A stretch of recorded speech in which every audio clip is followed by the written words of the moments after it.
Boo! Hello. Hello, cutie patooties. How is it going? How is it going? You got spooked. I got you. Hello. How's it going? Ruby, congratulations on your first. Look at that. You got 31 firsts. Which means you've now officially got a first for every day of a month. Whichever month you choose now. You can fill every day with a first. That's a month full of firsts. That's a lot of firsts. Look at you go. Hello, Necro. Welcome on in. Moz, congratulations on second. And Plaus, congratulations on third. How are all of you lovelies doing today? And hello, Joji Mill. Welcome on in. But it actually scares me, my volume. I'm sorry. I'm just a spooky little guy. I can't help it. I'm just naturally spooky, you know? It's one of those things that you just can't change about yourself. How are you all doing today? How is everybody feeling? Are we having a good Wednesday? Have we been vibing? Have we been thriving? Good but tired, lol. Was playing and mucking about too late last night on Final Fantasy. Ugh, understandable, that's fair. I was kind of doing the same in Bitcraft, I'm not gonna lie. I went and did quite a bit of like resource gathering and some grinding, and then suddenly I realized it was like 3 a.m. And I was like, I should go sleep. So, oops. But otherwise, all is good, all is good. Oopsie daisy. But no, we made it. Only hanging for a bit, gotta go visit the fam for free food in a bit. Hell yeah, Maz. But I can't just not say hi to my favorite kitty. Oh my god. But Nala's not here, what do you mean? Oh my goodness. Well, I appreciate you popping in to say hi, Maz. I hope you have good food time with family in a bit. I hope you enjoy. And I hope you eat something delicious. But if you do, you gotta show us. Send the food tags. Unless, of course, you have like one of your family's one of the no phones at the table, no photos at the table type situation.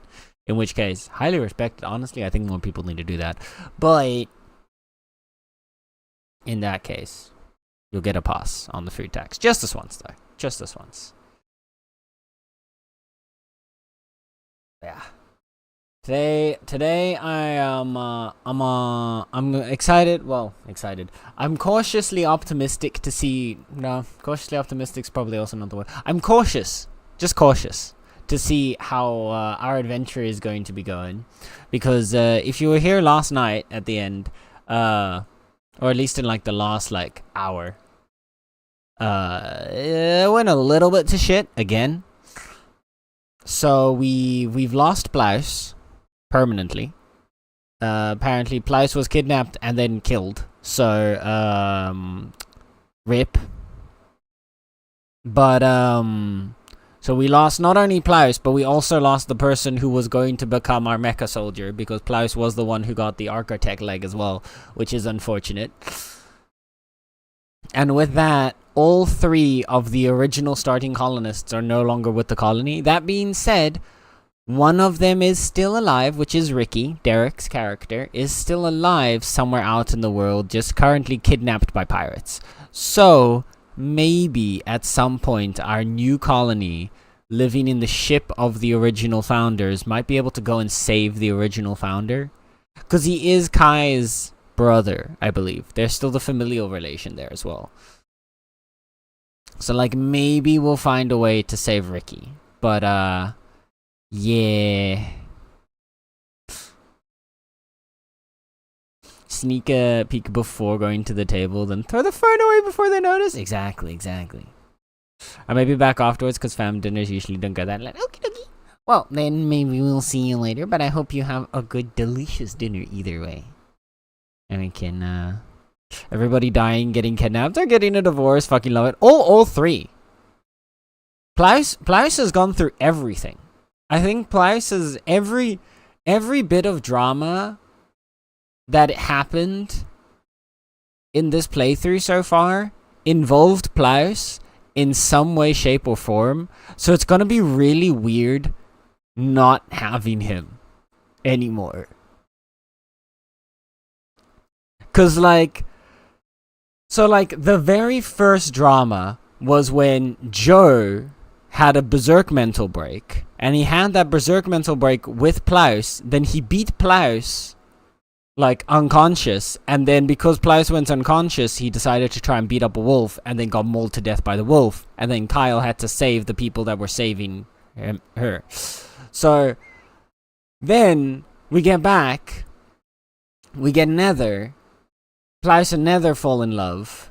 They start dating. They become lovers. Then they get engaged. Then the two of them are having a party together with Kyle. And then Plyce breaks off the engagement with Nether. And then, 2 days late, not even, 1 or 2 days later, they're on a mission with the three of them, delving into an old grav ship storage facility to get some materials to build out our grav ship. And then while tending to one of Plyce's wounds, Kyle is tending to one of Plyce's wounds, and then the two of them start flirting, and then they become lovers, while Nether is just one room over making sure the place is clear and safe. That happens. Then they get married, all fine and good. Plyce imprisons Nether to convert Nether to Plyce's ideology, and then releases Nether once the conversion is complete. And then Plyce has the wedding with Kyle. They get married. Then, literally on the night, they they go and they get Kyle gets pregnant, and they get the first baby that we're gonna be having. And then, while Kyle is still pregnant, in second trimester, then Plyce just is yeah, nah, I want to have a divorce. And so they break up. And then, Plyce's baby is born. Plyce is there for the birth of the baby. That is a very important factor. Plyce was there when his child was born. And then, after all that, we get attacked by raiders. And then Plyce gets caught by them. They kidnap him, and as soon as they take him off the map, apparently they kill him. It's crazy. Unhinged drama. I swear, what a story. Keeping Up with the Kardashians move over. I got a new reality show to turn into my personality. Yes. What a recap. Honestly, what a story. You can't make this shit up.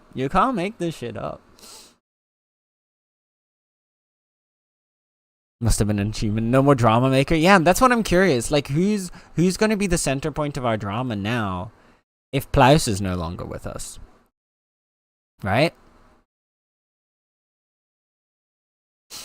No, we'll be finding out today. Or maybe, what will go forward? How will we go forward?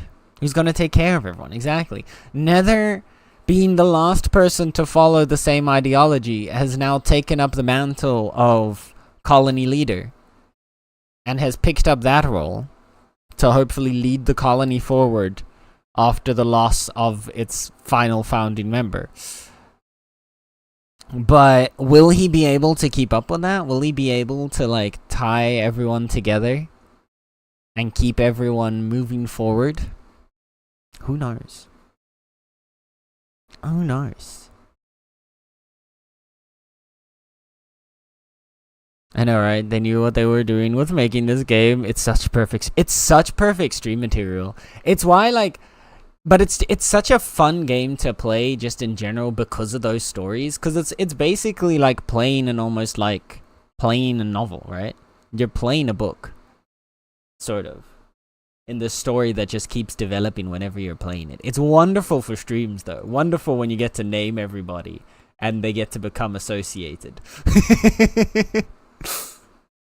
Last original member is still alive. Yes. Ricky Remington is alive somewhere out in the world. Somewhere out there in the world is Derek's character Ricky. He's captured by he's captured by, I believe, the Tox folk, the Waster pirates. And at some point, hopefully, we're gonna find a way to maybe get him back, but there is no guarantee, so we'll see. Ruby is floating about in the ether as well, and that's also true. Ruby is also possibly out there still somewhere. We have no idea what Ruby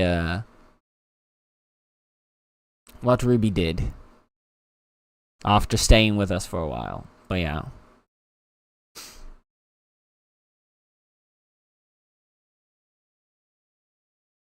On that note,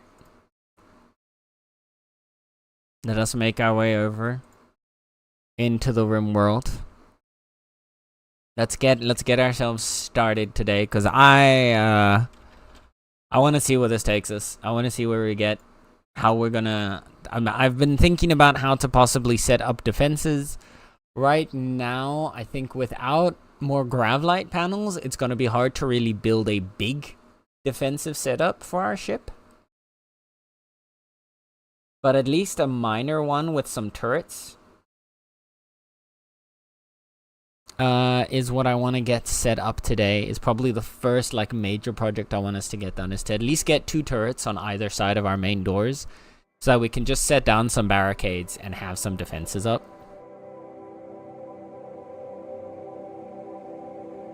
I think you're better off without her.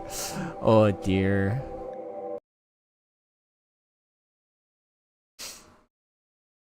Alrighty, headed off, taking care. Have a nice stream. See you in a few hours, maybe. Okie dokie, Mize. Thank you for dropping in and saying hi. Have a lovely dinner with your fam. And hopefully we'll see you later.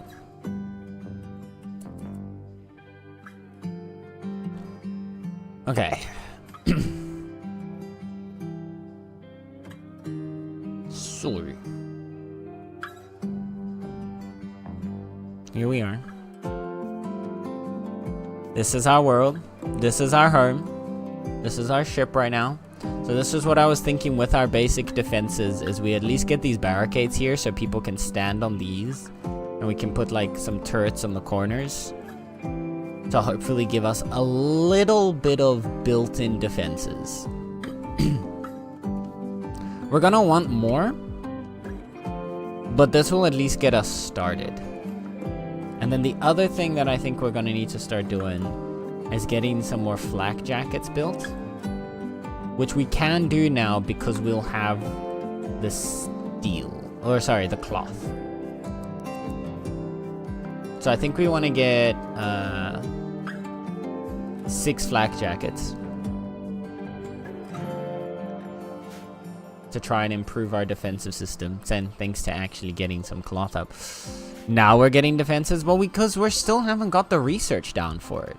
We still need to get the research down for it, because we need to get the turrets.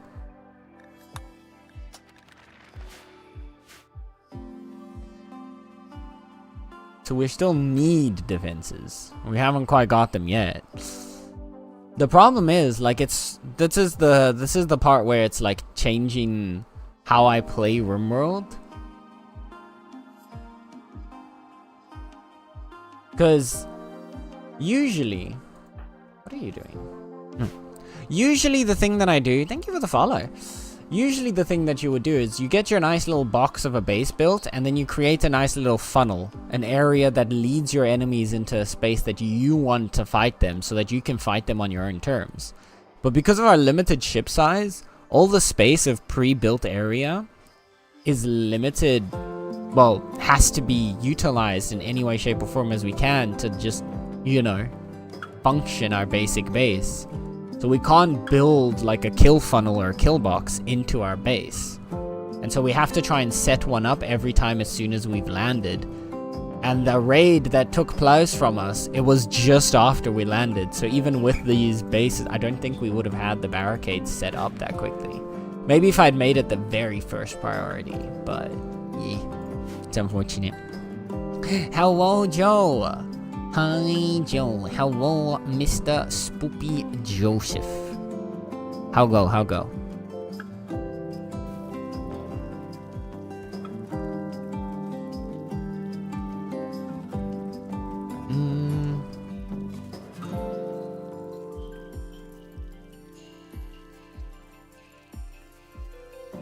Other thing I'm thinking of is we're eventually going to get the big thrusters for the ship as well. These ones. But they need vac stone blocks. How many of these can we have on a ship? Up to 6! Oh god.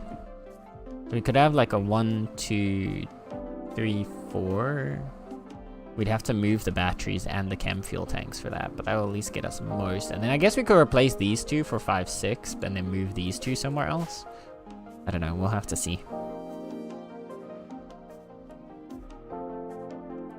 We'll play around with setting up the thrusters. The ship's kind of just become a block, really. I was hoping to make a more interesting shape of a spaceship, but I've ended up just making a block. This is problematic. I want to make something fun. I've got to keep this in mind. Help me keep this in mind for when we get around to it.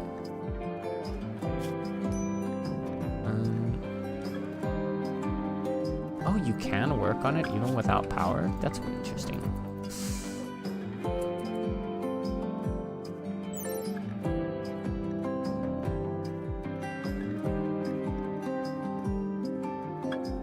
Okay. Hello, Joe. How goes, you guys? It's going alright. We're trying to recover ourselves after the loss of Plaus. How are you doing? How is Joe doing? Right, we had some diseases.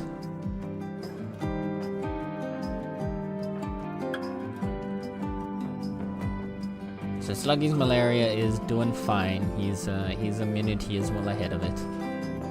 Same with Lemmywinks, and same with Ribbed Jonathan. So all 3 of them are doing good. We've got our new member, which is Nub Buttery Nubs. Necro's character has joined our colony. They are a sanguine, slothful gay man with a burning passion for mining and some minor passions in melee construction and art. And they should hopefully help us a bit with some of the work around the colony. Especially that construction skill is going to come in handy, seeing as Plaus was our primary builder. Which, well, rip.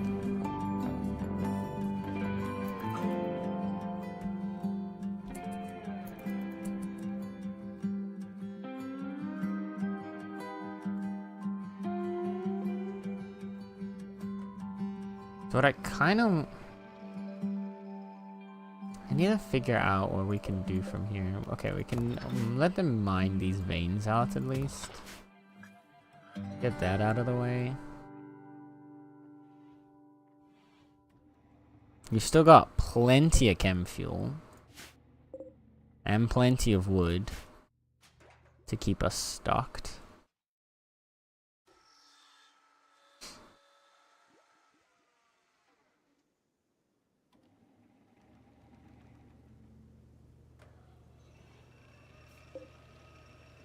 I'm gonna actually move this just to one spot down, because I've noticed this now every time when we're trying to hold the defense at this doorway. It's really hard to do because of the chair and tables being right there. We've also got our newborn baby, Tally here. Tally is at 3 quadrums old already. She's almost 1 year old. She's growing so quickly. So we're gonna have a another child running around in the colony in the near future. Ooh, an excellent flak jacket, huh? That's actually really nice.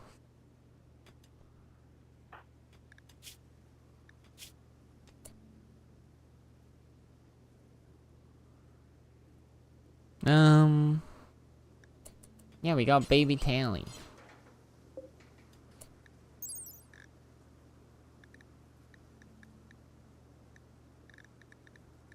So this will slow people down a little bit.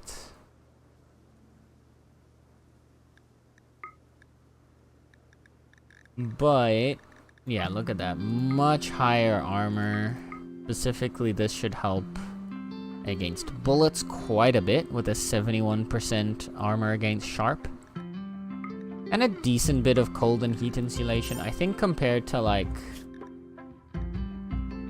the parkas they're currently wearing. Yeah, the cold insulation is a bit lower, but I think we'll still be fine with it. At least until we can get everyone, like, proper suits. What I'd like to eventually have set up is, like, maybe a little armory room where we have... So we have these wooden stands for the vac suits, and then we also have a set of wooden stands for, like, actual, like, fighting armor.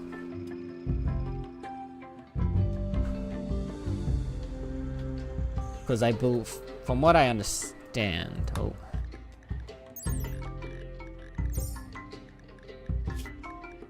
The vac suits give basically like... Yeah, huge boost to vacuum resistance. So, the full vacuum, the full set should give you full resistance, I think.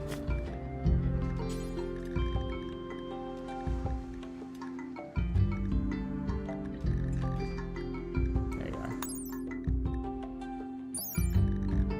Yeah, 32. The other one was 60... something. So together they give you 100%. But they do reduce your movement speed a bit, but that's fine. Baby Tally, yup. Am I grown up yet? Not yet. No. You're still growing. You're learning right now. You're up to growth tier 6. So that means when you age up, if you were to age up right now, we would be able to pick 1 passion for you from 3 options and 1 trait from 4 options. The max, I believe, is growth tier 8. At which point we'll be able to pick 3 passions and 1 trait. So hopefully we can, you'll do enough learning to max out your growth tier. So that we can turn you into a helpful colonist. Because right now you have nothing. It's really rough. It's why I generally don't like taking in kids. Because 9 out of 10 times, the kid colonists that join you, unless they're like at the youngest age, they usually don't have much in terms of skills or like passions. And so you don't get to turn them into very helpful colonists unless you can like really fix their growth tiers. And this will be your only growth moment because you're already past the first 2. But yeah, you're already 12. So it'll probably only take a little while because you become you don't become an adult, but you become basically a working member of society from 13 onwards in this game. So as soon as you hit your teenage years, you're no longer getting that childlike wonder.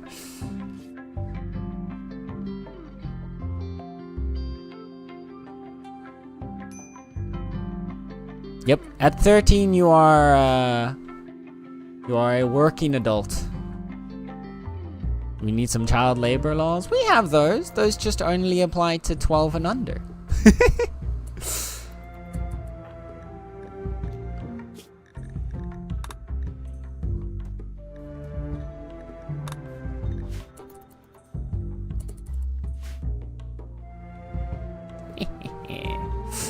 Okay.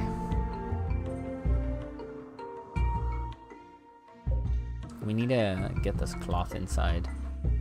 So I think we need to see if we can set up another shelf. I'm gonna move you. I'm gonna reinstall you over there.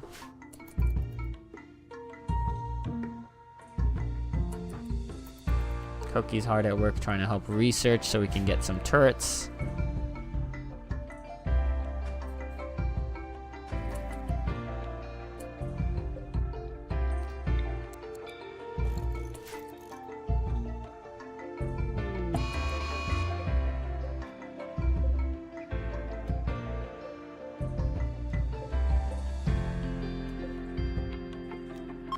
Mechanoids are already incoming in 7 days? Oh, god dang it.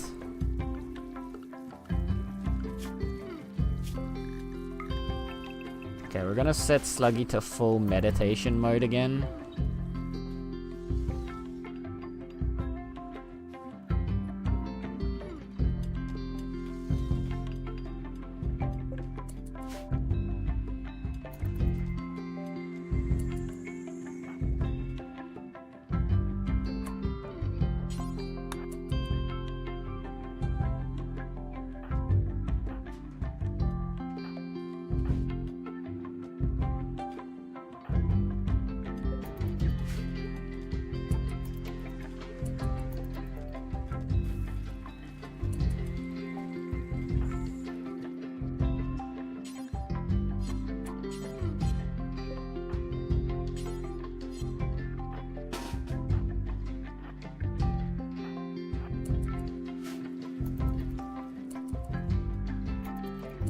I'm gonna move them over here so they'll hold the cloth.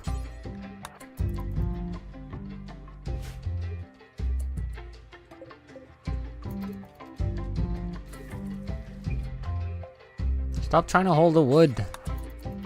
I want the cloth. You know what?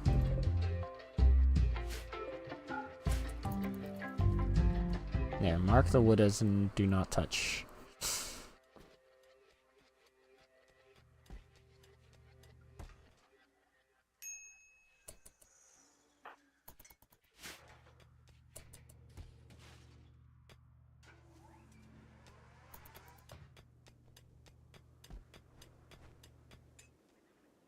That way we can try and get all the cloth in.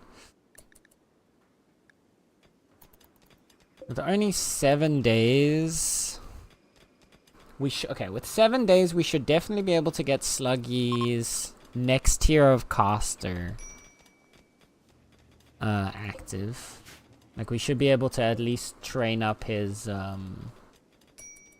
use the anima tree to train up his psychic powers. So we can become a tier 2 Psycaster. The teens yearn for work. Exactly! The children yearn for the mines. I mean, technically, we can already make you work now. You have the option to set job priorities for children. And there is actually, in your ideology... oh god. Yeah, this is why the raid was so bad. Our colony wealth is way too high.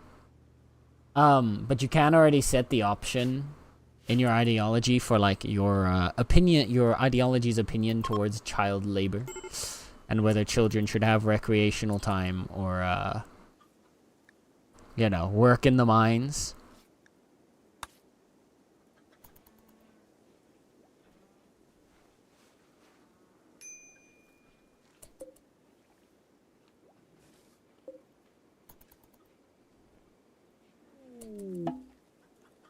We just had a whole host of chickens get born. Our primary ideology has changed again, which is unfortunate. We don't want this. So what I think we need to do is we need to set up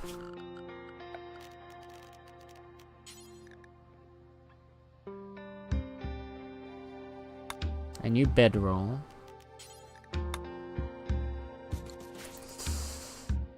To create a new little prison cell.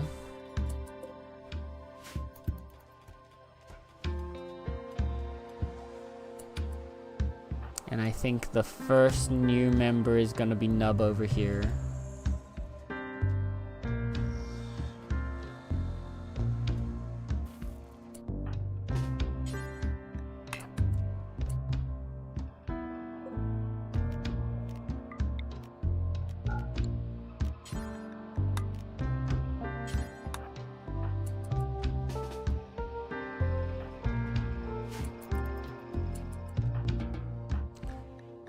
To that extent, he is going to be converted back towards the crew.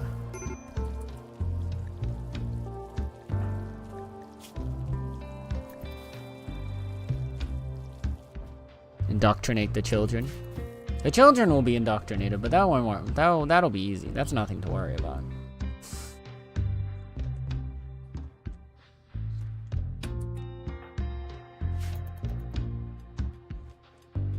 But we need to get the adults in line. With all the adults in line, it'll be much easier to convert the children.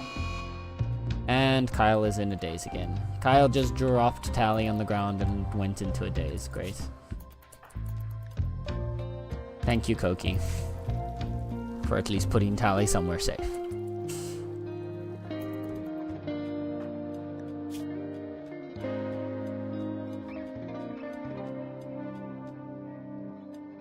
We need Sluggy to max out this immunity faster so that it can work on the animatree progress.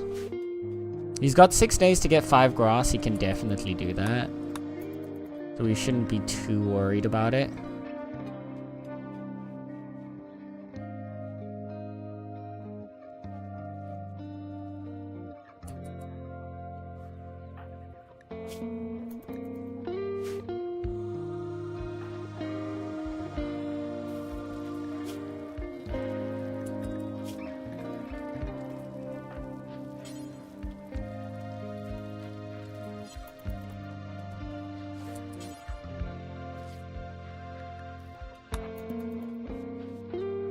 Come on, Nether. I need you to start working on the conversions.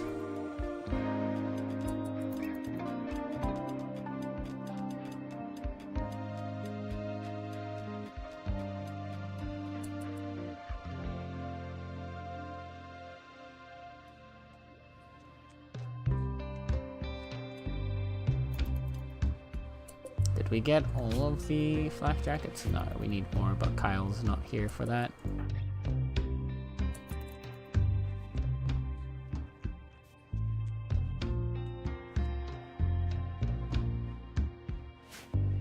Koki has used some of the milk to feed Tally, so thank you, Koki.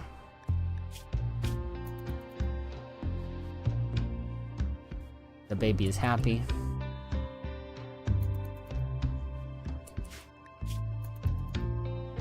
Tally is now 1 year old. Once we get her to 3, she'll actually start walking around. That's when we can start educating her.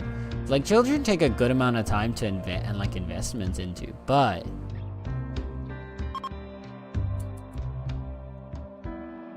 once we get them up there, like once they actually grow up, oh my lord.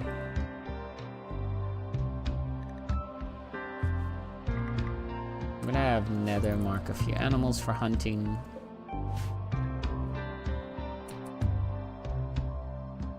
I'm curious if this gives us anything, so you get melee skill from attacking this. You do not. That's sad.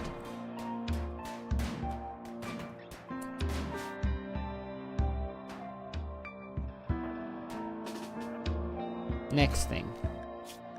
You get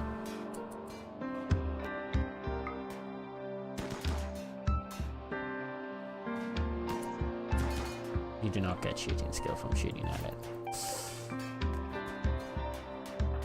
I was curious if we could like cheese a little bit of skill gains.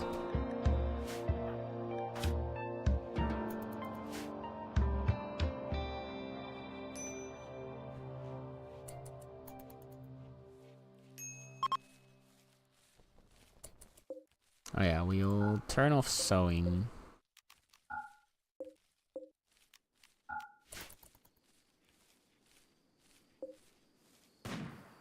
There's a random potato plant over there. I must have never marked that as the correct crop. Oopsie daisy.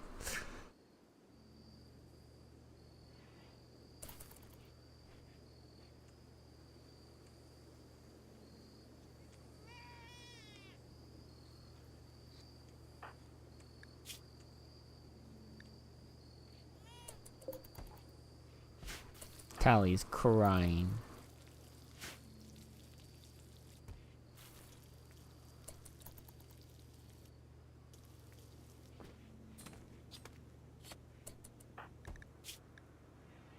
I really want to try and convert Kyle as well, but Kyle is going to be really hard to convert.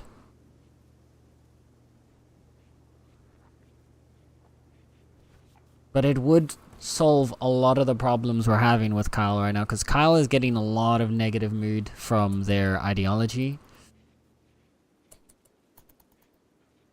And so if we could fix that, if we could balance out Kyle's ideology, that would be perfect, but... How are we looking in terms of animals? Quite a few. Quite a few male chickens, though. Once those are actually, like, adults, they'll be ready for slaughter. Though, because we only need to have a single adult.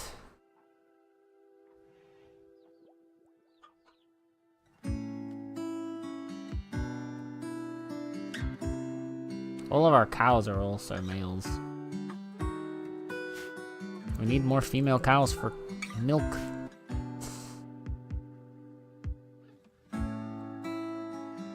How's Sluggy's progress? 17. 3 more and we've got 5 days. That should be fine.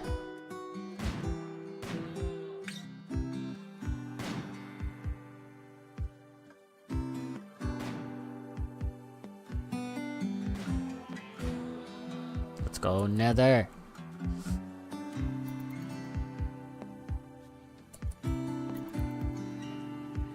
Okay, Kyle is back. Remote protection.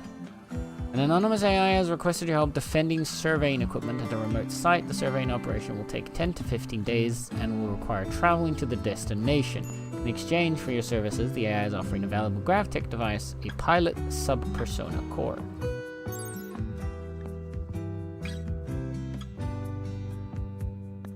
This gives... It reduces the chance of an accident when flying a grav ship, though can't fully account for human error.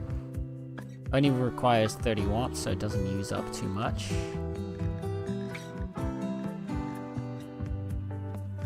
And it can support up to 2 sub-personas. So having these will basically just make it so that we're less likely for the ship to break.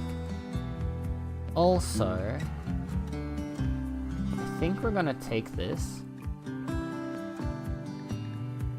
The volcanic winter is especially less concerning now.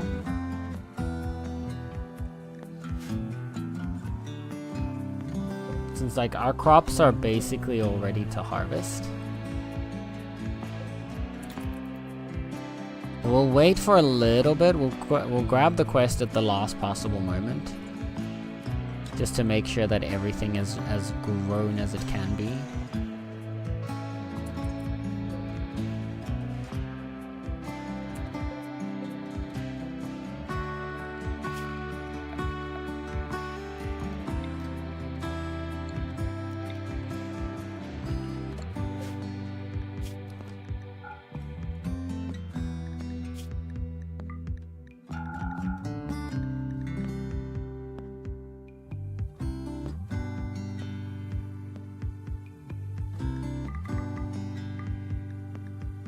Everything that is not clean apparel. So if it's tainted apparel, all tainted apparel will now go into here. We can make a little more space in our ship. The importance of that is critical, because I saw we have at least one piece of tainted stuff still here that we can get rid of like that.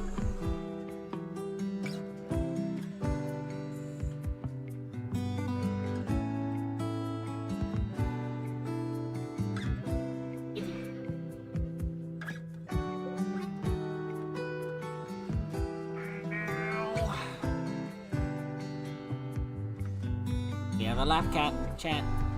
A chat lab cat.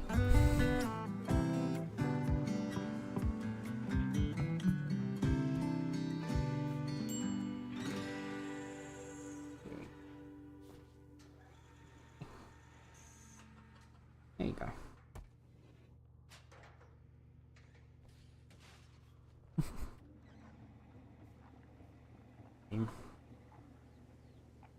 I am cat, therefore I must scream. Meow.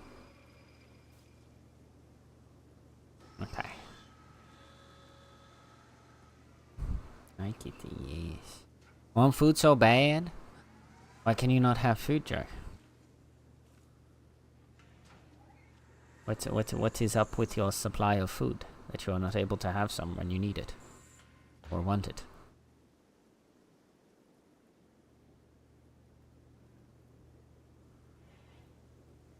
Not lunchtime yet? I mean, this might be a crazy thing, but technically you can eat whenever you're hungry. Don't have to wait to specific time. I'm just saying. Technically speaking, the world does not limit your eating times.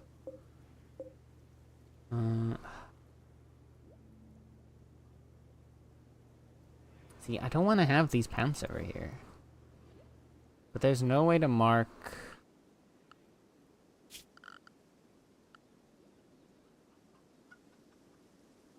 low durability stuff.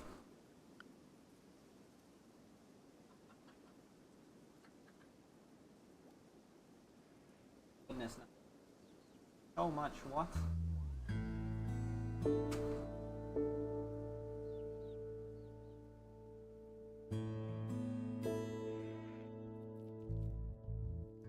There's a whole glob just like...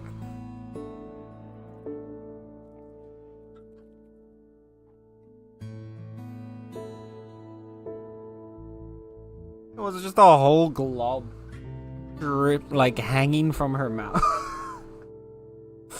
Oh, you silly kitty.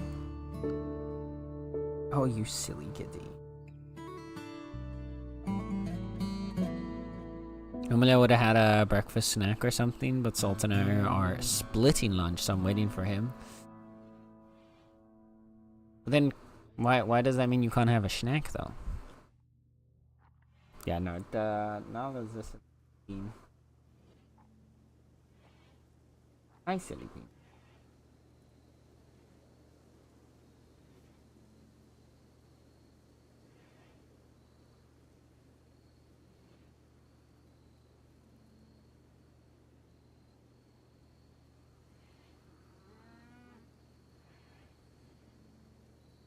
Okay. Oh, Sluggy's progress. Oh, nice. It's already at 19. So I only need one more anima grass and we'll be good. Good job, Sluggy. If I ate a snack, then I'd be over calories for the day. Oh, you calorie counters. Oh, you calorie counters.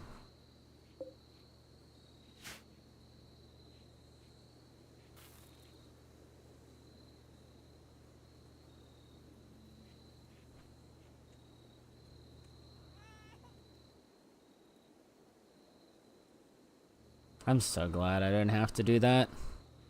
I would never be able to survive a life of actually counting my calories.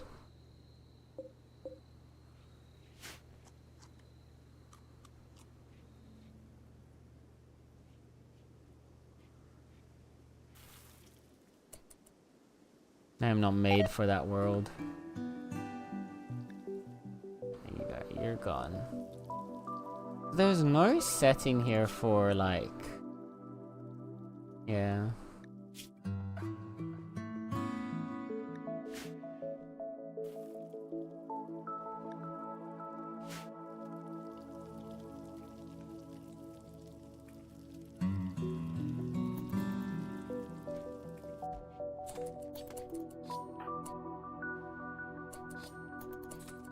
So yeah, one of the mods that I really used to like was there was a mod that you could basically like deconstruct clothing items like this that you're left with that have really low durability, and they would give you almost no materials back, but you could just set it on the bench to deconstruct as soon as it was below a certain like durability percentage.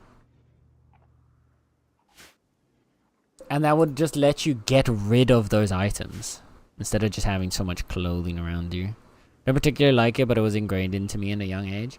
Oh yeah, but The thing with calorie counting, right, is like, it comes from a place of trying to normalize the human body and create a standard set of what does and doesn't work for any given human body.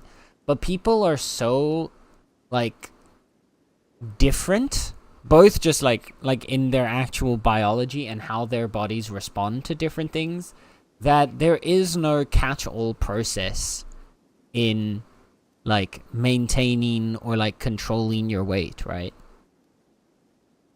So, like, just because you eat more doesn't always necessarily mean you're going to gain weight or you're going to get fatter than somebody who eats less.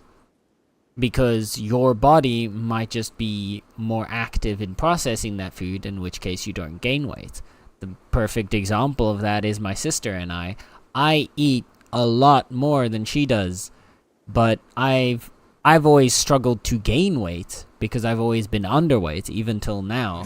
Whereas she had a period of time where she was struggling to lose weight because she would just eat like half as much as I would, and then she'd already like start to gain weight.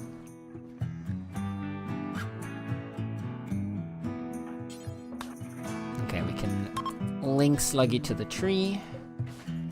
That'll get his schedule free after that.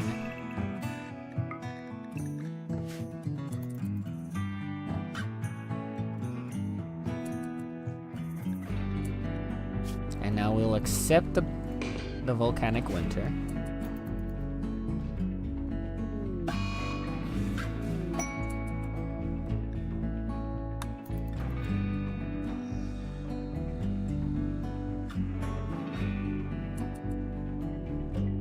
Do we not have space for the other one? If we don't have space for it, I'm just gonna make a little stockpile zone right here, specifically for the plasteel, just to make sure we get it into the ship, because that's a very rare material that I don't want to leave behind.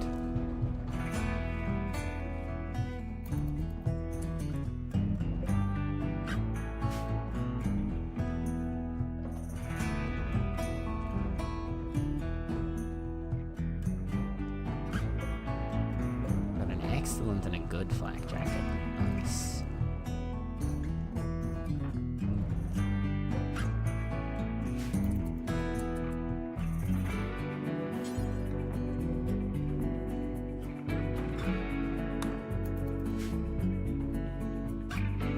That done.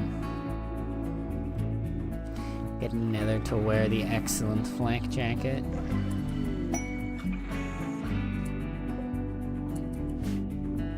There we go. Sluggy has gained a new level, and he has gained neural heat dump. Instantly dump your neural heat into someone else. As a side effect, the target will fall into a debilitating but non-damaging coma for a day. The target must actively accept the psychic invasion, so only conscious allies can be targeted. Basically, another kinda useless one. Sluggy's not getting very good psychic abilities right now, which is unfortunate.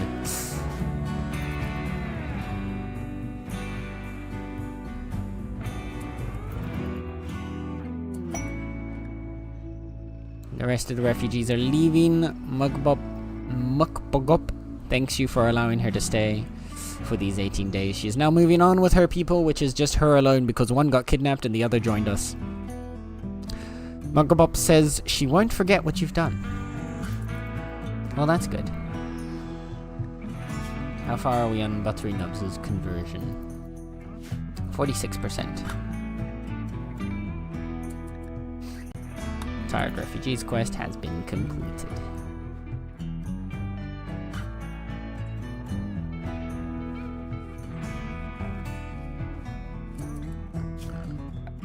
I was gonna say, we want to just mark and harvest everything we can right now.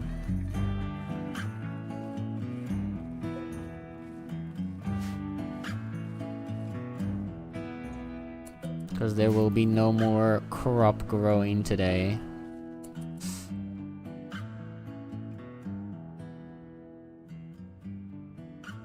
Another excellent flak jacket. Oh my goodness.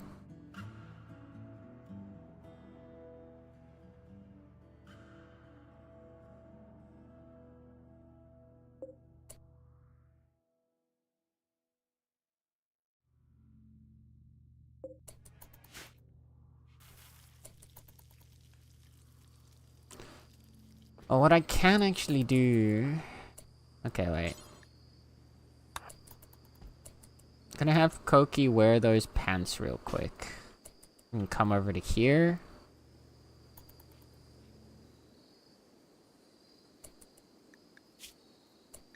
And then...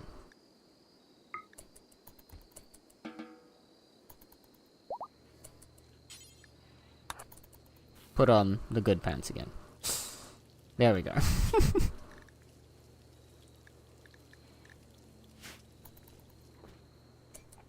Alright. Okie dokie, we have our first ad break coming in about 3 minutes.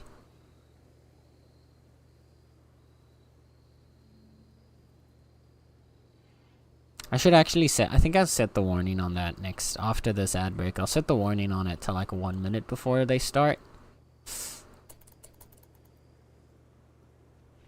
But yeah, the ad break is starting in about 3 minutes. So be warned before you get jump scared by some crazy advert.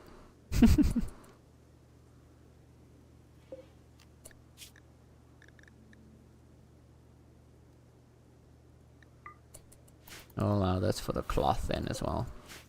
So we can bring some of that cloth home. We've got a huge haul of food, so our stockpile is doing great.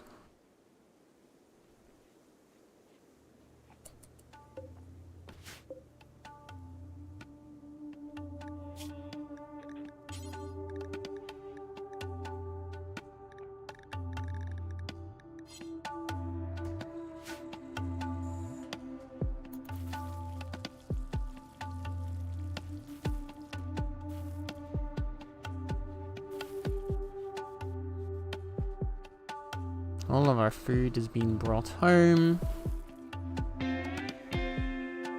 Clean, that's good, that's good. What I would like... I was gonna say is to at least finish the research. Because if we can get the gun turrets, we can maybe build those before we leave just to... There we go. Then we can continue fabrication afterwards. And then on the defenses side...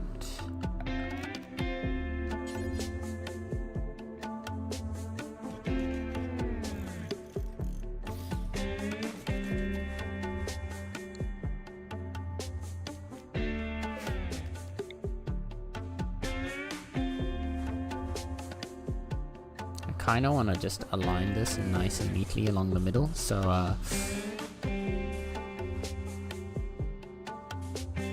I'm gonna do that here.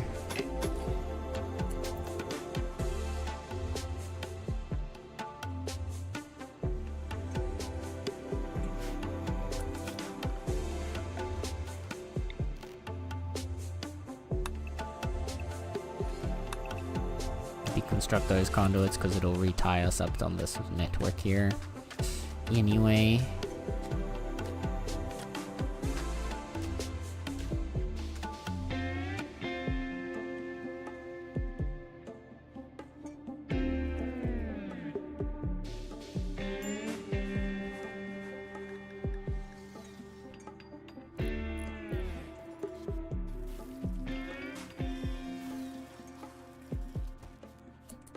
Our meals have all been brought in, all of our food is in, that's great.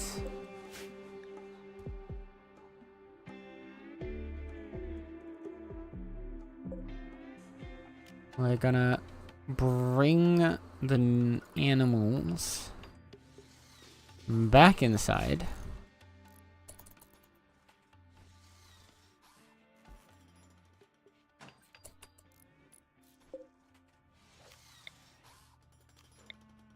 Same with the egg and a little area.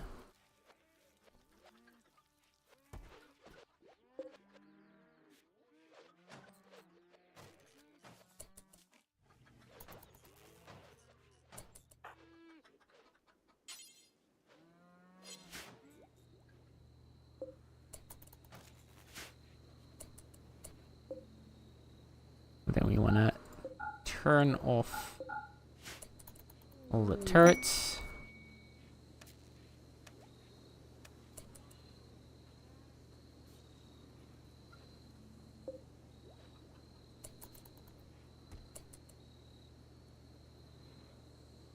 They always make. I know the ad. I don't get why the ads are always so loud, bro. Like the freaking volume difference from like any given stream into an ad, it's always just an absolute fucking explosion in your ear. Crazy. Koki has an inspiration for recruitment. Not that, well, we need Koki to recruit anyone at the moment, but we're making progress on your conversion.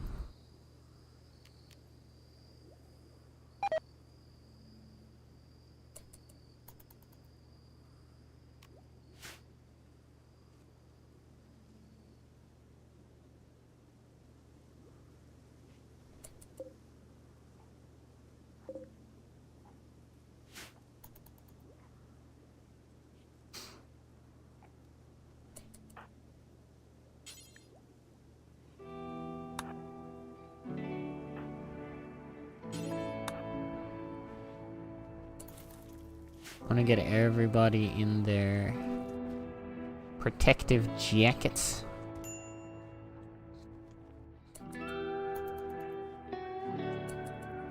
Has this boosted? Oh no, this is Nemuing still, sorry.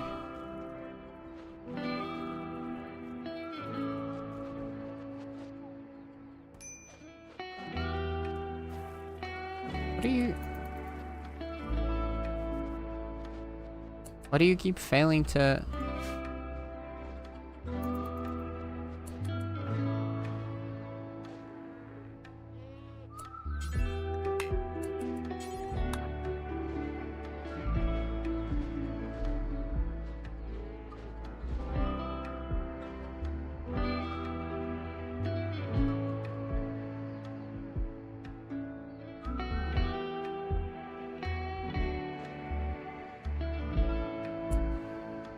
Why are you not roping the animals? What is happening? Hello? Is it because the room is the room too small?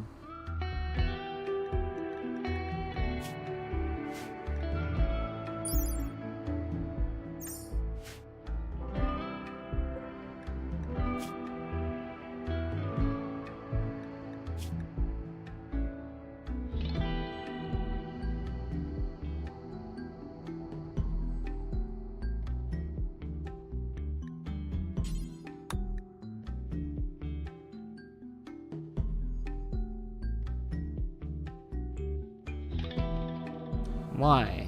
Why can you not put them in here? We've had them in before. Is it because there's too many animals now?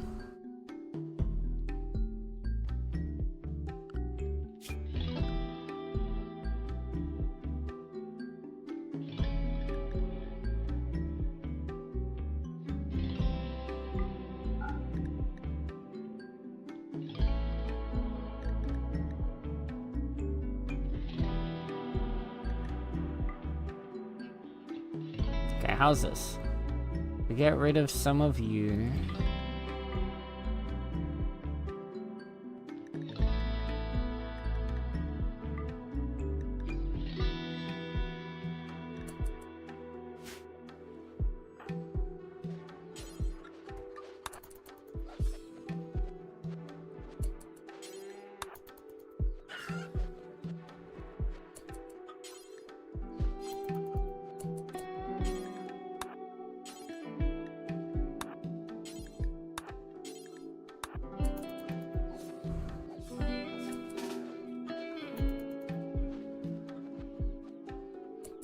Okay, seriously, why are you not just hauling these animals across? I'm so confused. What's happening here? Why do they keep trying to rope the animals and then not do anything with the roped animals? I've never had them do this before. Is the space just too small? Is that it? Because it would be great if the game would say that that's the case, if that is the case.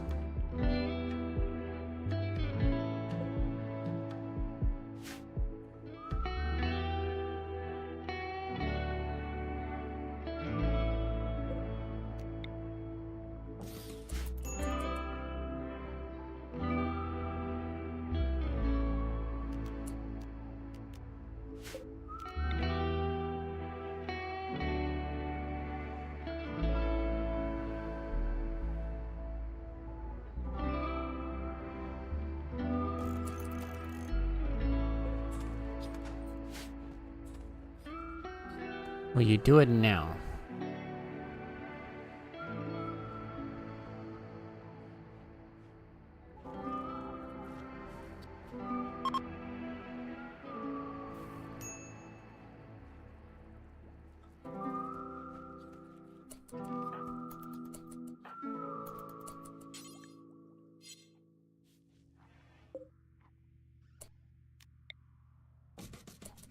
Is it because of the barricade? Is that it?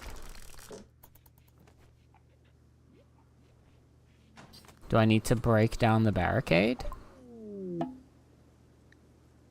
Okay, we finally got the fabrication bench down. That's good, because now we can get bionic replacements.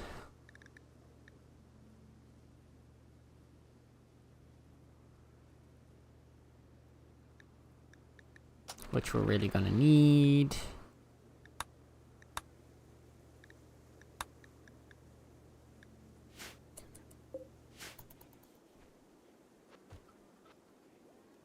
Is that it? Was it the barricade?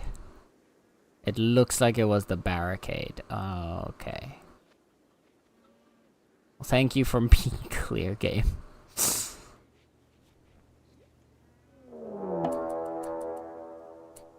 A horde of 11 rotting corpses is approaching. Some natural force is animating these lifeless corpses. They are intent on attacking your colony. As they exhaust their strange energy, they will begin to collapse within hours.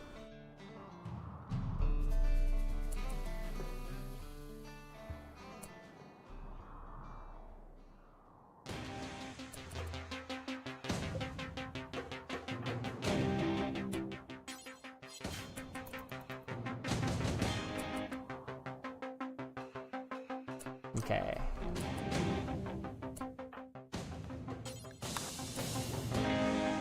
Can we get through this quicker than they can attack? I need Nether to just bring the animals all in.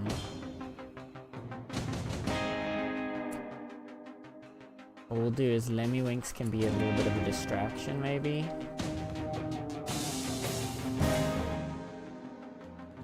We're gonna have these activated.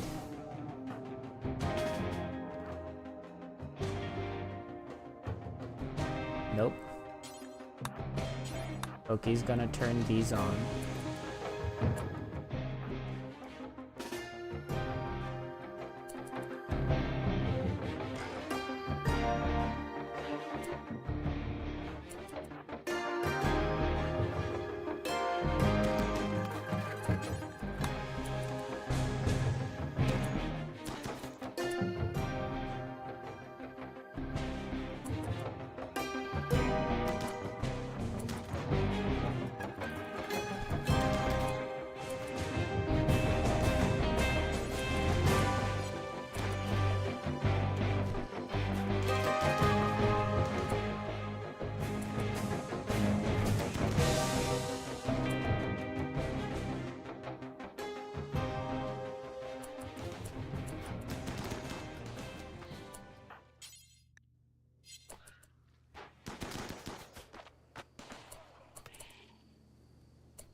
Okay, Lemmywinks, come over this way. How are we looking? They're just attacking those wolves. That's completely fine by me.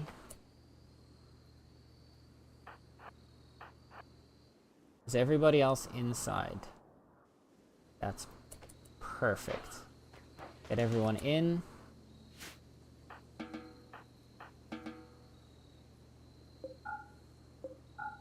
No touching the doors. And we're gonna go for an immediate launch.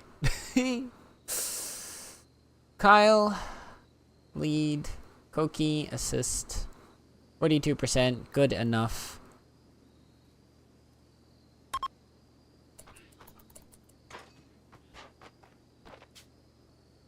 That's completely fine. Off we go! Far, far away from this. We have an ancient complex here.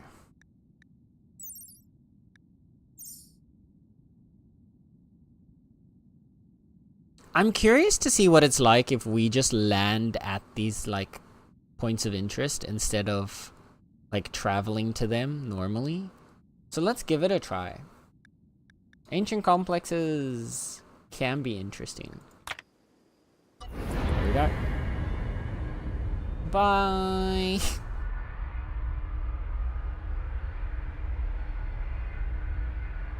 There's a few eggs we left behind. Those will hatch and we'll see what happens to them on their own, but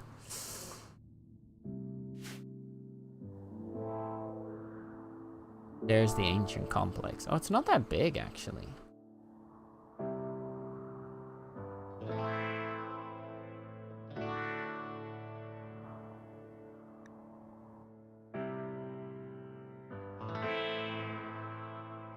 We got a small cave system behind us here.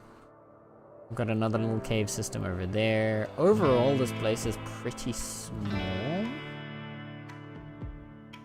Or like pretty well defensible, actually.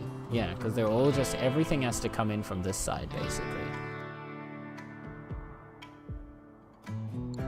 Doesn't look like there's going to be great growing area here.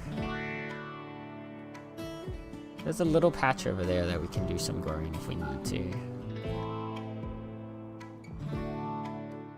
But this might also just be a temporary stop. And then we leave pretty soon afterwards, we'll see.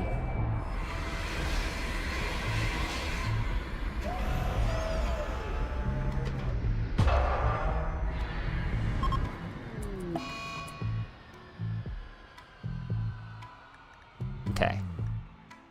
We got past our shamblers.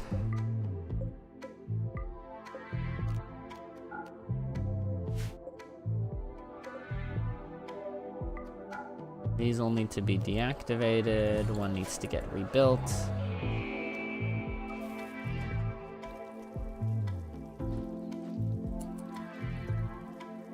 Now Buttery Nubs had a little mental breakdown. That's unfortunate. And Joe has become an adult. Alright, Joe. So, here's what we get to work with. Ribbed Jonathan has reached the biological age of 13 and has experienced a growth moment. He has demonstrated excellent personal development and has lively excitement for the next year. Ribbed Jonathan enjoys watching others hunting buffalo, but most of all, he loves daydreaming about insect biology. He's now old enough to do all forms of work, and we are able to pick 3 skills for passions and 1 trait. So, you're a nudist. Yes, you are a nudist child. That was already built into you when you arrived. Oh, look, you do have a minor passion in intellectual already. Well, that's good. So at least you came to us with 1 passion. We just couldn't see it yet because you were still too young to do intellectual work. Okay. So I think we want to pick shooting up because we definitely want somebody to help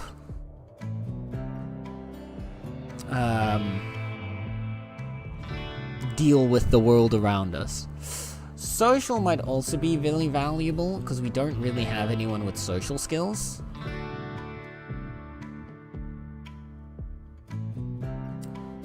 And then lastly, I feel like because it is Joe we're talking about here, I feel like we have to go with artistic, right? Give him them art skills, let him make the pretty art for us so that everybody gets happy. Can I vote for either mining or medical? Yeah, we can swap one out to mining or medical. Do you want that instead of art?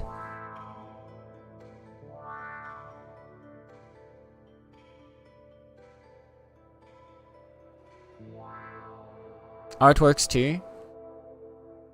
Because basically the thought process is right now, I believe Lemmywinks and eventually Nub, when we get Nub back, is able to do mining for us. Koki and Kyle both have medical skills already. So art is a little bit lacking. Like, only Nub has a passion for art. We definitely want shooting because we need to get people that are good at shooting in this colony, because otherwise we are going to die. Like, we can't keep having all these terrible shooting skills where we have these shootouts where nothing happens. Whichever you feel you need the most right now. I'd say art would be one that we're lacking the most right now, of those three. I can do art and kill people, I'm in. There you go. You can do art, kill people, and talk to people. Isn't that a fun combo? And then, for your traits, we could give you an annoying voice. You could become nimble, which would give you melee dodge chance and reduced chance to spring traps.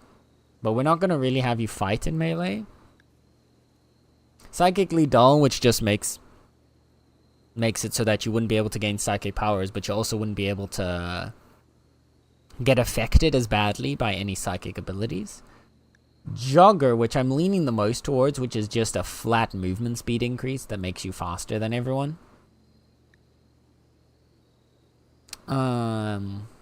Brawler is for melee skill, which, And then Jealous, well, will just make you upset. So I'm leaning towards a fast little guy. I like Jogger. There you go. You're a fast little guy.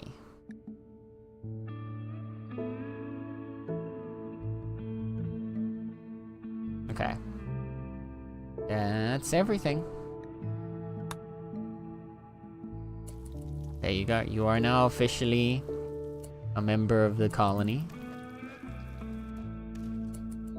Let's have you go put on some adult pants, because all the children's stuff has immediately become unwearable.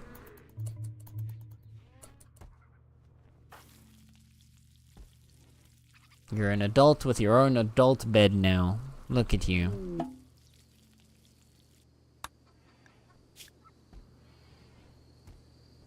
And apparently you are asexual heteroromantic.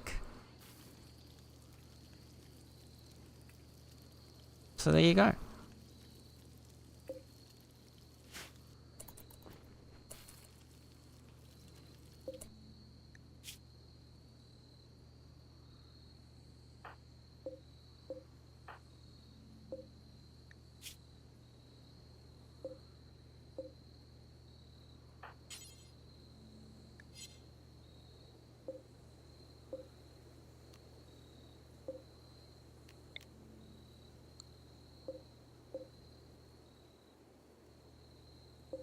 Okay, suspend this. Stop making kibble. Okay, what we need to do next is we need to set up an area for the animals. We need to set up an area for crops. So. Let's fence in a nice big space here.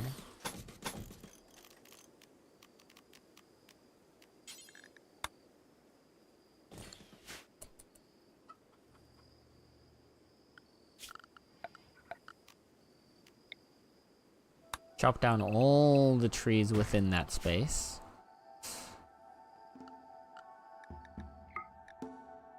So close to real life.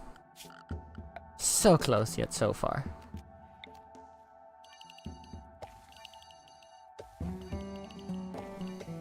Okay, we'll get you out of here. Let's get you. And then we'll make another patch of rice plants.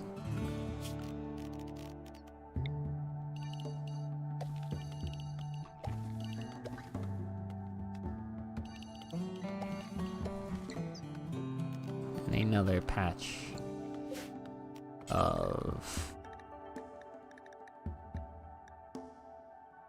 what I think we'll make corn. Actually, I don't think corn's gonna grow fast enough out here right now anyway. So maybe we do... What does the strawberry actually give us?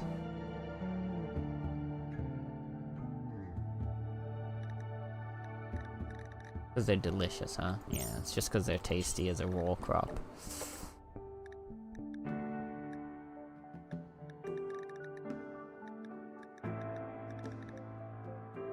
Let's see if we can stock up on some more heel root. I don't think, no. Let's make cotton.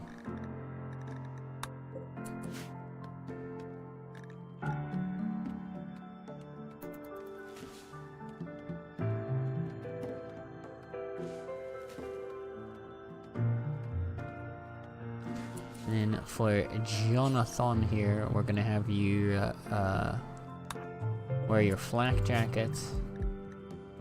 We're gonna need one more afterwards for Nub when he comes back out.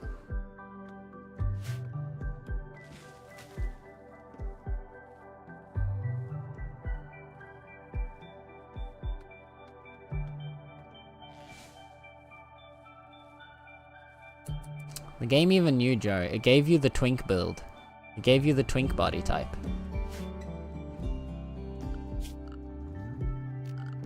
The game was like, this Spoopy Joe character, he's definitely a twink. It has to be. Even in RimWorld, you are a twink.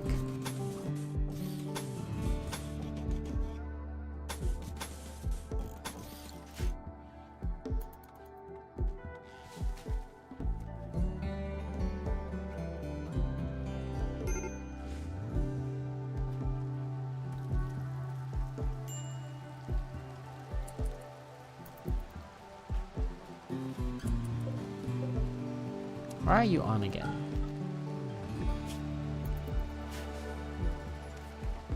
Does it? Oh, it turns everything on. I see.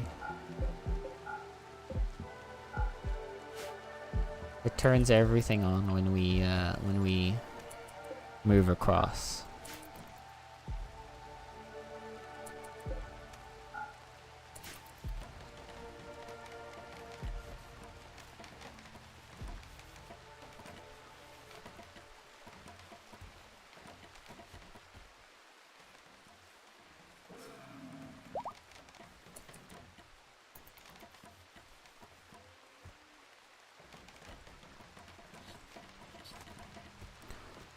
Once we've converted Nub, we need to convert one more person. And then we can get our ideology back on track.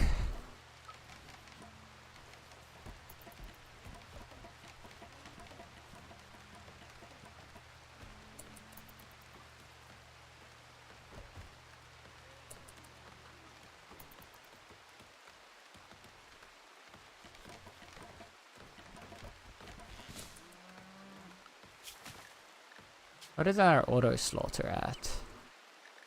5 female adults of either. And what? So yeah, 11 and 11. Which I guess is maybe a little too big for the amount of space we have when we're bringing them across, but...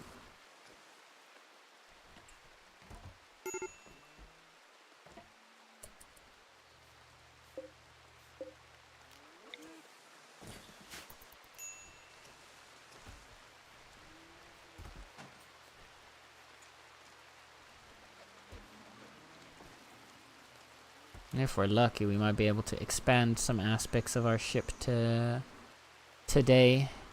Then we can maybe build out the sides here and here a little bit.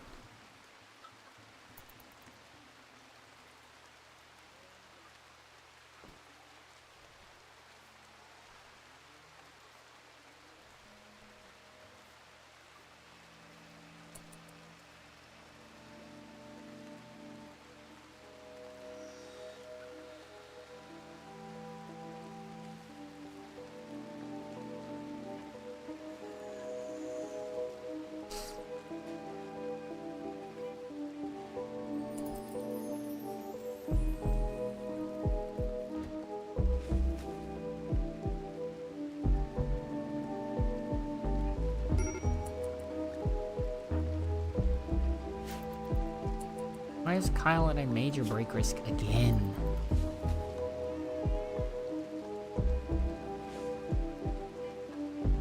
It's a constant -5 from the gun, huh?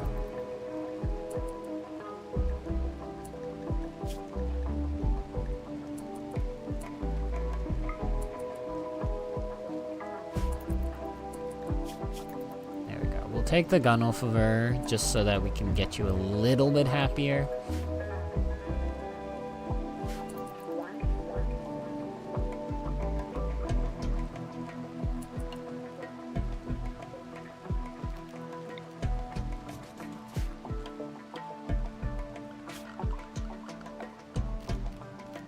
Kyle's ideology doesn't like holding guns, apparently. If art makes people happy, does that reduce the risk of people having mental breaks? This is true. This is correct, yes. So art increases the value of a room, for example, making it more impressive and more beautiful. And the higher beauty of the room, the more like mood bonus that'll give people for being in those rooms, which will help reduce mental breaks. Which is why we want to get an artist so that we can start making art.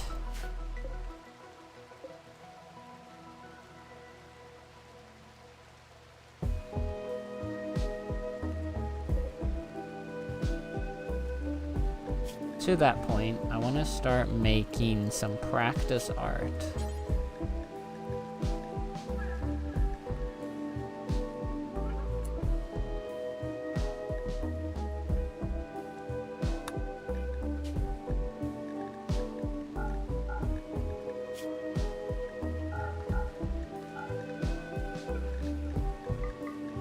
Using basically anything except the stuff we want for real art, for our proper art later.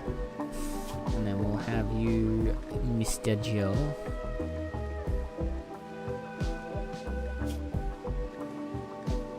Just work through any blocks we have nearby. So we have a lot of sandstone around us, so we will produce a bunch of sandstone and let you basically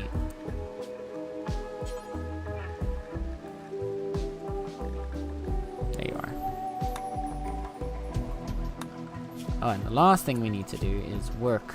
So, Joe's priorities are going to be childcare and wardening. Art. Research will be last one of those. And then hunting. You can always help on the hunting every now and then.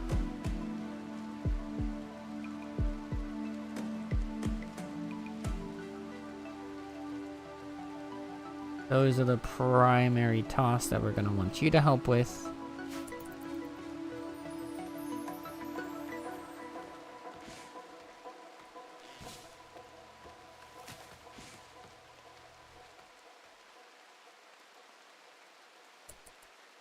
And we're going to have a little group come deal with this. Heading to the shops. Anyone want anything? Hell yeah. Ruby, can you bring back some chocolate? Thanks. If only. If only.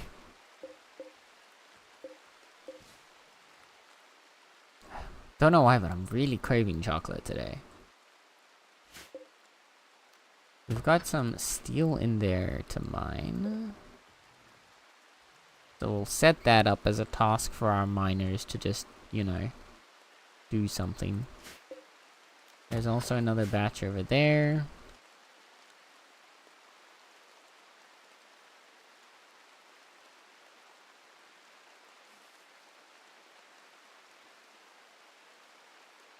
Doesn't look to be much else in terms of ores. It looks like there's some kind of hollow space back here, which I'm curious about. There's a couple more things of steel here and here.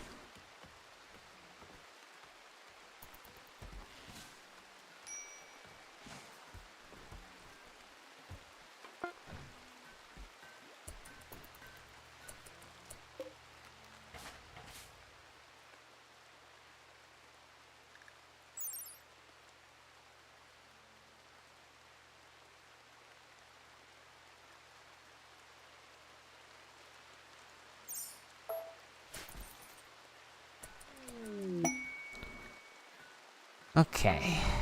Quest available. Sanguiphage Hulk. Wait, we're already that far into the game that we're getting the Sanguiphage quest? We've intercepted a distress signal. A hostile shuttle carrying a Sanguiphage master and 3 thralls is having trouble with its engines. You can use signals to draw it down to crash near the ancient complex. Once the ship has arrived, you can fight the Sanguiphage and her minions. If you can capture the master, you can force her to turn one of your colonists into a Sanguiphage. Interesting. So Sanguiphages are basically vampires. But they're also very, very useful vampires. Because they're essentially deathless. They can't die unless their head is removed. Otherwise, they can heal from any, like, injury or lost organ.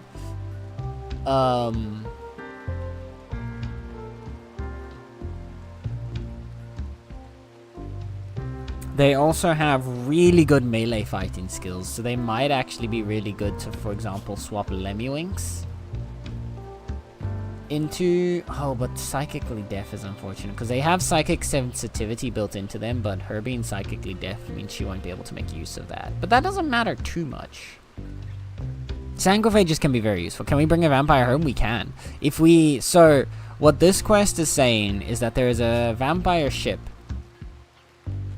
and we can forward there that are currently crashing. We could have them crash here, and then we would have to fight them and capture the vampire. But then we could use the vampire to turn one of our people into a vampire.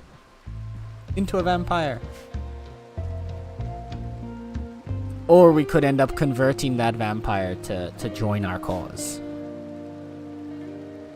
We have options here. Also, hello, Sluggy.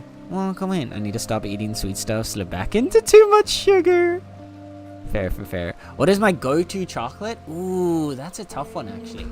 So, I would say my favorite one is the Dutch brand Tony Chocolonely. They have really good chocolates.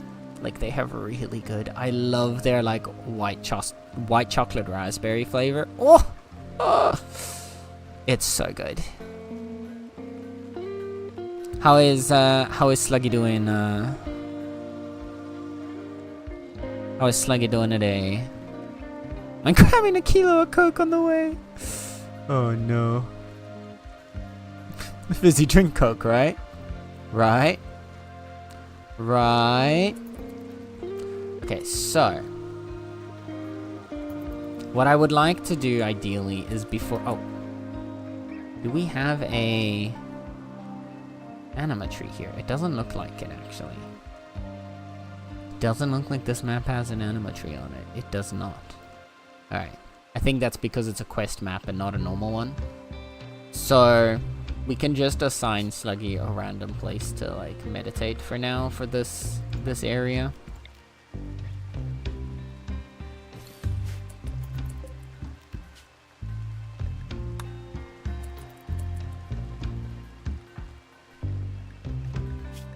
What is tattered?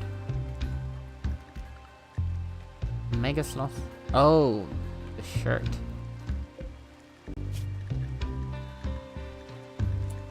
We need the button-down shirt, not the normal shirt.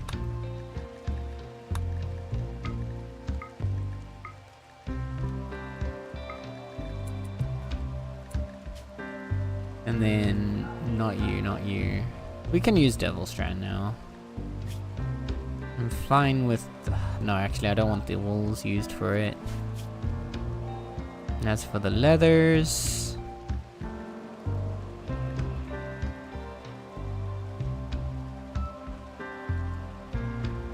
Not the human leather, please and thank you.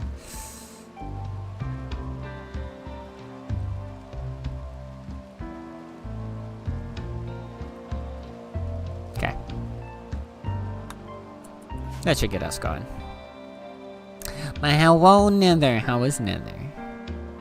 It sounds like super... It's so good. Oh, it's so good. I struggle. Honestly, like, any of the chocolates from Tony Chocolonely are really, really good. Like, I struggle hard to not just devour an entire bar in one go.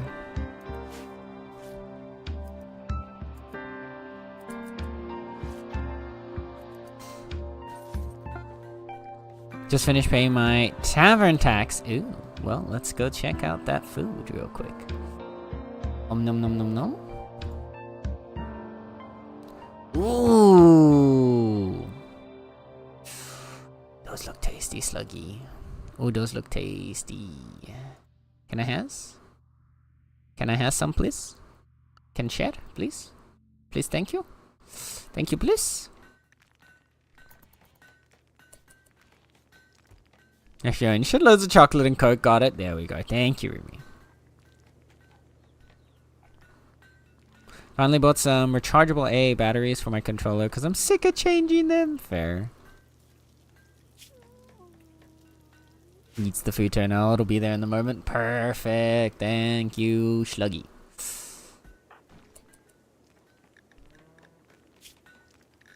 How is the conversion coming along? Almost there. Now might actually be a good time for Sluggy's conversion as well.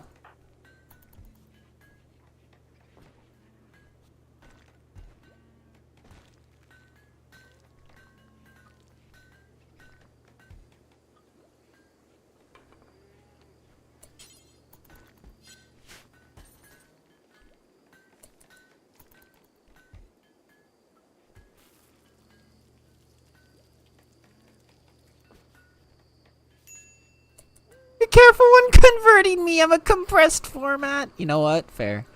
I'll try to keep that in mind. Thank you for the warning, Sluggy.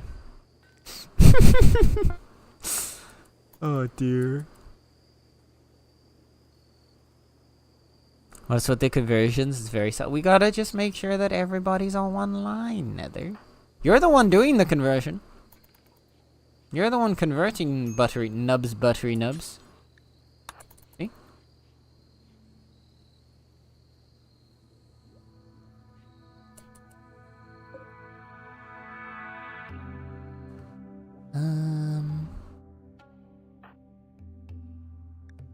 Joe was the one with the bad shirt, right? Yeah, okay. Gonna quickly have Joe come out here. Just drop that old shirt on the ground.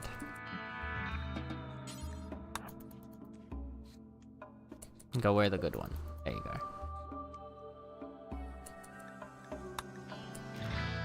How much time do we have before the vampire? 1 day left. So we'll probably want to set up for it soon.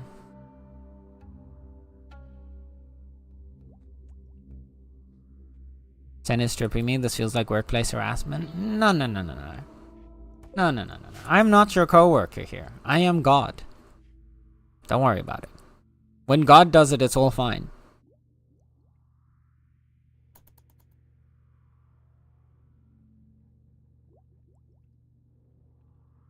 See, when God suddenly makes someone pregnant without their consent, it's okay.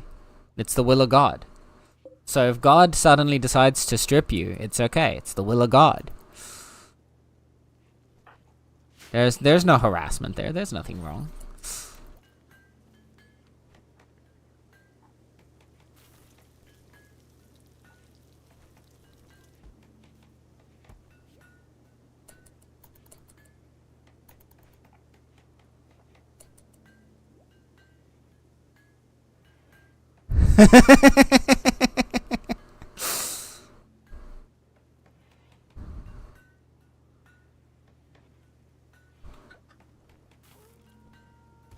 And we do have a quote system. So if there are things like that that you want to specifically quote, there you go. Thank you, Sluggy.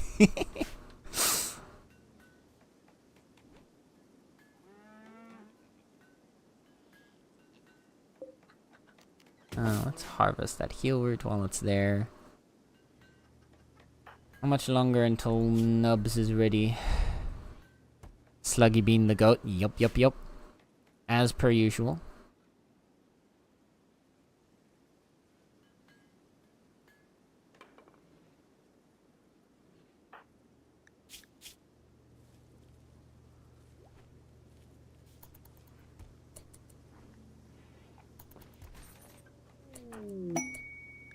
We're getting a party. Kyle is throwing a party. Hell yeah.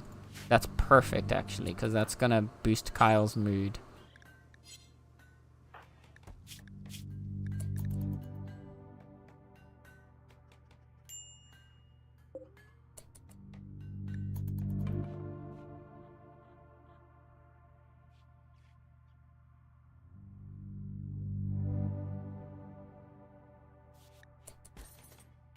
The party has finished. There we go. That's boosting Kyle's mood, so we're safe. Not quite. Oh god.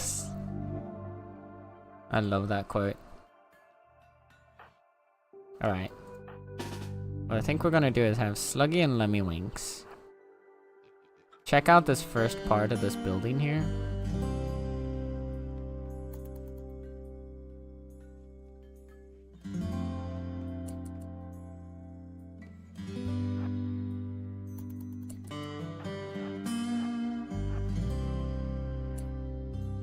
Oh gosh.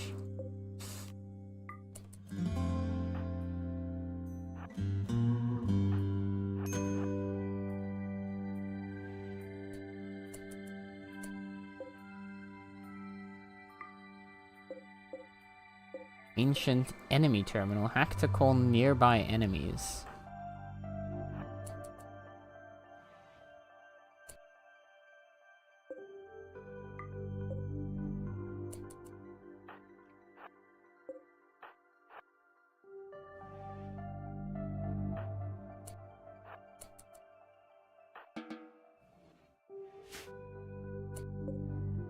Ancient equipment blocks. I imagine there's nothing actually in those to use, but it might be just good to know that they're there.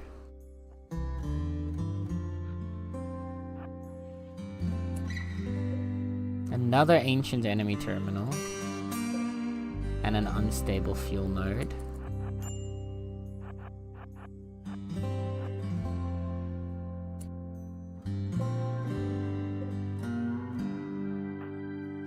Nothing in here. And there's another room on the outside, but we're gonna want to keep everybody out of this room for now.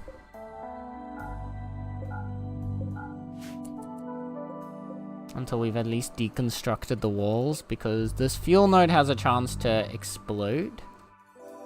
And if it explodes, it's gonna envelop the entire room in fire. What we can do, though...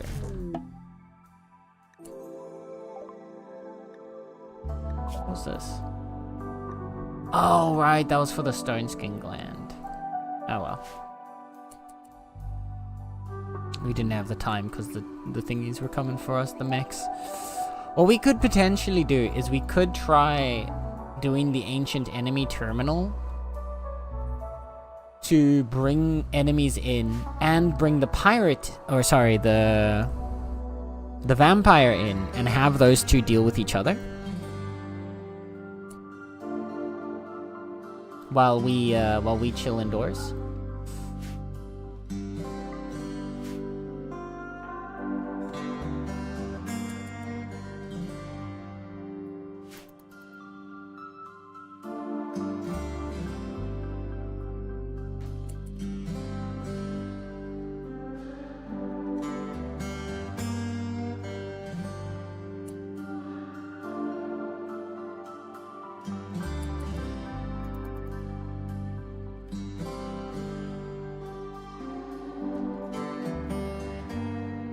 I'm gonna wait until the morning though. That might actually get really tight. We have like a few hours remaining.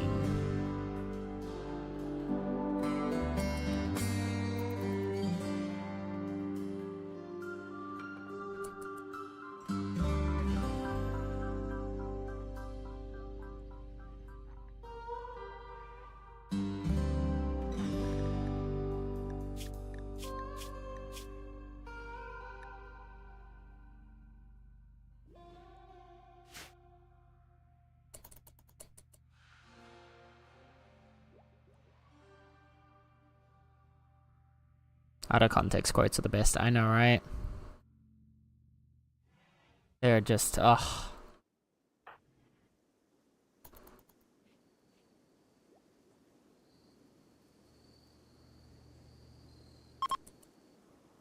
Okay, the flying feline is ready to launch again, so that's a good sign for us. We're gonna need to have everybody equipped and ready to fight. Ideally, we'll also have nether.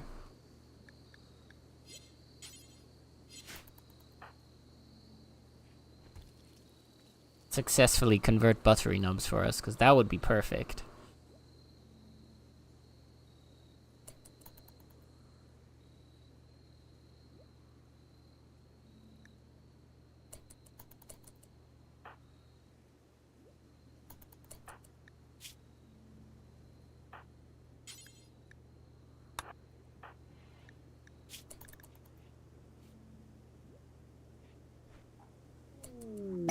We've converted them. Perfect. Release.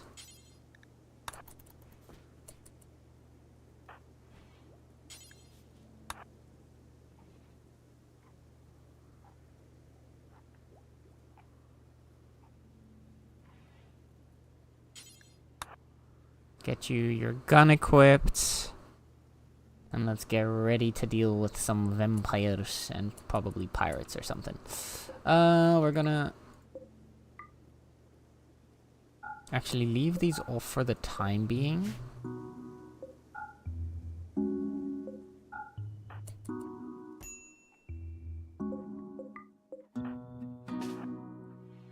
And what we're gonna do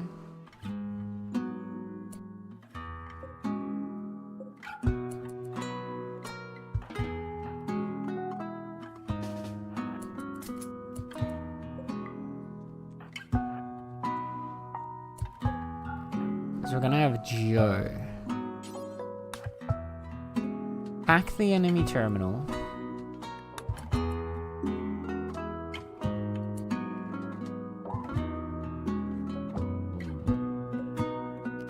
I'm gonna claim these rooms here.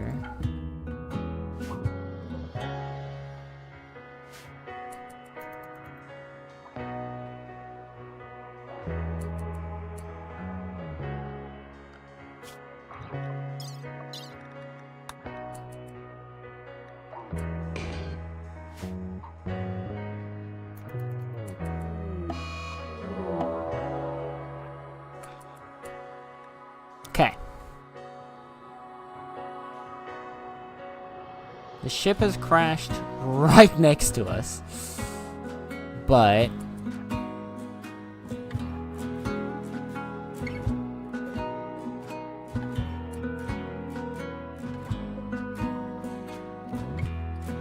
we have an LMG. We have a couple of armed people. There's a single tribal. Oh, come on. I was expecting a little more.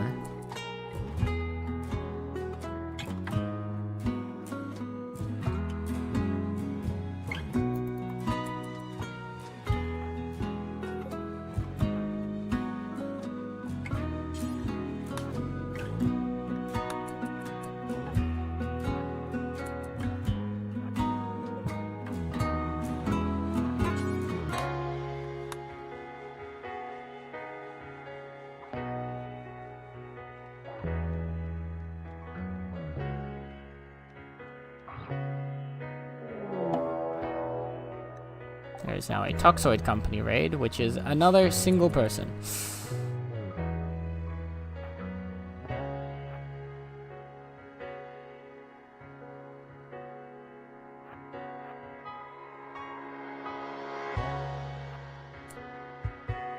Okay. This is where we get to start getting ready.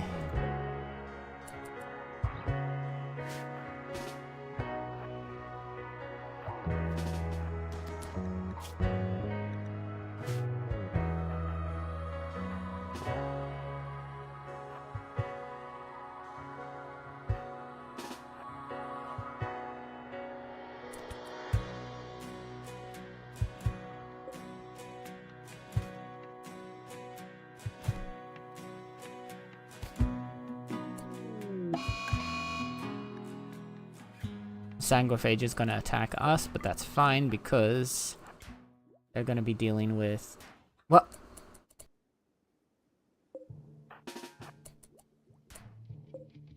Why are they ignoring him? He's right there and trying to attack them. What? What? Wait, he literally just killed one of them and they just ignored it. Okay. Okay, that's so stupid. What?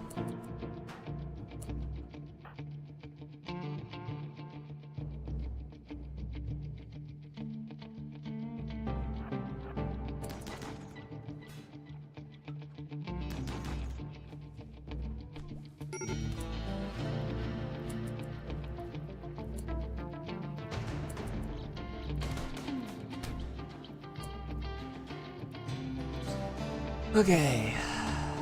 How are we gonna do this then?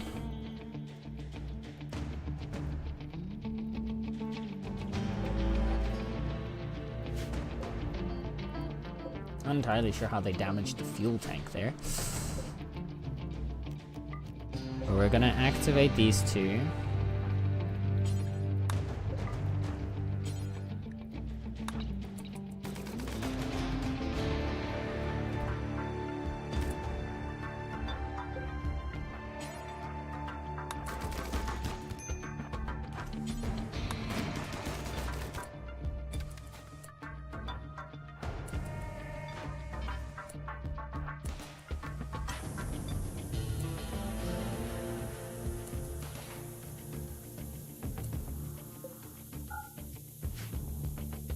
Okay.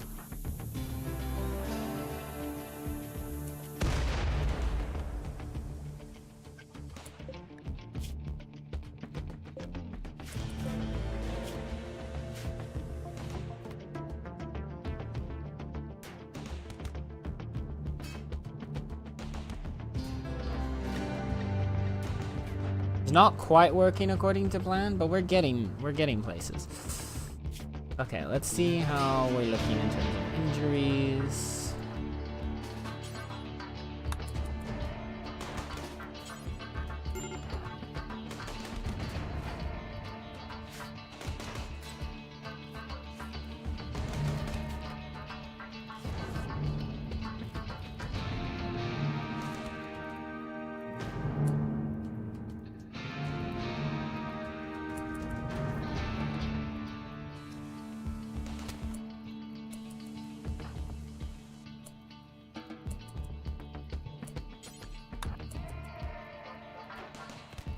Okay.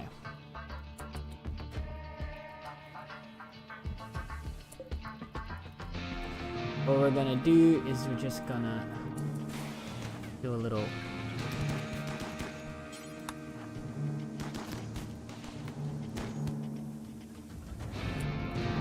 peek on you. We're just doing little peek and hit and run tactics right now.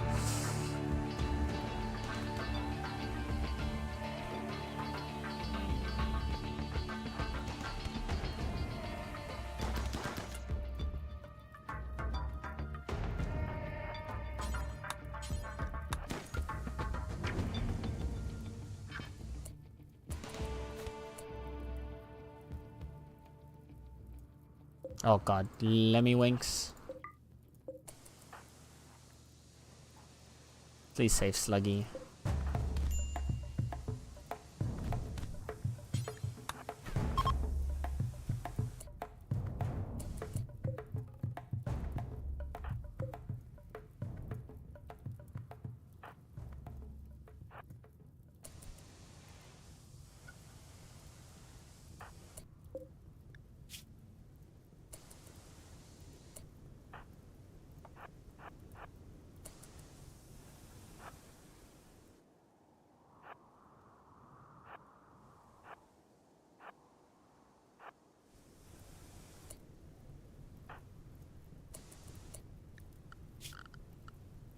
Okay.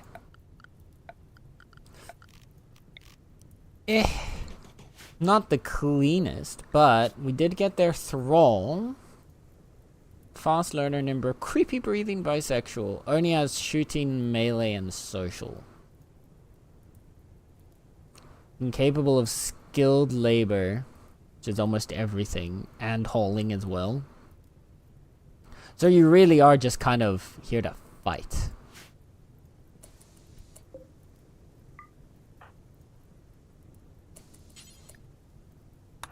We'll capture you for now.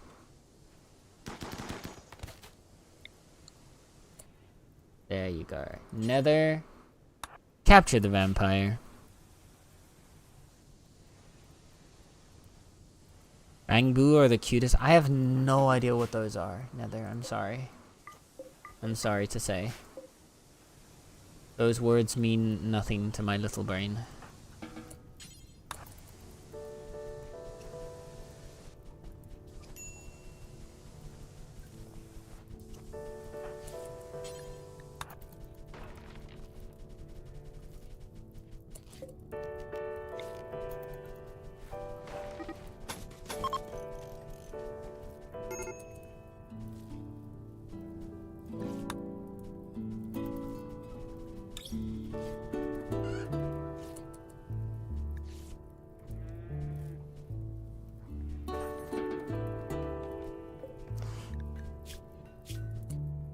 So, you're caught.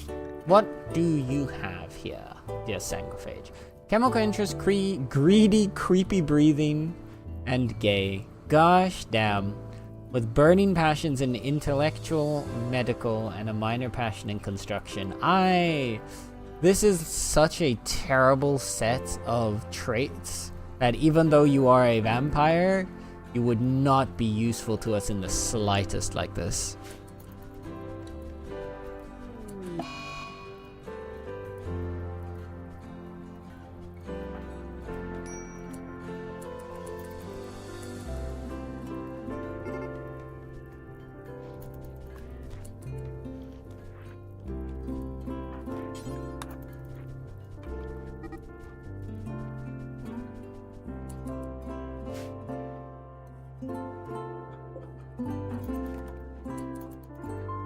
Get all the animals back inside. Winks is having a tantrum. Sluggy is upset. We've completed that.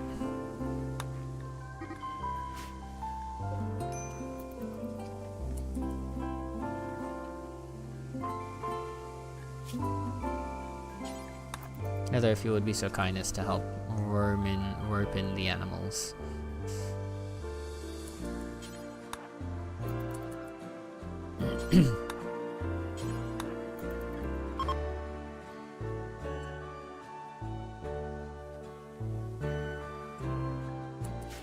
Okay.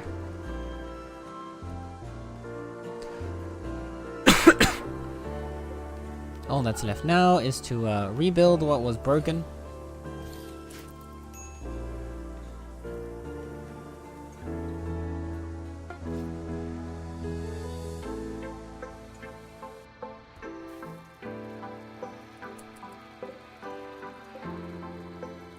Joe has made 2 large sculptures, one good, one poor.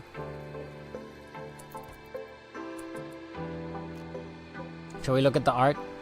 So the poor one is a carving shows a crane riding on a giraffe, wearing an evening gown, eating a carrot. Beautiful. And the other one was Mugapop's Honesty. Mugpopgops.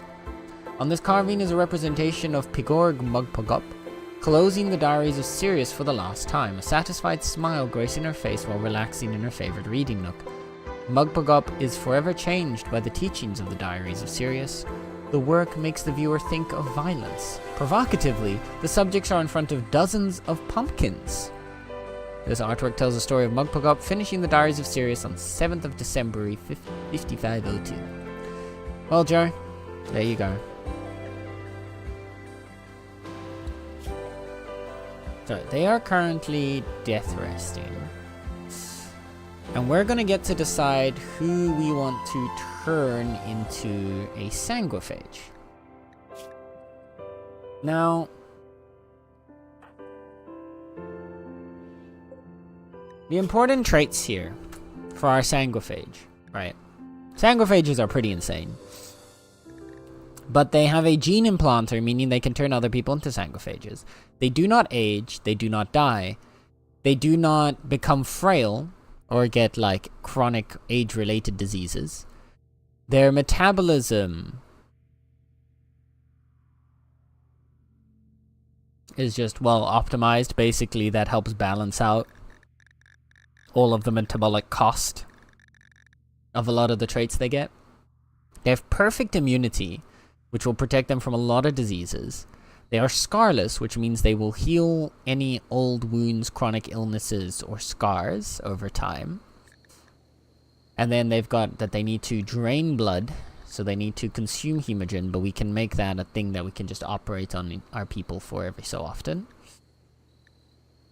They have the ability to coagulate wounds on one ally, using some of that hemogen. They can use the hemogen for the long jump, to move around faster. They can shoot a piercing spine. They have super fast wound healing. They are psychically sensitive, so they have increased psi sensitivity. They run fast. They're immune to toxic gases. They are have a bit of UV sensitivity, so they take damage and move slow. Or not take damage, but they get negative moodlet and slower movement in the sun. They're really, really easy to burn. And they're afraid of fire. They're also aggressive, so they have a higher chance to do, like, aggressive, violent mental breaks. They have strong melee damage, which is a really nice one to have. Which is why I'm leaning towards Lemmiwinks as a possibility. They don't sleep as much. They take less damage. They are also attractive. They can see in the dark.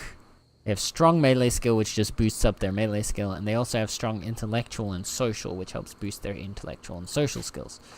So the problem there is that Lemmiwinks doesn't take any advantage of the intellectual and social skills. But the melee strength does help them a bunch. The other option is Buttery Nubs, since they will still be able to benefit from the social and intellectual skills, while also benefiting from the melee skill. Also, being sanguine, they have a higher base, like their mood boost from sanguine will help kind of balance out the potentiality of them having mental breaks, because vampires tend to have violent mental breaks. Whereas Lemmiwinks doesn't have that free mood bonus. And they're psychically deaf, which means they're not going to make much use of the psychic sensitivity bonuses either. The last option is potentially Sluggy. Since Sluggy's already going to get psychic powers, we could have Sluggy combine those psychic powers and his minor passion in melee with becoming a sanguiphage and fighting for the colony that way. I think I'm sooner between Nub and Sluggy, which is where it gets a little difficult now though, because which one of those two do we pick?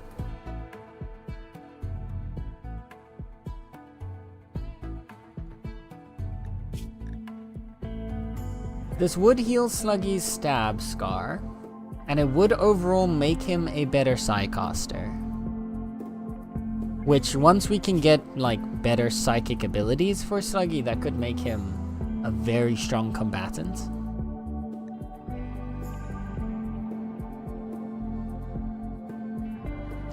But Sluggy does have to spend a lot of time outside in the sun right now, because he's still training his psychic abilities. So, and that's the thing, we can eventually convert more than one colonist into a sanguiphage. So maybe for now, we do Nub, our newest member. And then he can later convert Sluggy.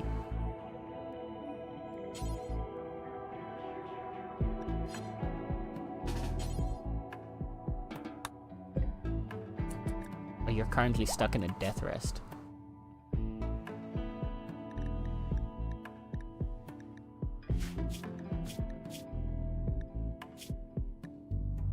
So while they're death resting, we can't have them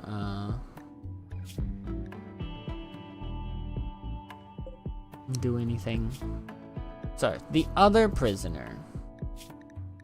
The +1 here. Also a decent combatant. Has a decent social... is a fast learner and is nimble, so again, really good for melee damage. But they have creepy breathing, which makes people like them less.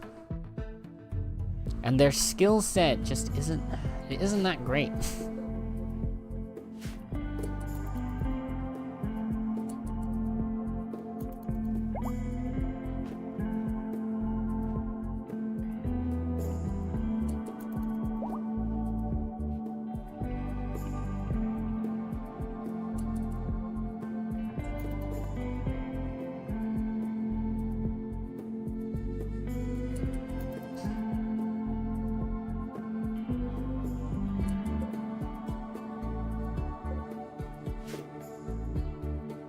Oh, they broke one of our batteries. I only just noticed.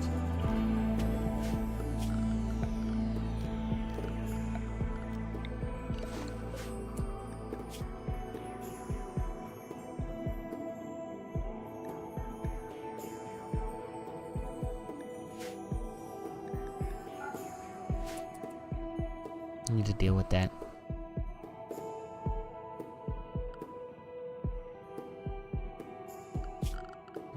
Put a dumping zone here for corpses of non-colonists.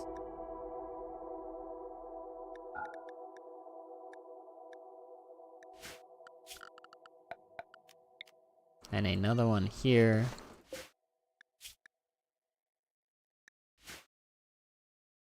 for only rotten corpses. There we go.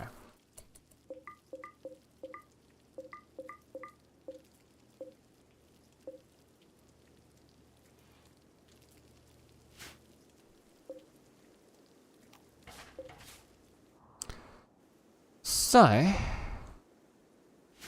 the fuel cell has blown up, it looks like. So we want to check this area still. We've also got the hermetic crates that we can start opening up. Get resources out of those.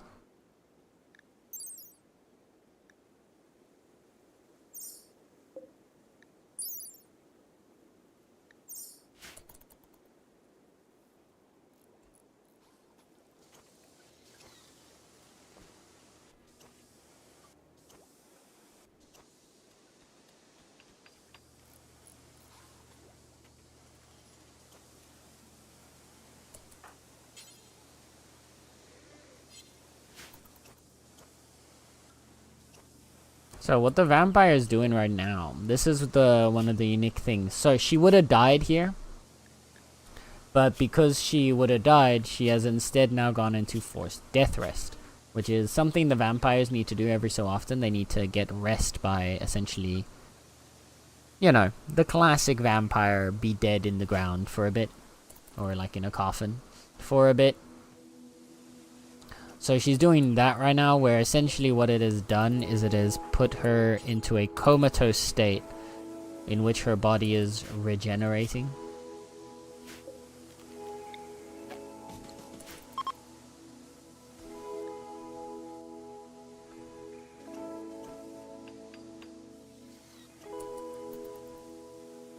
Okay, everything is being repaired.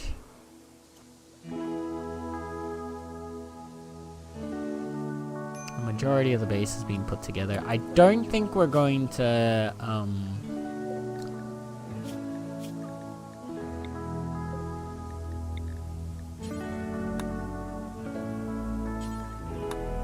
I don't think we're going to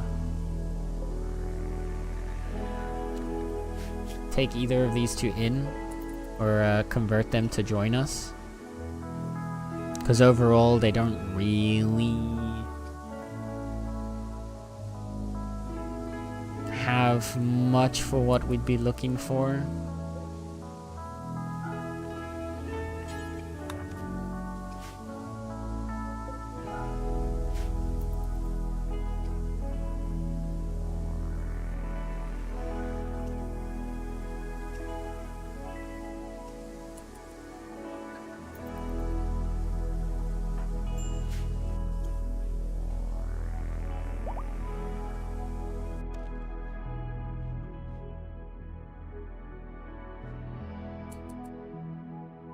Oh, I didn't even see what we got out of these. Lever cube. For entity containment and bioferrite extraction. And luciferium. This one also had... Oh! It had uranium in it. That's not that helpful.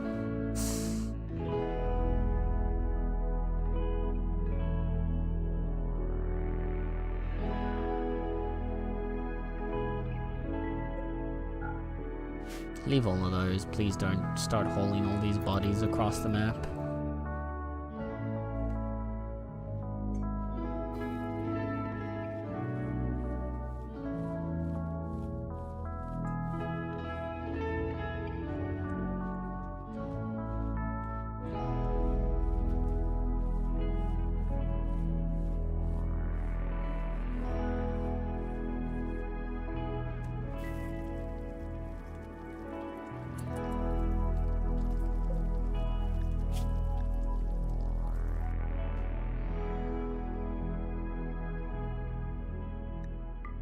I think we're gonna start allowing fertilized eggs as well. We've got enough hens. We've got enough chickens at this point.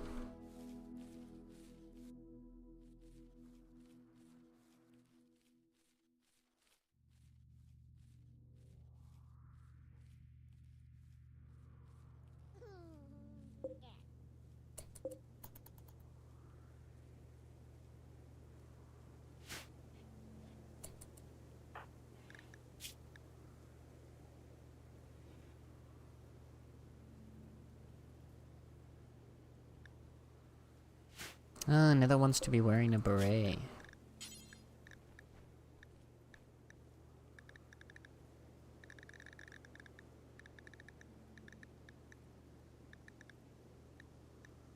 We don't make a beret?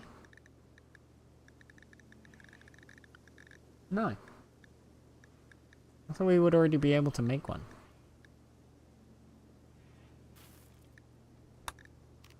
What research is that tied behind?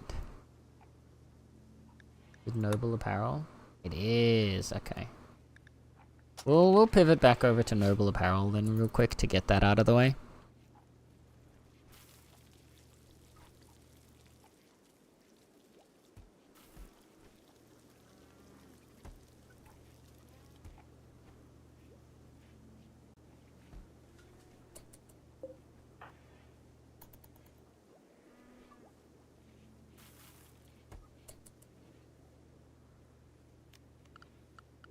Is there anyone who's got cleaning as a higher priority than hauling?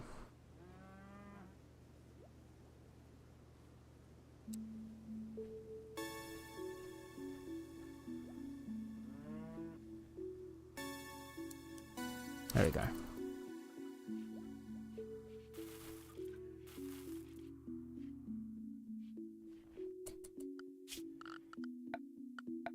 Also, this doesn't need to be part of home area.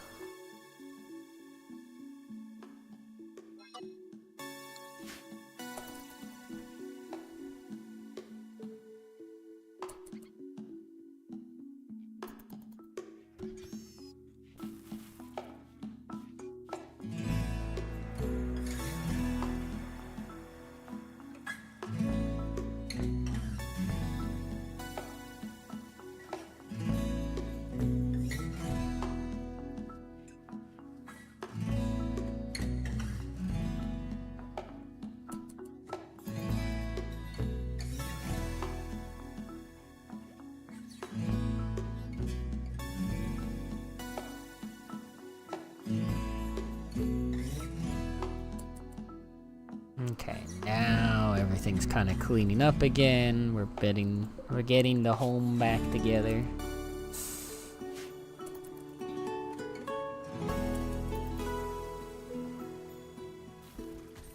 Joe's gonna work on another art piece.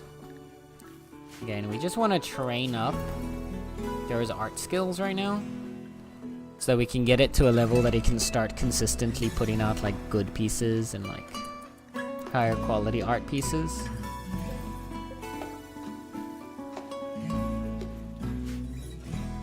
research coming. Pretty good. What is research speed at, by the way?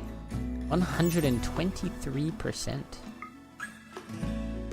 So plus 10% from multi-analyzer, and 109% multiplier because of room cleanliness, 102% because of reading bonus. That gives us 123% final multiplier. Nice.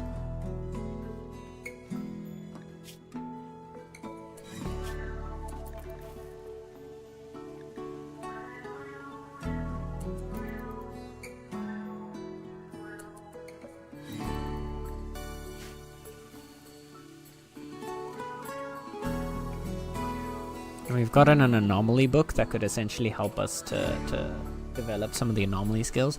On that note, we haven't actually done anything anomaly related yet.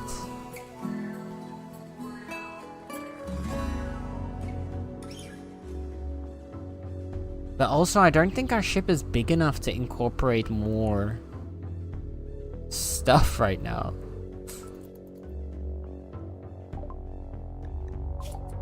Like, we're definitely gonna need to do a big overhaul of our ship at some point. Because there's a lot of wasted space in here, to be fair.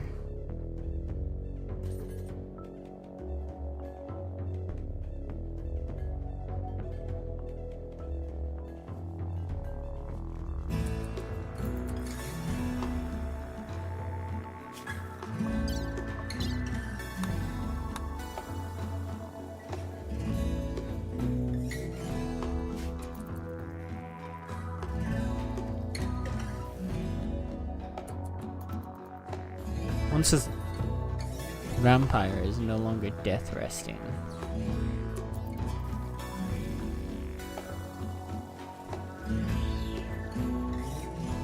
Oh wait, we can already force it, never mind.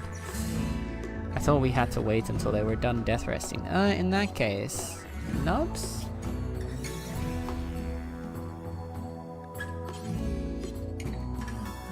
It was Nub, right? Yeah, I think Nub is the one that we want to have first. So, force Xenogerm into Nub.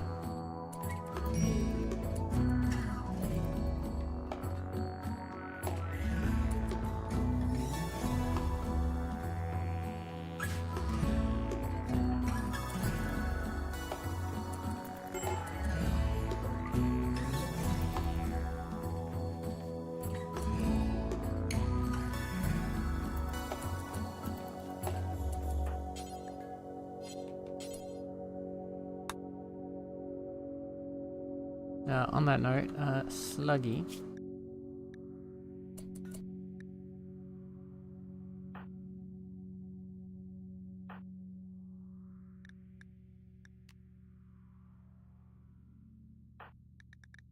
Drop your gun for a second.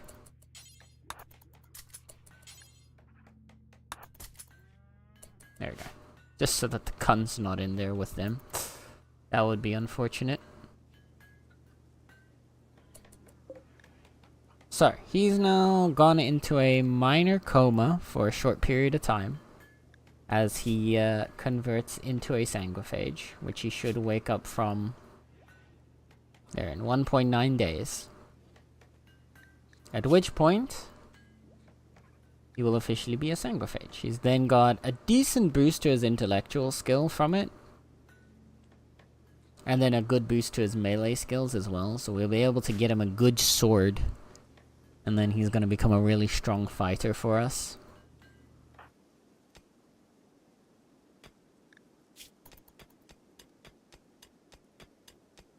Now, I'm still not opposed to giving Lemmiwinks a conversion as well into Sanguiphage, and we might just do that.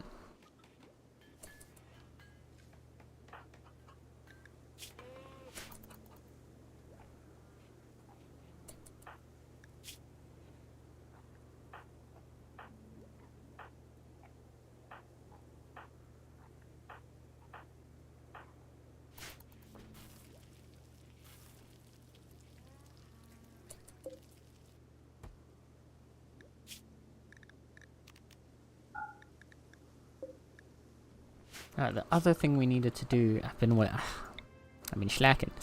We need to get our fabrication bench down.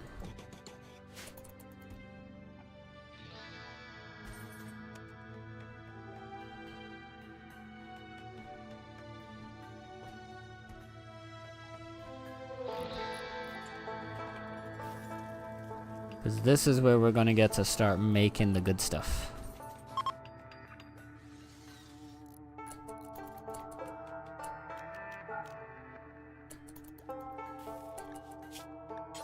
Right now, all we can do with it is make additional components, which we don't need to do too much of since we can mine quite a few of components.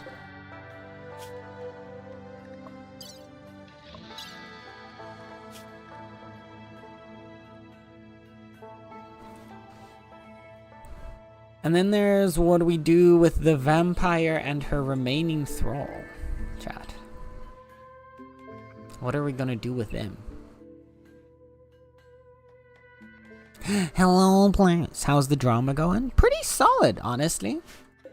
We did some good work. We've captured a vampire. We've used that vampire to turn Nub into a vampire. So Nub is now a quasi-immortal creature of the night.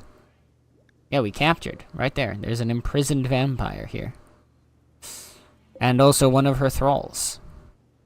Sorry, they're technically not vampire. Technically, they are sanguophages. But it's basically a vampire, essentially. They are deathless, they do not age, they are able to convert others to it, they need to consume hemogen, which is in the blood, and they use that for abilities, and also it naturally drains over time. And they heal from all scars, and they're beautiful. Wonderful creatures. Basically really good, strong melee fighters as well. So, Nub here has become our first colony vampire, and we're deciding what to do with this lady.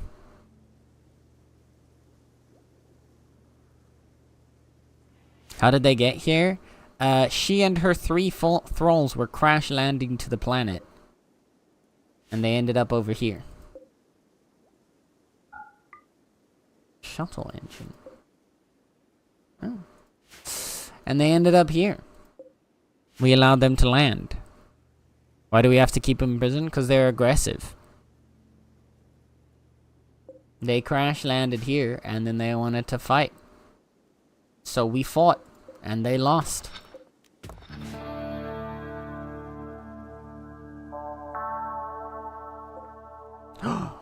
There's plasteel in there. Holy shit. Wait. Also, there's fish under here in the mountain. That's crazy.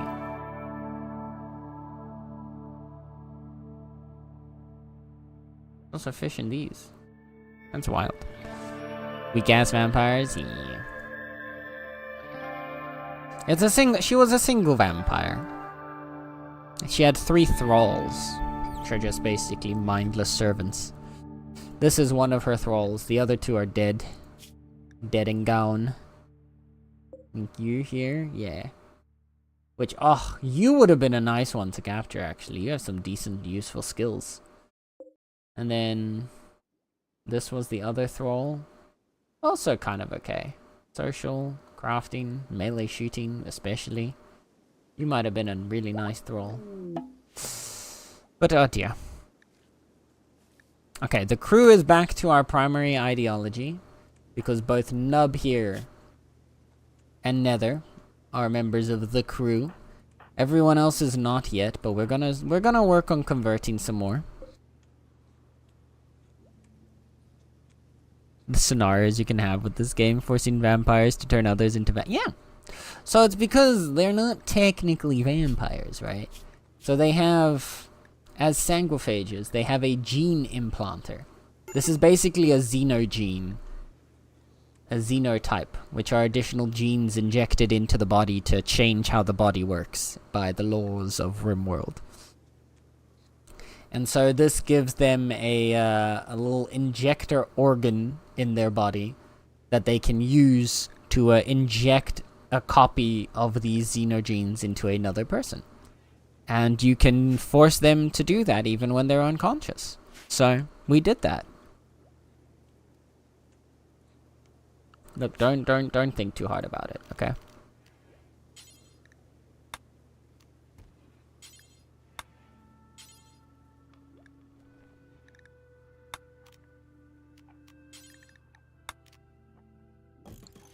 I also need to make a comfy chair over there for the research table, because at this point they're spending so much time at it.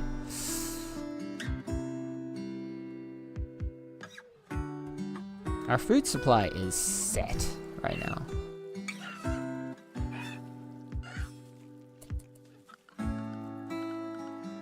There go the chickens.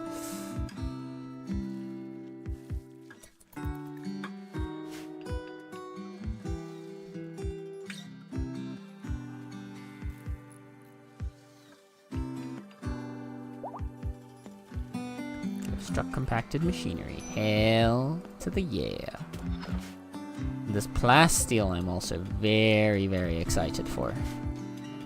Getting our own source of plasteel would be insane.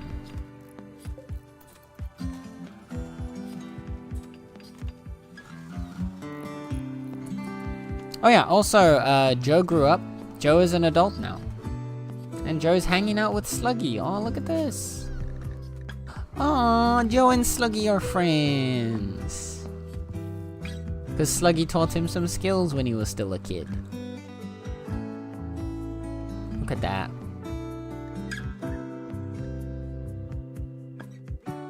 Actually, Joe's friends with... Joe has a positive opinion of everyone. Nether is the most neutral, but even then it's still neutral positive, so... Joe's gonna be a friend. Joe wants to be friends with everyone. Just a little guy. Let's go up to level 5, let's go. Oh bro, compacted plasteel is gonna be so good.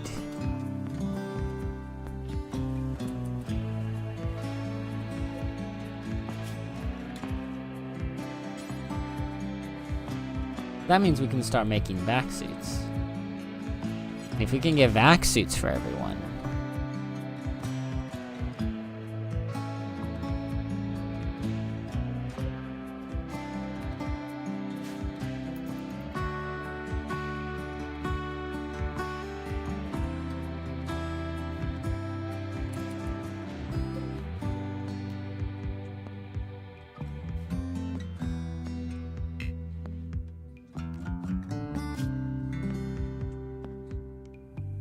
So there's one other thing that can happen, right? If we wanted to, we could convert 2 people into vampires. What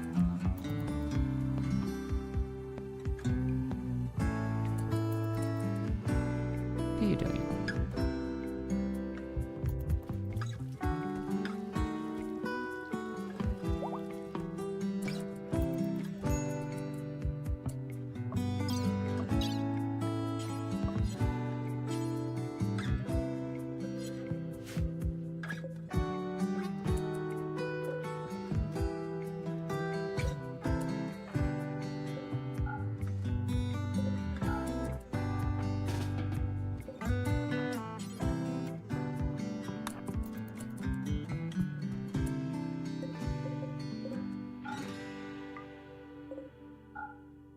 There we go.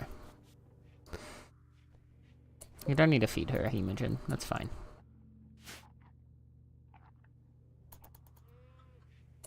So, with the gene implanting done, she's now gone into gene regrowing, which means that for the next, like, 2 years, she has to slowly regrow the genes in her little gene implanter organ thing before she would be able to turn somebody else into a vampire again. However, you can bypass this process and force them to add their gene, to give their genes to someone a second time. But if you do it during this period in which their genes are regrowing, it will kill them. So we could just have her die in order to make someone else a vampire, but I don't think we're going to do that. I think we'll keep them around for a little bit to help train Nether's social skills. And then we will send them on their way. Ooh, this is a big plasteel vein. Hell yeah.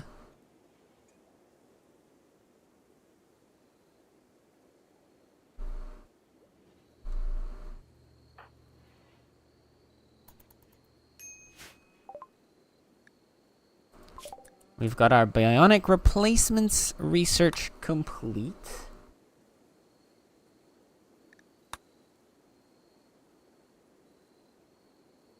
Beam, this is a new thing. A gamma ray laser which fires a sweeping beam. The narrow high energy beam can pierce thick armor and ignite targets. Damn!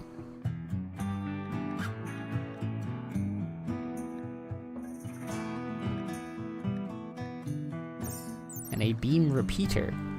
Ultratech weapon that emits gamma ray laser bursts in a rapid sequence. The tight gamma beams can pierce shields. These sound insane. Big guns, basically. So we were beelining for toxin filtration so that we could get a new kidney for players, but well, again, that's no longer a thing. So I guess we can do advanced grav tech to start working on grav light panels if we want to make some of our own. And a pilot assistant might be nice to make as well. Because this is just, I'm assuming, yeah, plasteel and advanced components. So it's kind of weird that it's here and not here and requiring advanced fabrication since you need advanced components for it, but fair enough.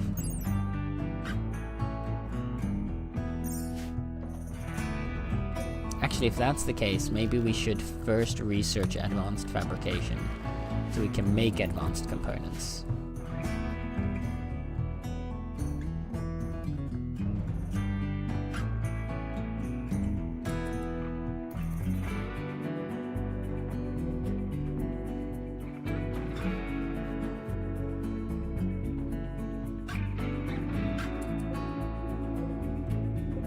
Joe has made a new sculpture. The title is Form. This work bears an image of an empty shirt. The scene takes place on the outskirts of a town. Okay, Joe.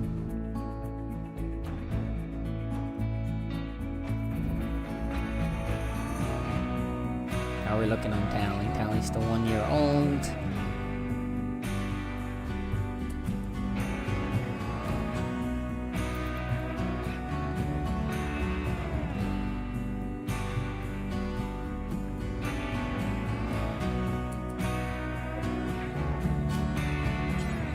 We can't make any of the bionic body parts just yet, since we need advanced components, and I don't think we have any more advanced components. Do we even have components? We do. Not a lot, but we do have a few. We'd either have to trade for some more advanced ones.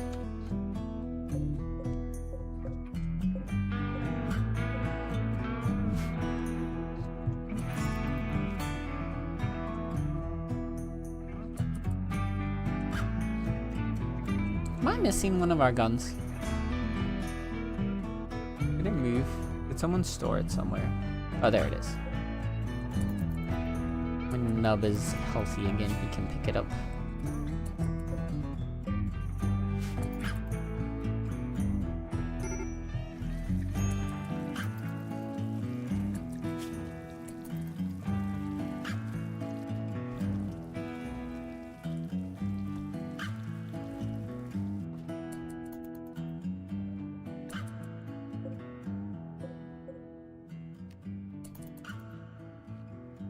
Wait for a little bit longer and we can do Nether's leader speech.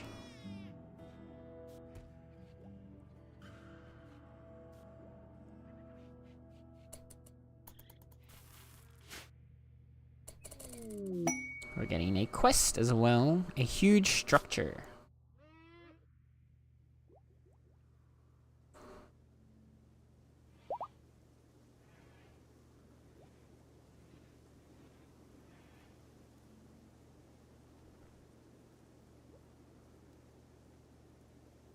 Oh, this is a rough one. So we could do that. No, it's only Circadian Influence, which is Circadian Insistent and Half Cycler, which, yeah. Minium Serums don't matter. Jade is okay. So this is another one of those build a structure quests.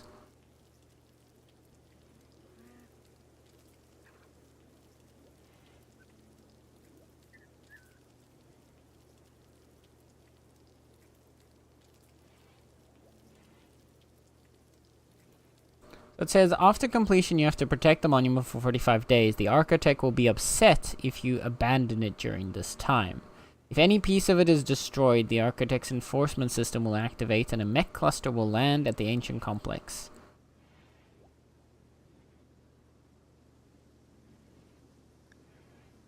Thing is, we could get... The tech prints are always very helpful to have, though.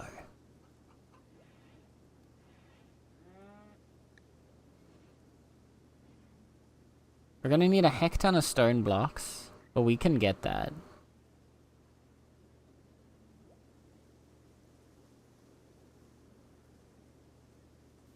And with Circadian Assistant, basically makes it so that people can go a bit longer without needing to sleep. And the Half Cycler makes it so that you don't need to sleep at all, but you lose some consciousness.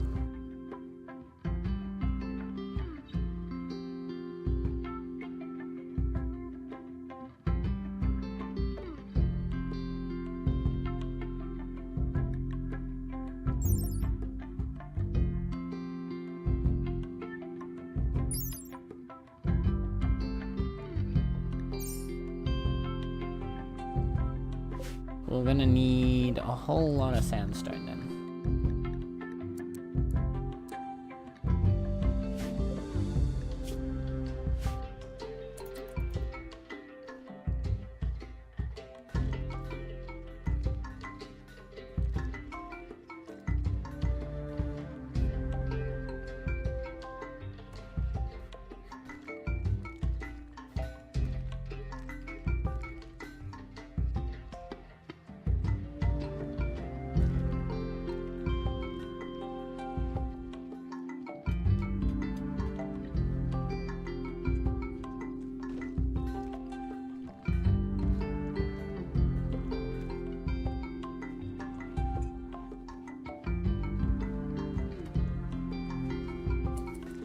If we get that, yeah, I think we'll pick up the quest, we'll make it out of sandstone. Here's the thing, it says that it'll only send the cluster if it gets damaged, so if we put it back here somewhere where parts of it won't get destroyed, then we'll be good. And if we leave, it should only cause a negative attitude bone change and not make him angry at us, I'm assuming.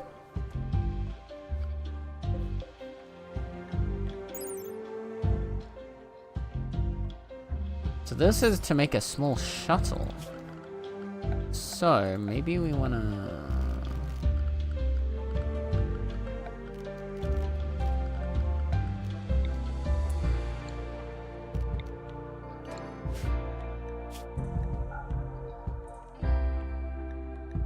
put that shuttle engine on the ship.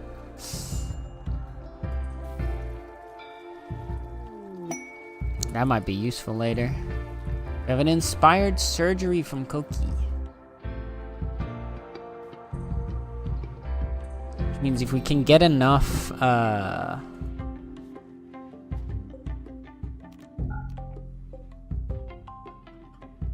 if we can get enough... Words are hard, chat. My brain is not working today. If we can get enough advanced components, we can probably make a bionic part. A bionic improvement somewhere. And start upgrading people. Like we could replace Kyle's wooden foot with a bionic leg, making her a lot faster.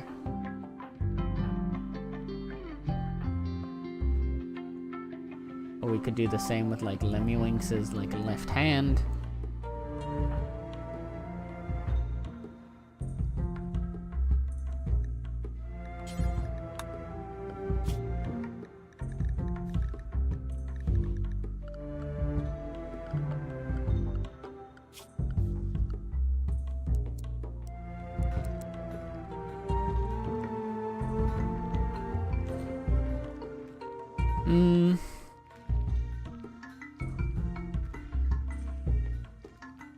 So we want him to help with research now.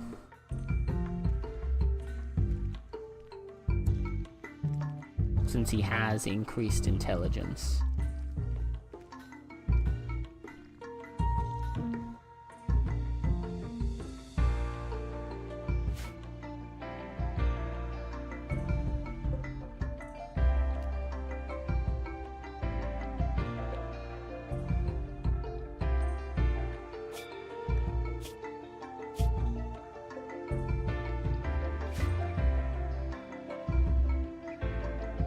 I don't think we release these two, probably. I don't see a world in which we need to keep them, or in which we need to kill her to get somebody else to turn into a vampire, because, like, I don't think we're that evil, you know? We're gonna teach them the error of their ways, explain the understandings of our people, and then we'll set them free.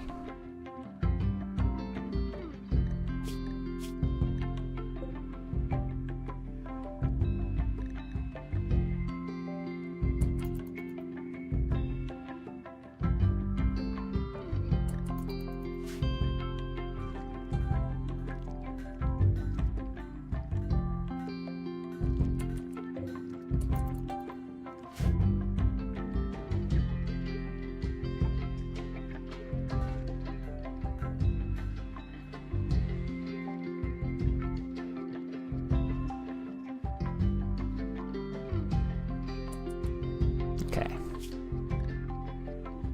Let's pick it up.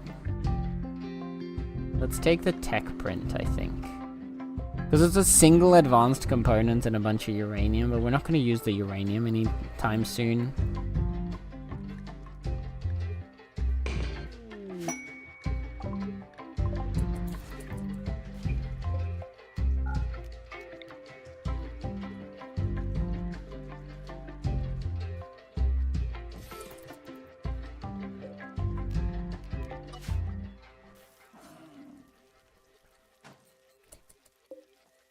Okay.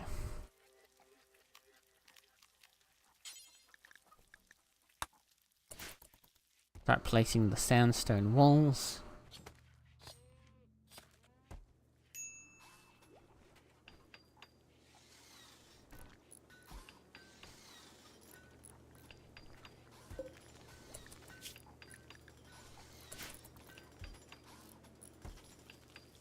These projects will also help us just build construction on everyone, which is nice.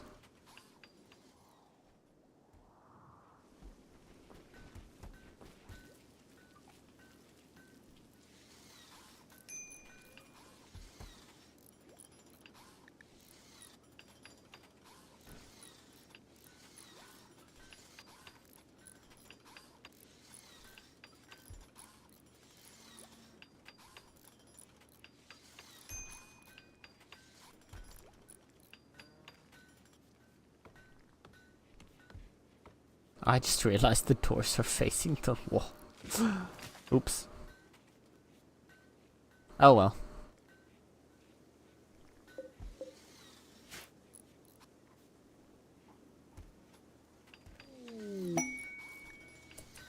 Joe has a go frenzy. He will move faster for the next 8 days. Let's look at him speed. Look at him speeding. He's zooming. Yippee!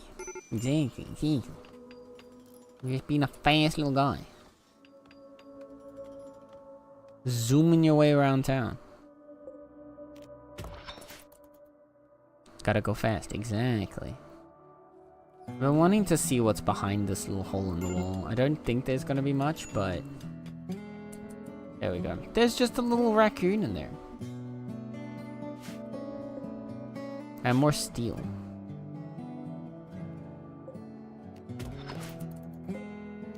So we'll let our guys mine that out.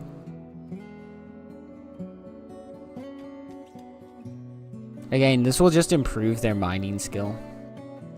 So even if we don't end up using all the steel or even taking it with us, it'll just improve the mining skill, which will make them better miners in the future. Okay.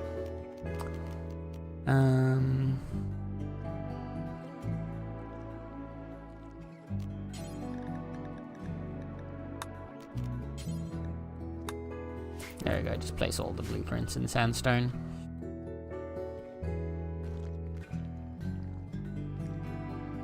And then we should be good.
Something very satisfying about just watching them work.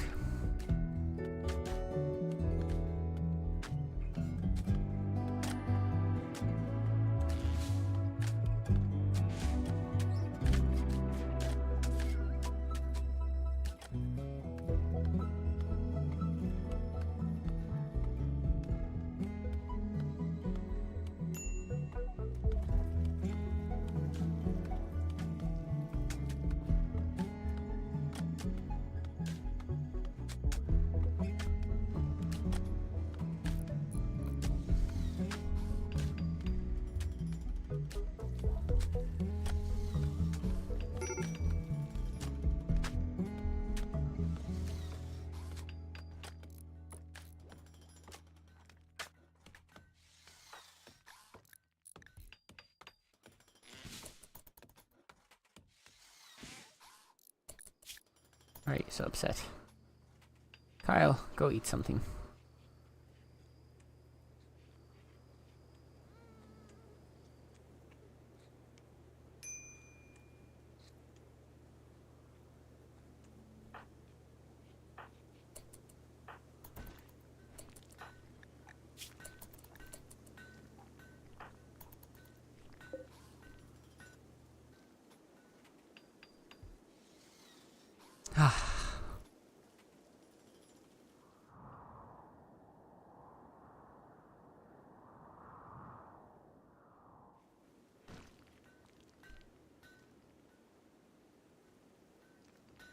Nub is out and hard at work. I think he's going to be developing his construction skills really, really fast now. Being a vampire and not needing to sleep as much.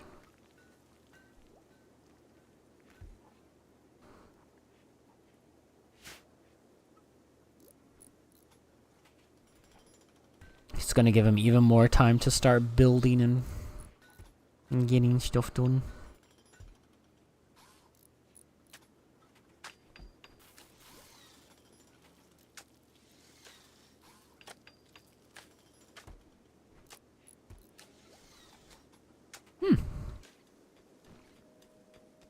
Trying to think what else we even... So, like... Obviously, our defenses are less than ideal right now. And we need to figure out a proper defense mechanism that's going to help protect us in the long haul.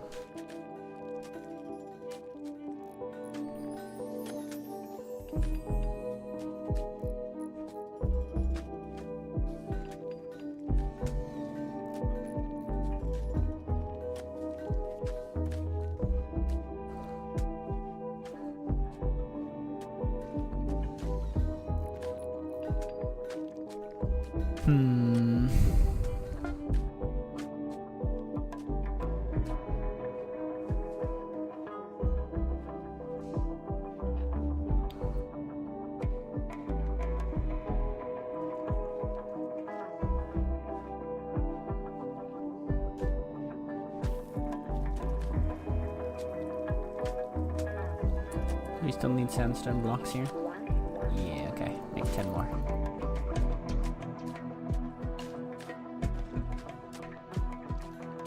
Don't actually think we need 10 more, but we'll see.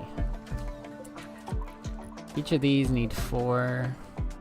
This one needs 60. Okay, so maybe we do.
Are your... Ideologically, they're not really getting converted much.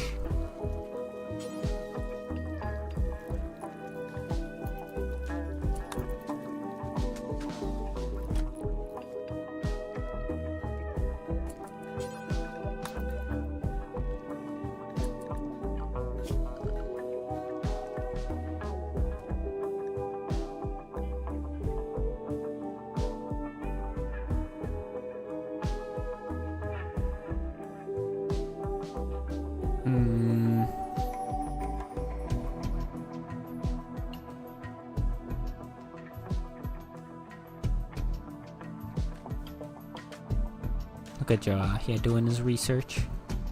Working hard. Reading books. We need to get that plasteel inside, okay. So I think we just expand this thing right now. Sluggy's throwing a party. Hell yeah. Yeah, you throw that kitchen party.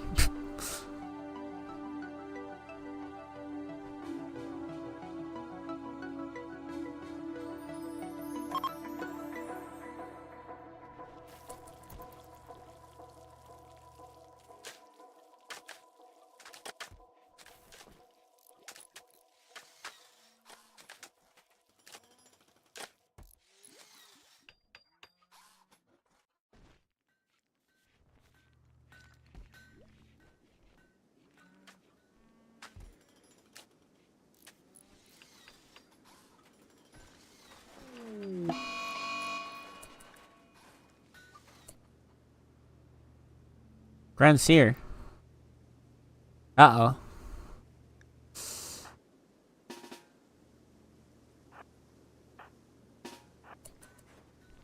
How did you get out?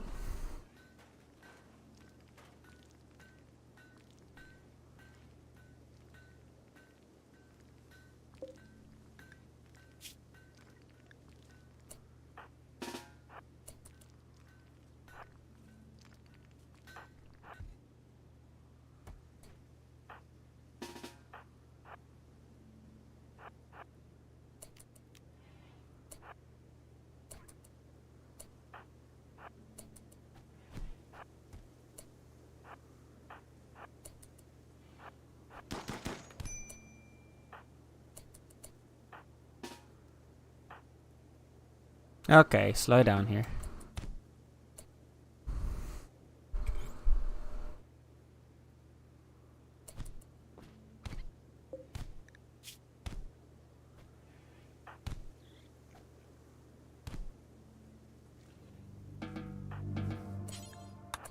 Capture her.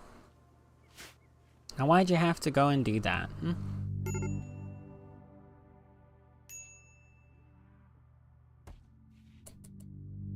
Dang, vampire.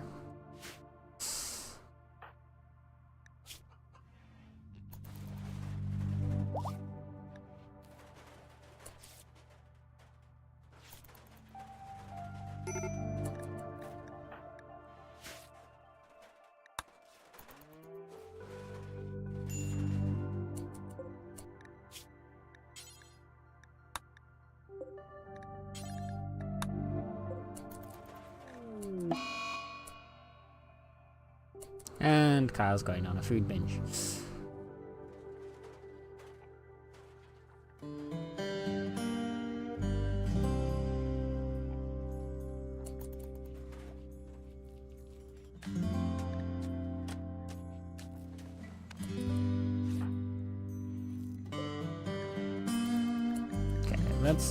Let's release here as soon as that's done.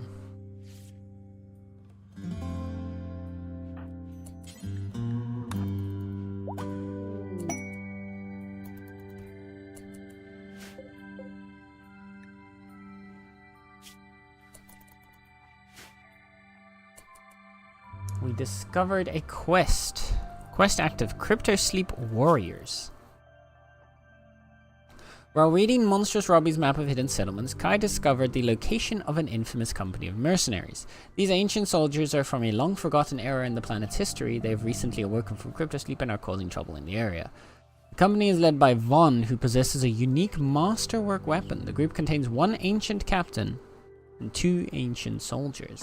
If you're able to kill or capture or kill the leader, you can take the unique weapon. They're hiding out at an ancient structure at Banburst Lake. Well, that is on the way to where we want to go. Because we want to start heading this way towards the ancient reactor, I think.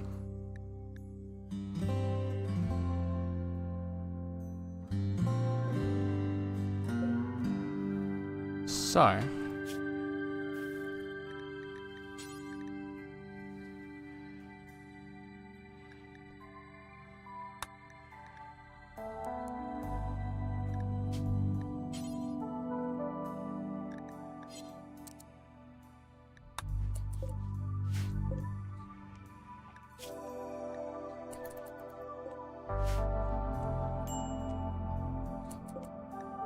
Actually, we can make it so that Sluggy can work on this one too. There we go. We can get these produced. We can start making some vac suits. Alright, we got an ad rolling through. Thank you for sitting through them. Thank you for sitting through them.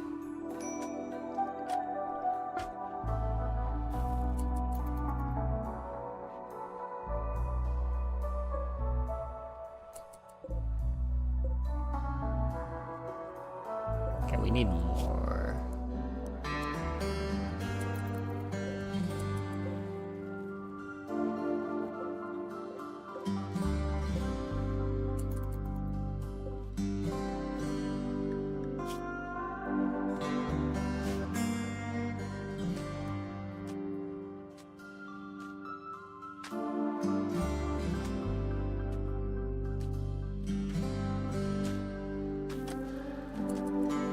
He's hard at work.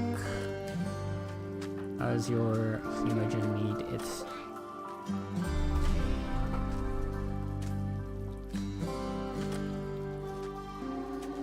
let's mark these as allowed so that you'll go grab one so that you don't get mad.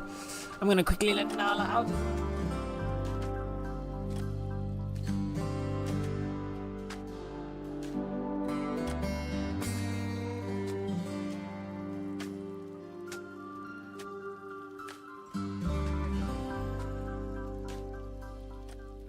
The line hath been released.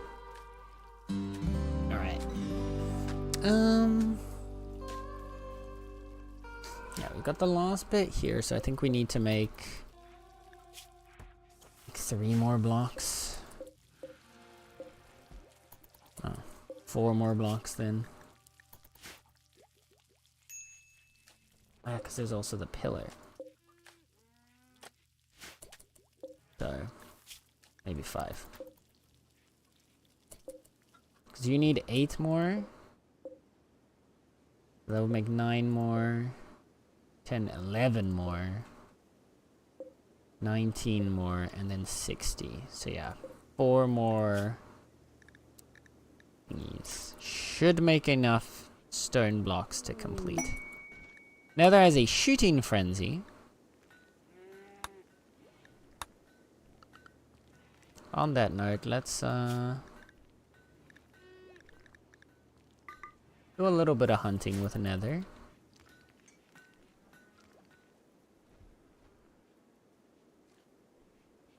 Like, our fruit supplies are honestly really, really good, but it never hurts to stay stocked up on fruit.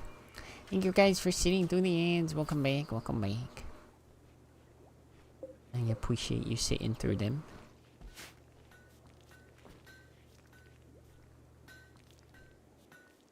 Yeah, I'm trying to figure out what would be the best way to get us a decent defense setup. Because this is not it, obviously. Have a what now? You have a shooting frenzy. Which means you like to enjoy making gun go boom. So we're making use of your shooting frenzy by having you go out hunting a bit.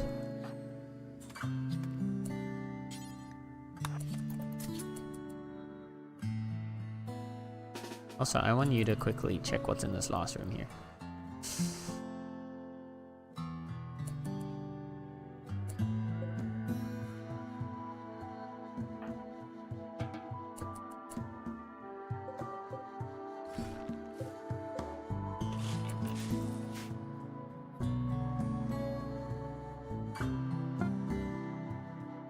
This thing can go off at any moment, so we're just gonna open up the walls. And if it starts burning like this one did, it'll clear it out eventually. Oh, I just realized this is sterile tiles. Sterile tiles could have some, that's a bit of silver and steel in there that we could extract a bit.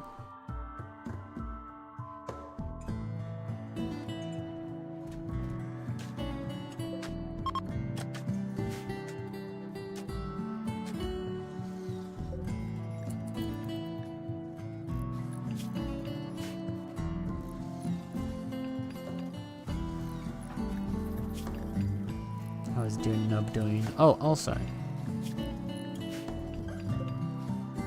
Well, you are a prisoner. Since you are a thrall, I'm sure you'll understand.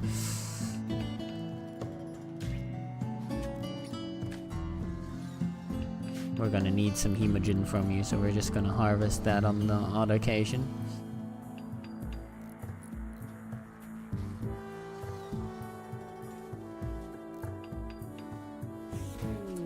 Monument complete.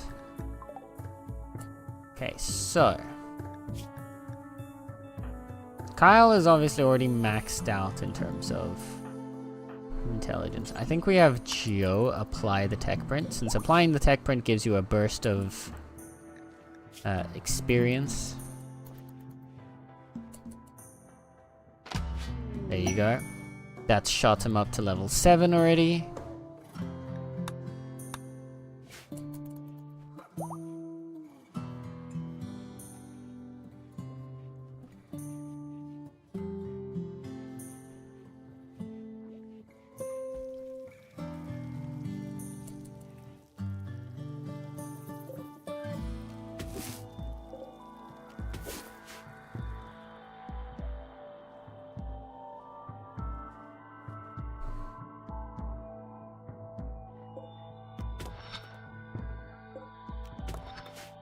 You got all these steel veins, we can just have them mine out.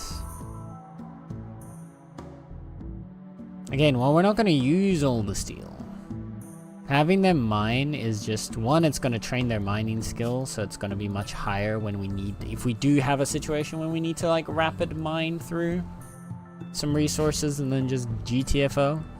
It's going to be a lot easier to do that when they've got really high mining skills.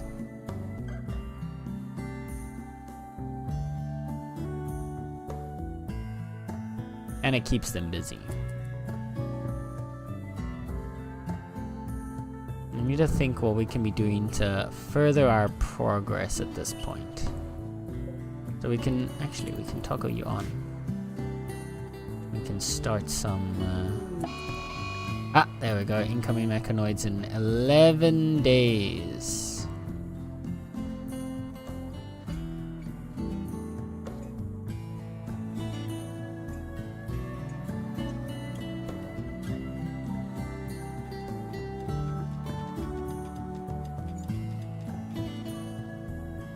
Was bound to happen eventually.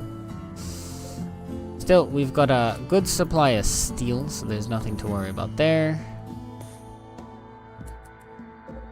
We have a couple components, and we're able to now craft our own components whenever we need from the component bench. Or sorry, from the fabrication bench.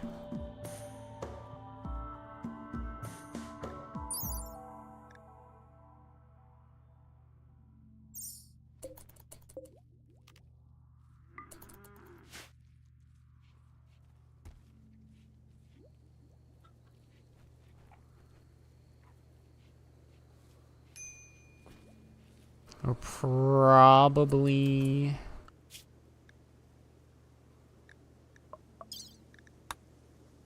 And we're also going to want to pick this up eventually. Ideally, I think we want to make our way towards the Crypto Sleep Warriors. I don't know if we can do this in one jump, though. I think this is going to be too big for one jump. So we might have to, like, jump somewhere in between here and then go to them there. There's a glow forest. We could potentially check out what a glow forest looks like. Oh, there's a silver mine here. That'll be great for some money, but again, we don't need the money. We don't need the money, so don't... This is how we end up with such high colony wealth that we're getting raids that we can't handle because I'm just one... Ah, greed.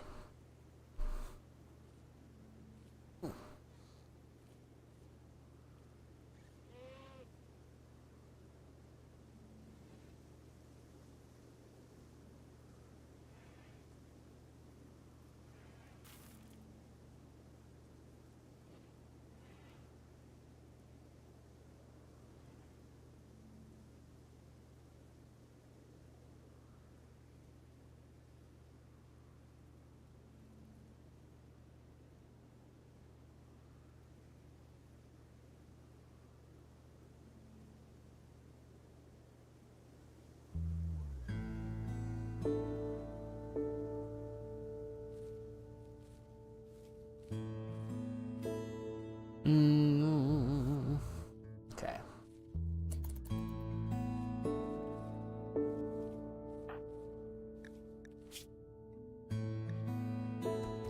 You're looking pretty good. Your mood is just exceptional, which we love to see.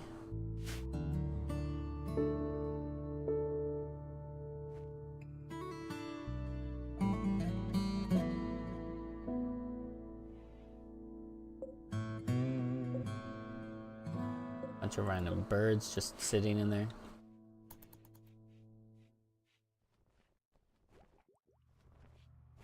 What I might do is might turn these both on.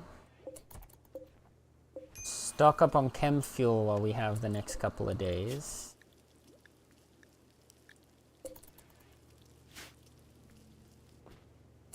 Okay, maybe not 10. Let's do like 5.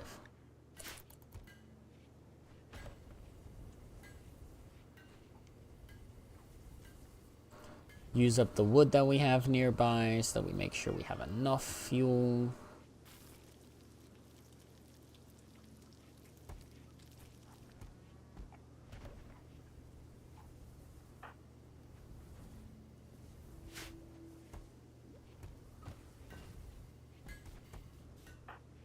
Sluggy is hard at work.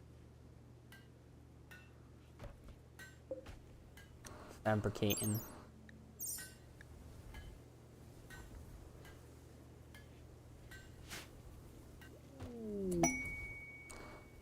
Guild member pollution dump. Great Captain Wouter Thays of Exo Coalition has a special request. Someone has dumped an abundance of toxic waste packs near one of his settlements and he's unable to safely store them. If you accept, he will deliver 208 toxic waste packs by transport pod. Not kept frozen, they will dissolve over time, polluting nearby terrain. That doesn't really matter to us. But that's 8 advanced components right there. That would let us get some bionic body parts installed. So I think we take it.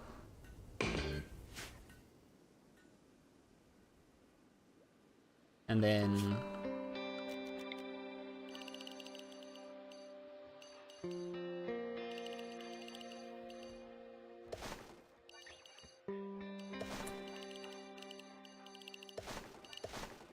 We get a nice big dumping zone in here. And it's nothing except for waste packs.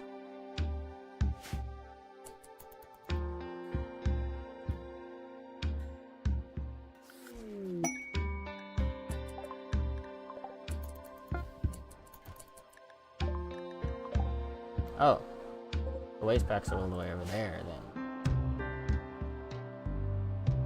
That's fine.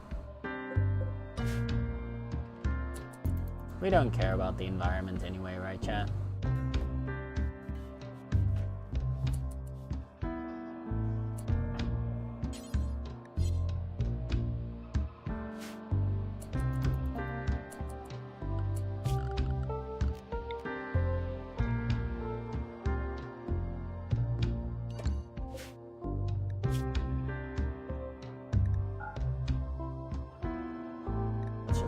Spot for advanced components so that those are safely stored inside.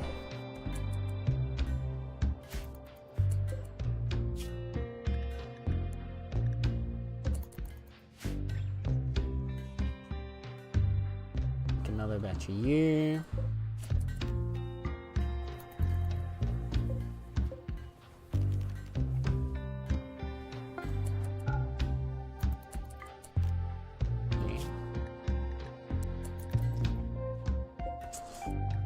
And then we can start doing some body part replacements. So, what I think we want to do first of all is Kyle is being slowed down by this wooden foot.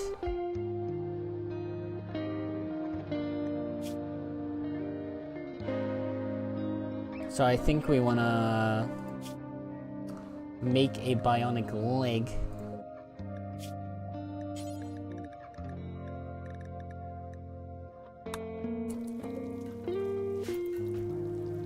For them.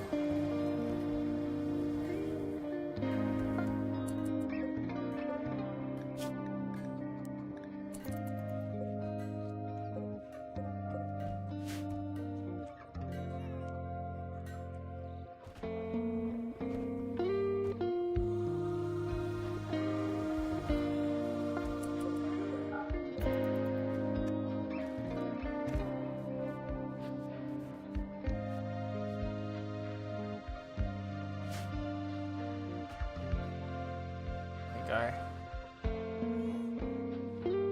How's our little Tally looking? She's 2 years old now.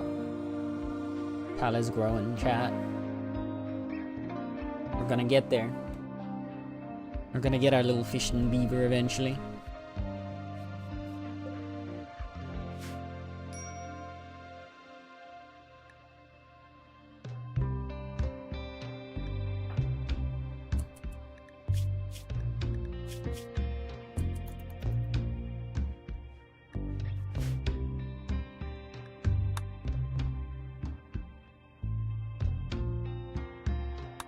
The mechs are gonna come for us soon. We've still got a bit of time though. The toxic waste packs are frozen because the outdoor temperatures are actually low enough to keep them frozen. Nice.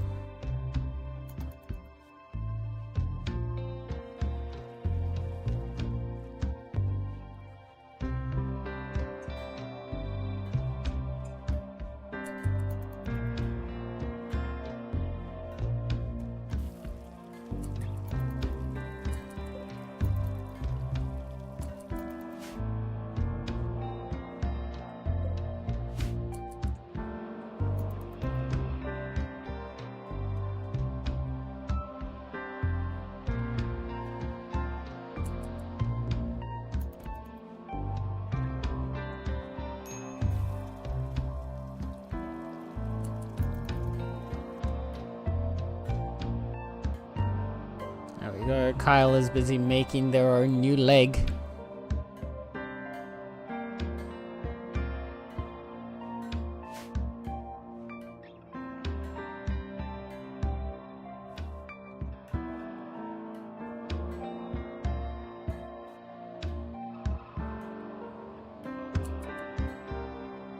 Okay. What else can we do while we're still here? Just to make sure we're stocked up. for the time being.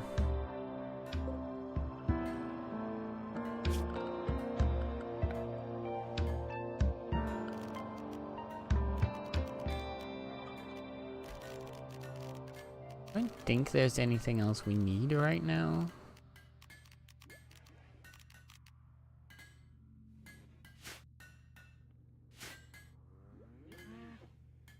I don't want to work on another hospital bed until we've got someone whose construction is like really high. Yeah, here right now everyone's construction is below 10 still. And I'd rather have like another like 15 like Blouse had before we make more hospital beds, because then we get the really good quality hospital beds.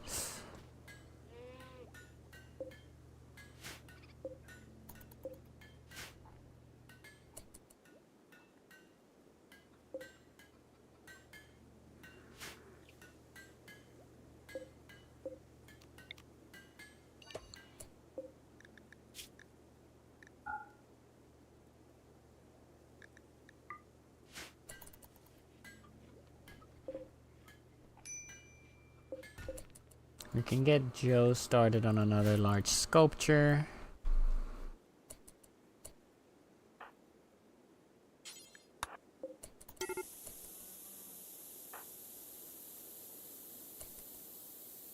There we go. That's the fire procced, but that's fine because that's not going to burn anything here.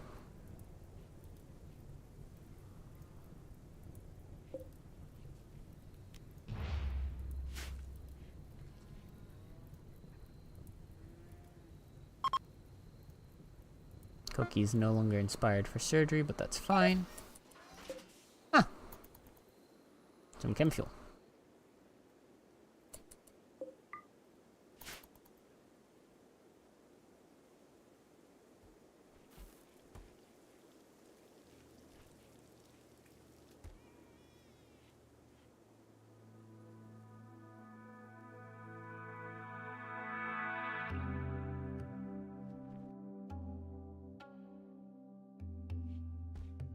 What else do we...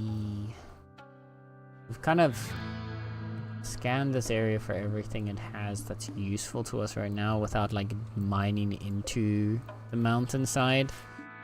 I don't think we're gonna have the time to strip mine the mountainside here.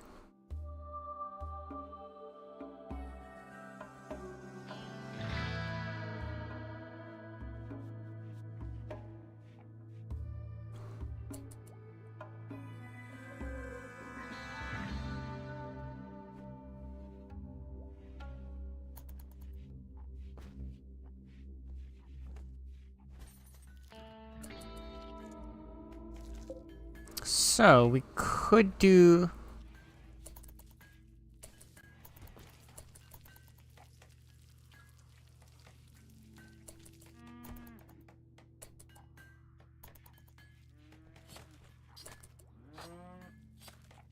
How's Nether's social skills looking?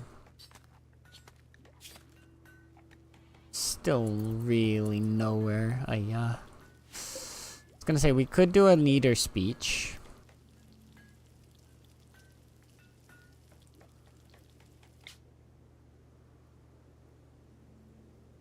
There's a solid chance of it at least being positive.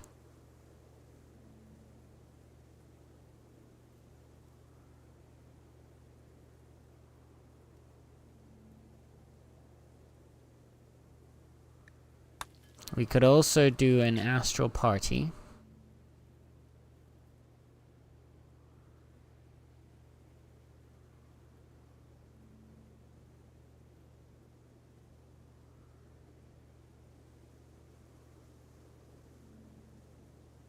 Which would also give a bunch of mood bonuses. Do we need meal pillows? We haven't made those yet. Okay, can we make...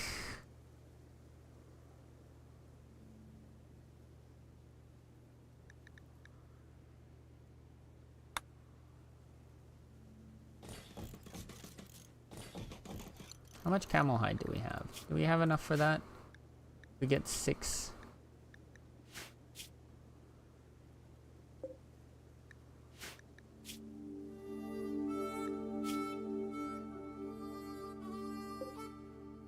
150. Oh, that's perfect. We have exactly enough camel hide.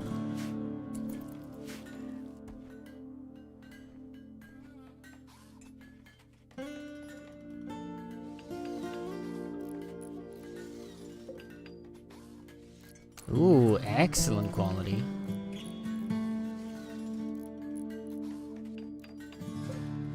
Poor. Rip.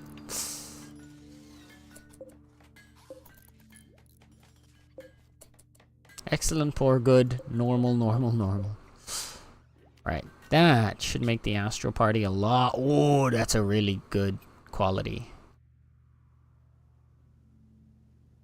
Let's do an Astro Party.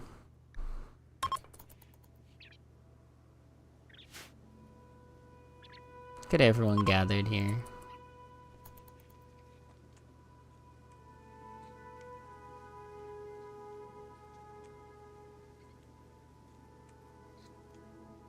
Party has begun. And it was terrible. Well, rip. -3 mood. There was such a low chance we were actually gonna get terrible though. Goddamn. We had a 90% quality.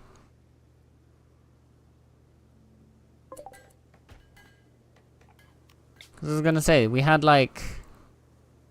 Even now, at 0% quality, the chance of it being terrible is only 25%. I'm pretty sure our chances of it being terrible were under 10%. Sad. Sad. Tried to get everybody's mood up, only made it worse.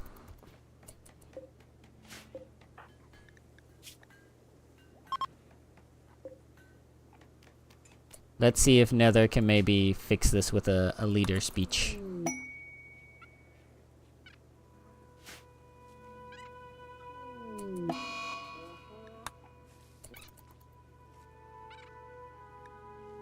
Kyle's going on another food binge. Kyle, I swear. There we go. That was encouraging.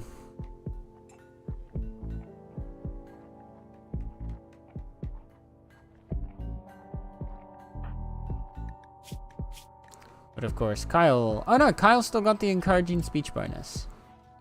Okay, that's good. That at least cancels out the terrible festival. Oh dear.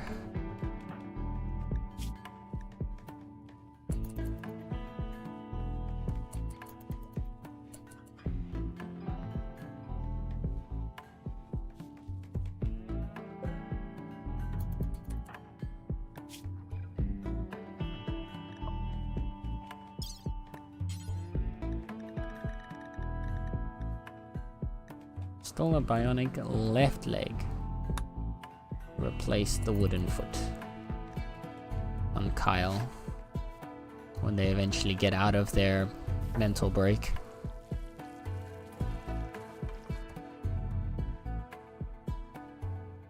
Oh dear.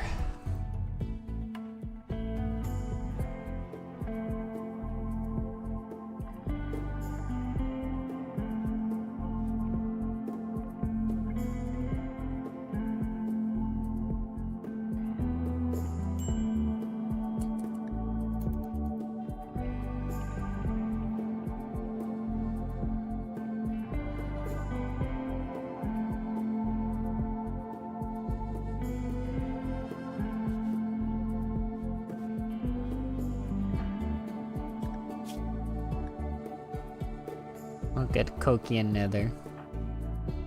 They're almost constantly in like a good mood.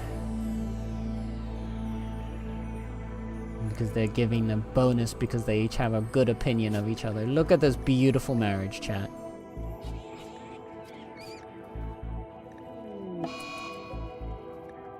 And some of our animals just got the flu. Sad.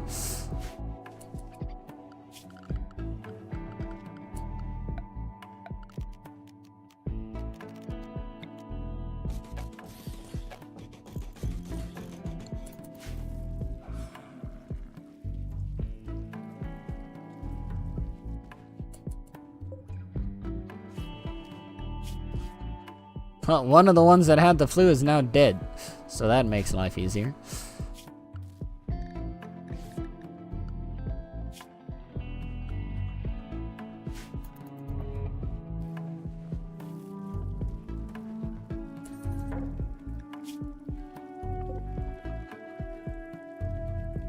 Our cows have the flu, but they should be able to recover from it, so that should be good. We're gonna need to bring everything in sooner rather than later, but we're gonna have to wait for Kyle to be out of their mental break before we attempt to fly away.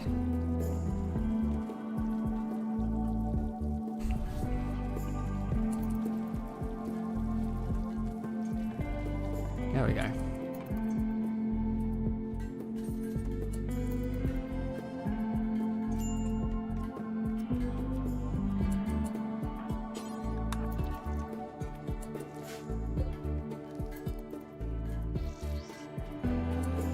There we go. Kyle now has a bionic leg. So, once they wake up, after the anesthetic wears off... Psychite tolerance. Why do you have psychite tolerance? Where did you eat psychite from? How did you eat... Oh, wait.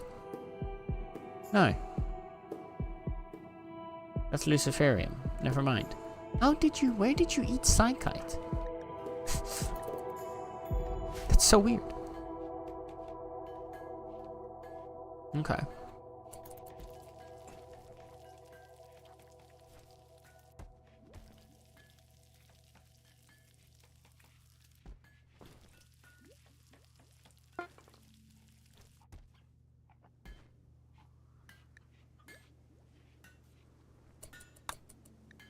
Our leader speech was good. Mechanoids are coming in 7 days. Kyle is no longer incapable of walking. They're still woozy from the anesthetic.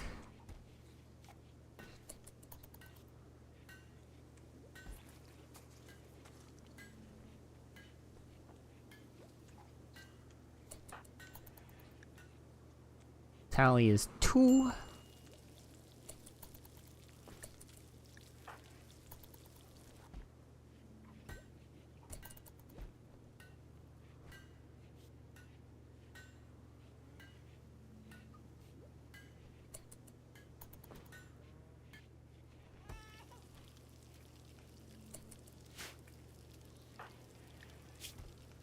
I think then the other person that we'd probably want is if we give Nether, because Nether is a body modder.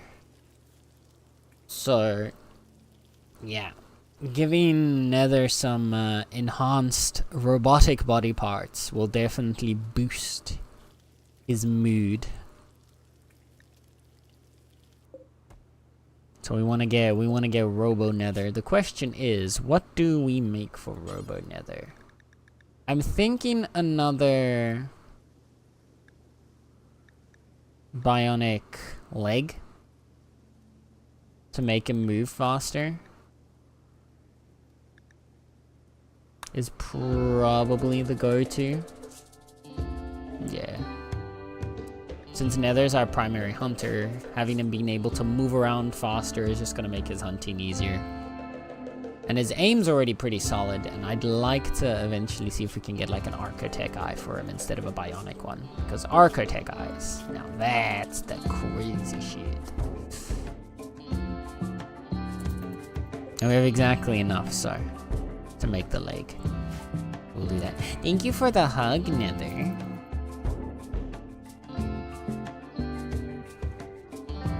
Also, as colony leader, I'm just gonna shift Nether over to the left now.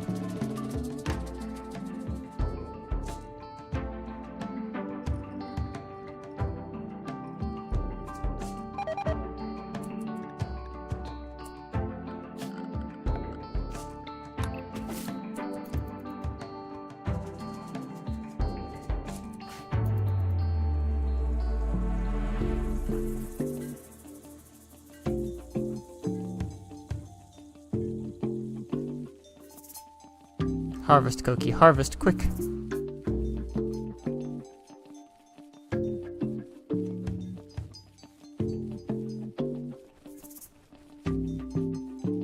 Everything is going to be gone soon anyway.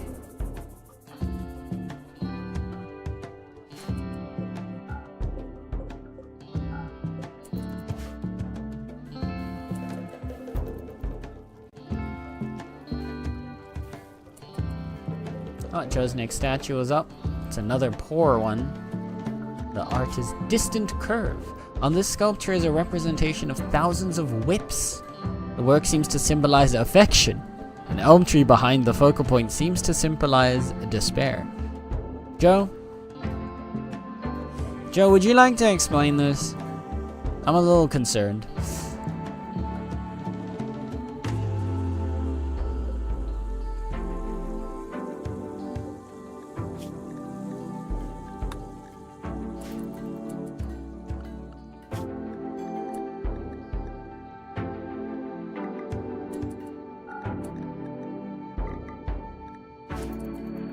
On that note, let's have Nether do a little bit more hunting before we go. There's one of the vac suits set up.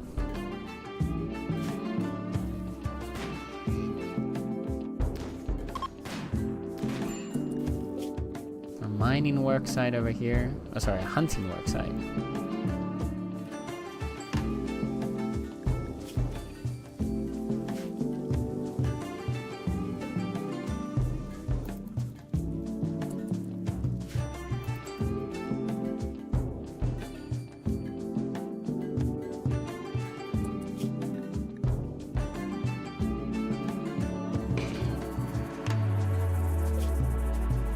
Where does he want us to go?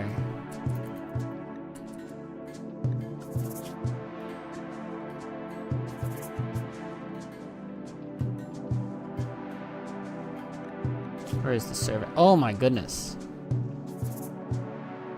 Literally the other side of the planet from where we're going right now, because I want to go to this one first, but we'll come back around for you. Oh no, it expires in 18 days? Ah, shit.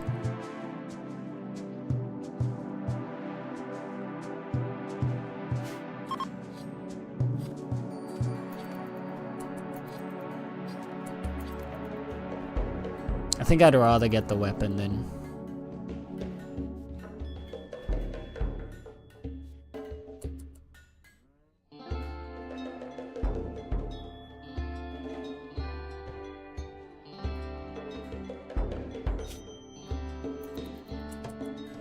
Nether's hunted all the animals, so that's good.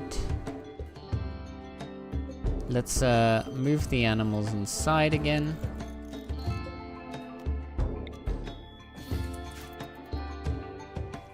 I just had an extremely painful hiccup. It hurt in my chest. Oh, I know.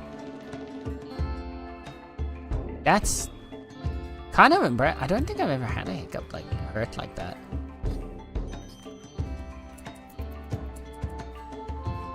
I'm sorry to hear that, Nether.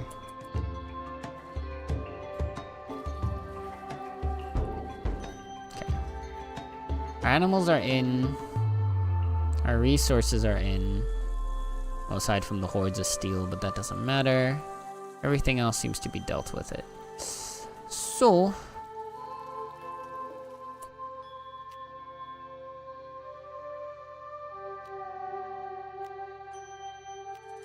let's get ready for launch.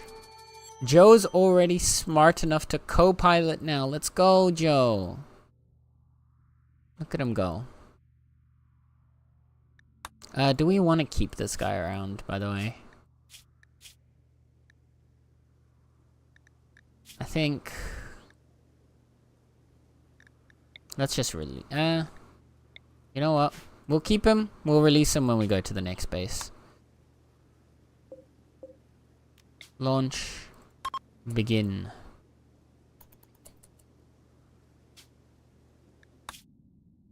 How close can we get to this? Oh, so close. Just barely not close enough though. We do have glow forests here. Geysers spew out massive sulfur clouds that cast the region into permanent darkness. Huge fungal colonies bloom in the dark, fed by nutrients and the geysers that the geysers bring to the surface. These areas are alluring and dangerous. Oh, but if it's dark, most of our power right now is still coming from solar. So it might not be worth going there just yet. But we can double back.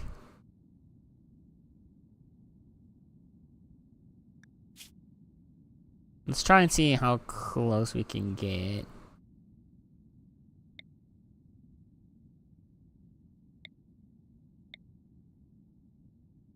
We got a huge river and small hills. River Island. A river splitting into two and then merging again. Oh, that sounds fun. Let's go land over here. Because then we can either send a group over to attack or we can bring the ship over. But we ourselves need to get a move on. We left the... Relations with coin have changed because of toxic waste dumping. Yeah. That's weird.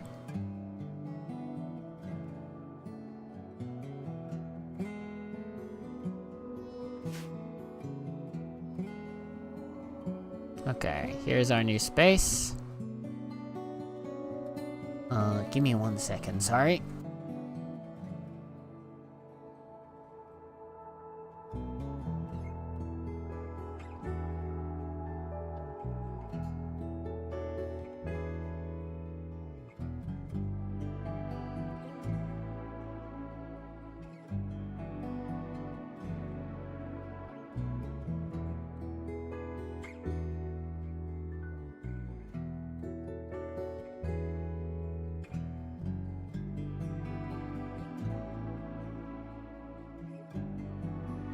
Alright. Sorry about that. Okay. So, our new space here. What do we have? We have a good few things of compacted machinery actually around us. We've got a good supply of components. Also got a kit cat.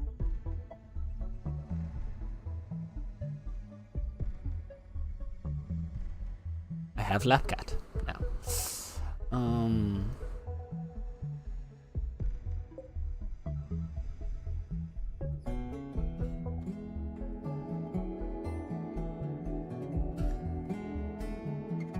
It looks like primarily compacted machinery areas. Doesn't look to be a lot of... There is a batch of steel there, though. The animatry is on the north side here. Okay.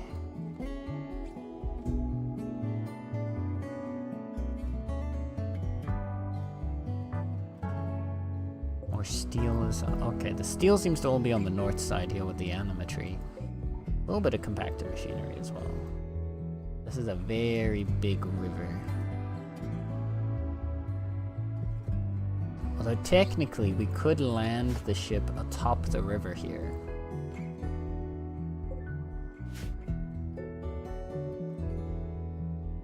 Alright, because if we did this, yeah, we're essentially bridging the river with the ship.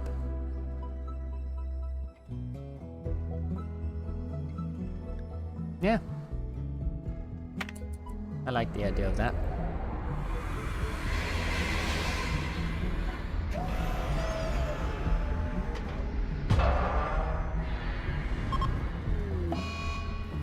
Grav engine has overheated. Means it'll take longer for the ship before it can be launched again. So we need to wait for 5.7 days. That's not too bad. We landed on top of some pigs, I'm pretty sure. Whoops. Sorry, piggies.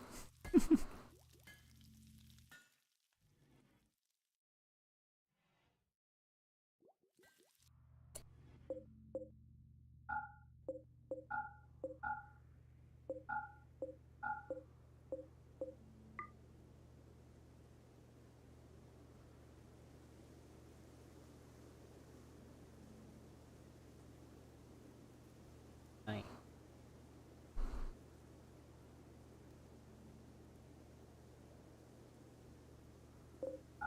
Turn these guys off again.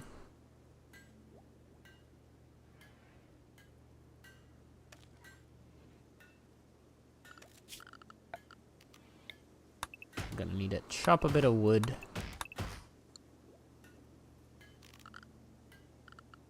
Then set up our little barriers again.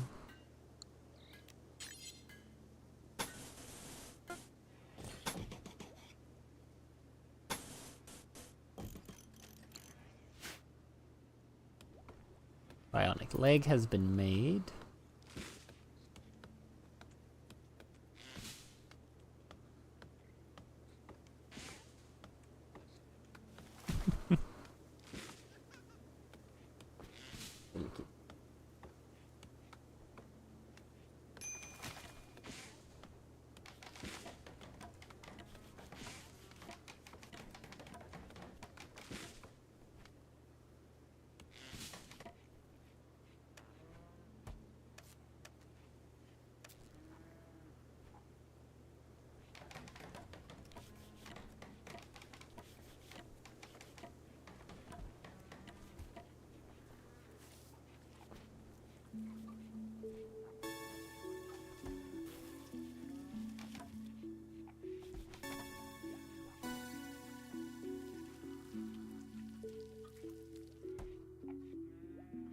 Because of the temperatures right now, it's probably better to actually keep our animals indoors.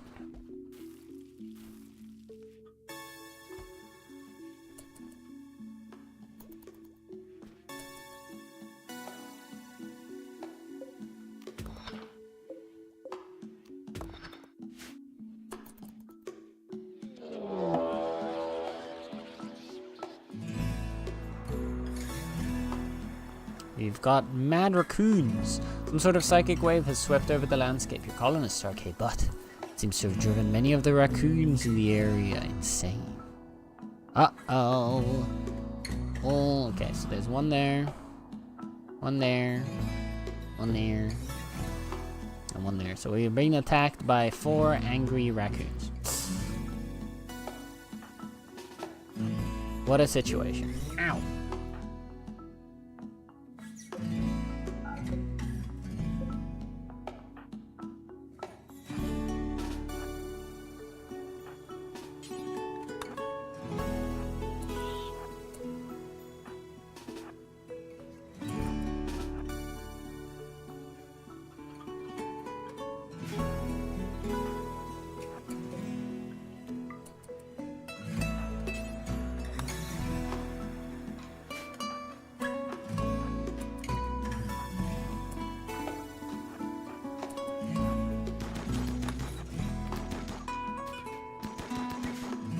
Open fire on the raccoons.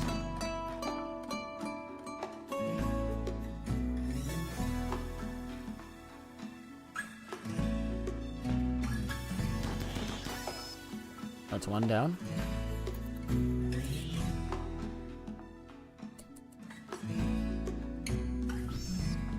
That's 2 down.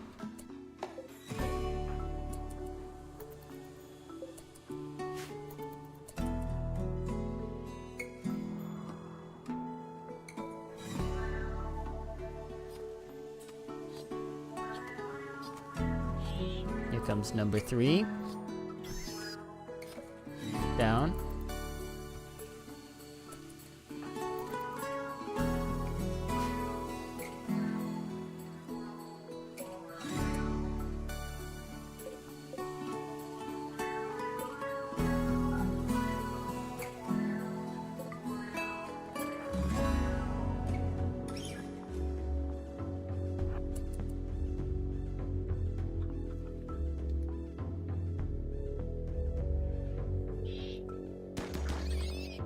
There we go. Raccoons have been dealt with.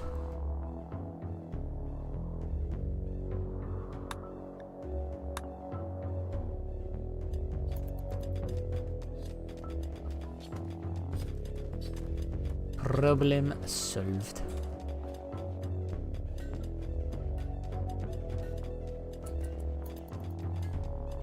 Hanging with me, welcome back, welcome back. You missed raccoons? We got attacked by angry raccoons. A psychic wave traversed across the land and made all the raccoons go mad. So we had to kill them. Yeah. Okay, Nether. Would you like a bionic left leg or a bionic right leg? Let's see. I think we gave Kyle the left leg, right? We gave Kyle a left leg, so maybe Nether should take a right leg. Just to balance them out, you know? Nether one's left? Sounds good. Alright.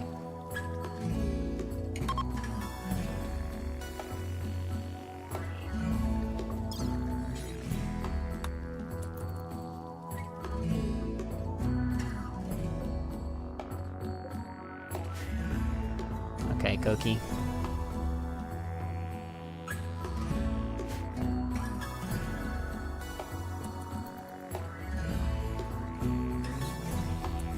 Oh, Sluggy's gonna do the operation. Let's go.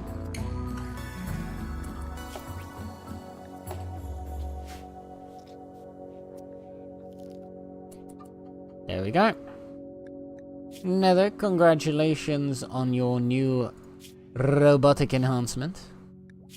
This gives you a permanent +4 mood bonus because you have an artificial body part now. This artificial enhancement's so cool, I want more.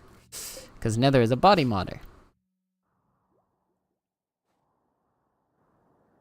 Body modders can be such difficult trait, like can be a really annoying trait to deal with very early on in the game. But as soon as you've got your fabrication bench and you're able to start giving them like bionic body parts, oh, they become amazingly easy colonists to just keep happy.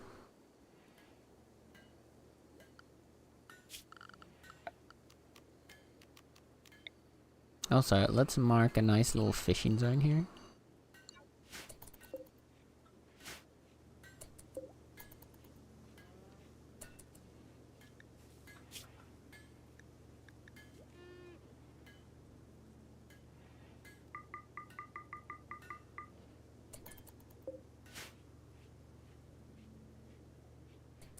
We have a lot of fish stored, actually. God dang.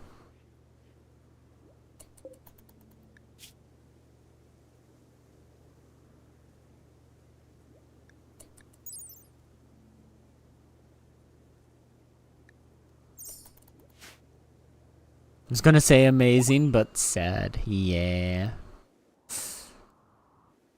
There were sad little angry raccoons. So we had to kill them.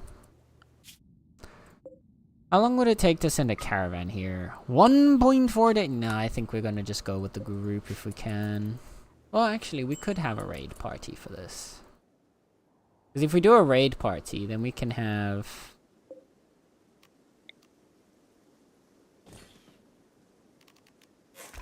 Then we can have Sluggy do his meditation thing. So, Sluggy's gonna go to a high meditation schedule again. And then maybe we take...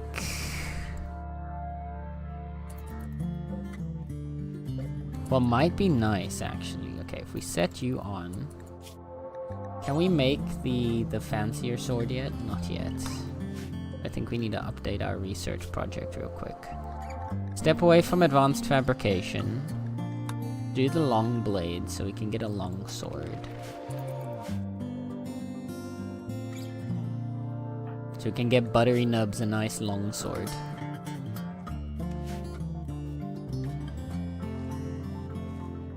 Because if we can make them a nice long sword... I mean, we can have them just use the Gladius, to be fair.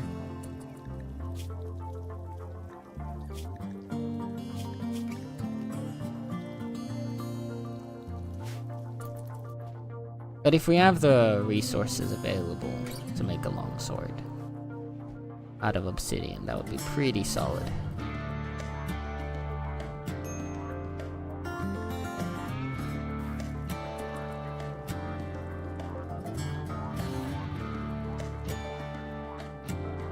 We can't really grow any crops right now.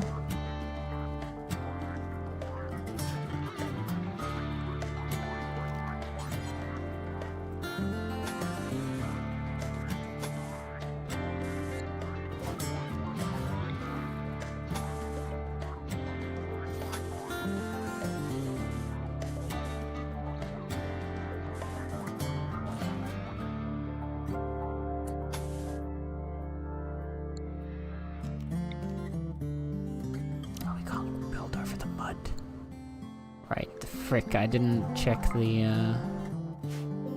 Okay, wait.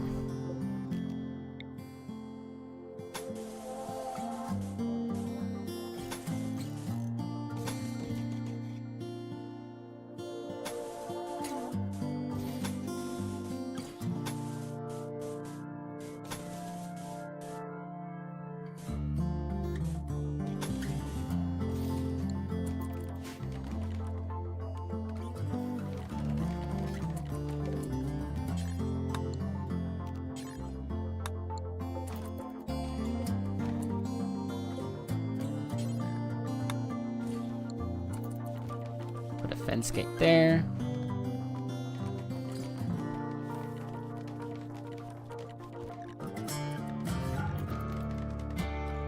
We have at least got a decent area to put our animals outside.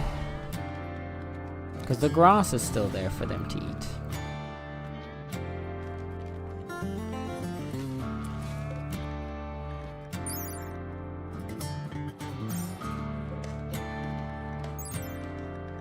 Their minimum comfortable temperatures is -10, and it's not going to get that low here, I don't think.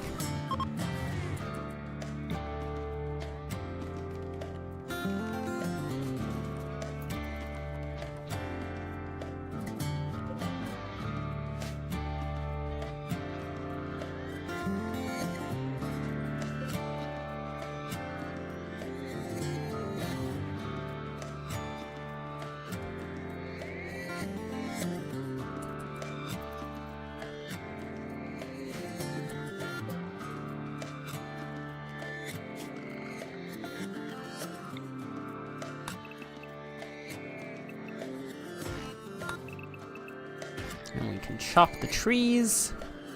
The poor angry trash pandas, right? They're just filled with little bits of rage.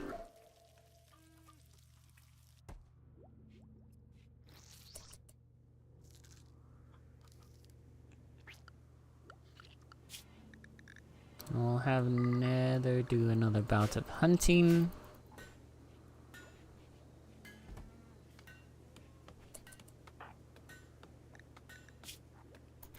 Still got his anesthetic right now. But even with the still a little bit wary.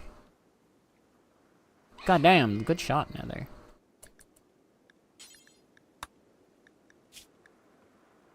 That's that shooting skill of 15 coming in handy.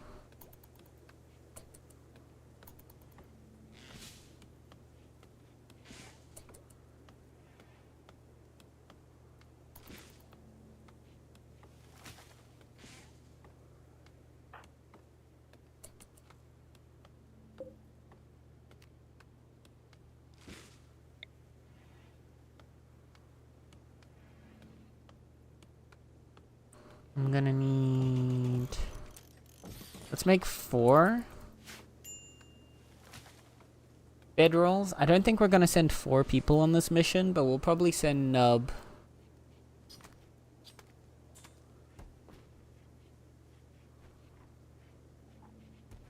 Do we want to send, or do we just want to fly there, actually?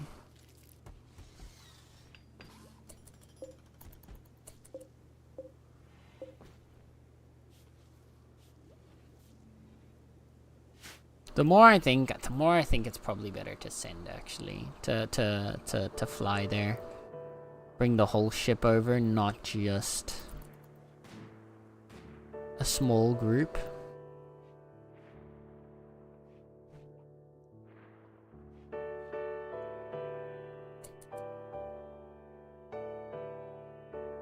Although I guess landing there is... What I'm scared of most is if we send a group over, then we're leaving ourselves a little bit vulnerable for a potential raid.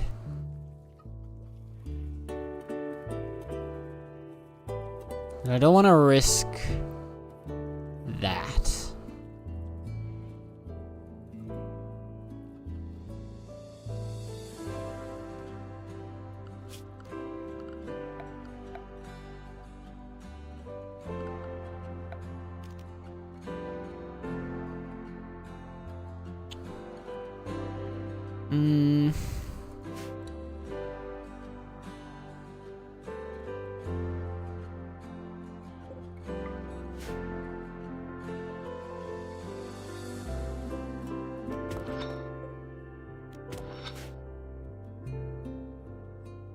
Because yeah, the last time we split the group was how we got Derek kidnapped.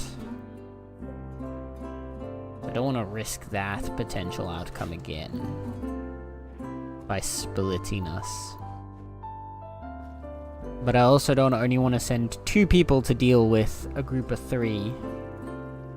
Especially when one of those has like a masterwork weapon on them. Some kind of legendary weaponry.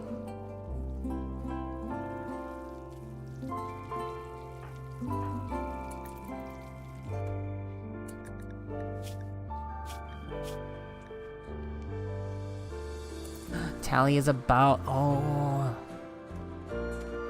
Tally's on the last bit forward towards getting to 3 years old, at which point she becomes an actual child that can start learning things.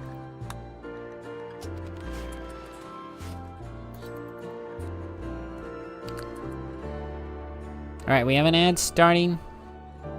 So, as usual, I'll try to avoid any non-sub messages until after the ad passes. But I appreciate you guys sitting through them. Thank you, thank you.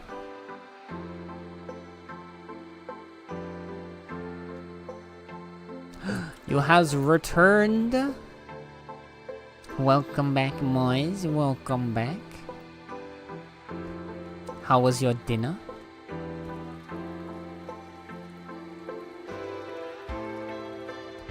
Did you have a good dinner with the fam?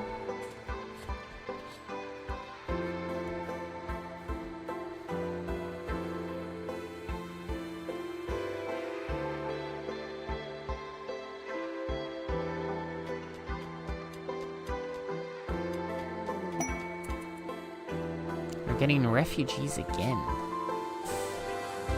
4 desperate refugees, including a child, are approaching. Their leader is called Synapse. Nice name.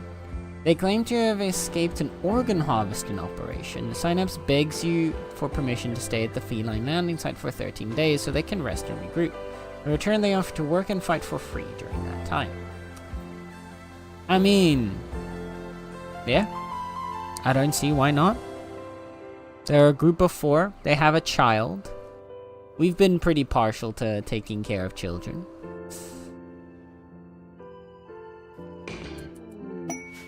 Let's let them in.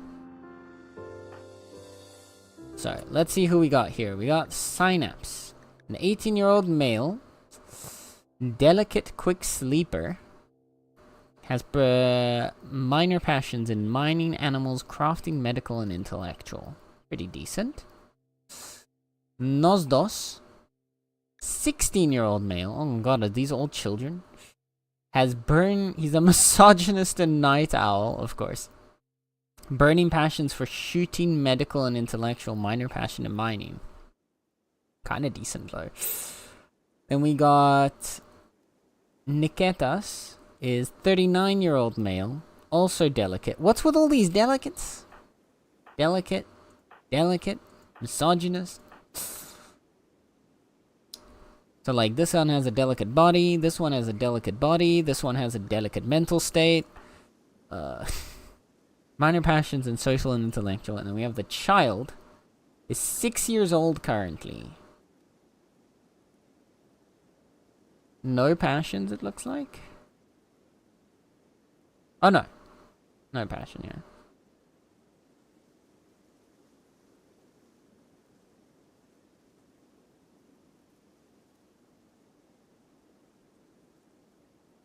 Yeah, so far no passions it seems.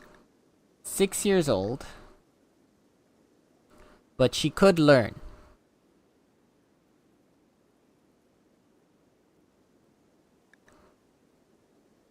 Alright.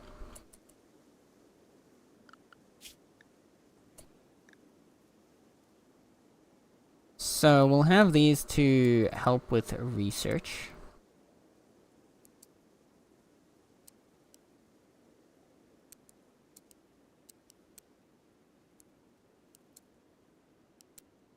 Help with construction, can help with mining.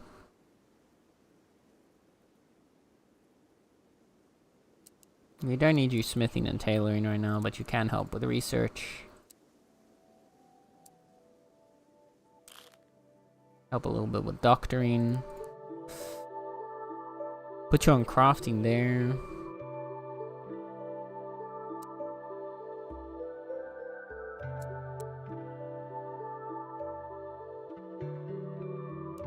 You can help with doctoring. You don't actually need to help with doctoring.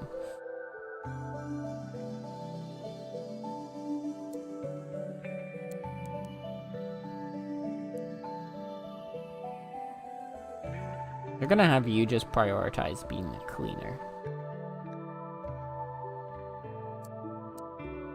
You can probably help with hunting if we get your skills up high enough. There we go. Nub and Lemmywinks had a little bit of a social fight.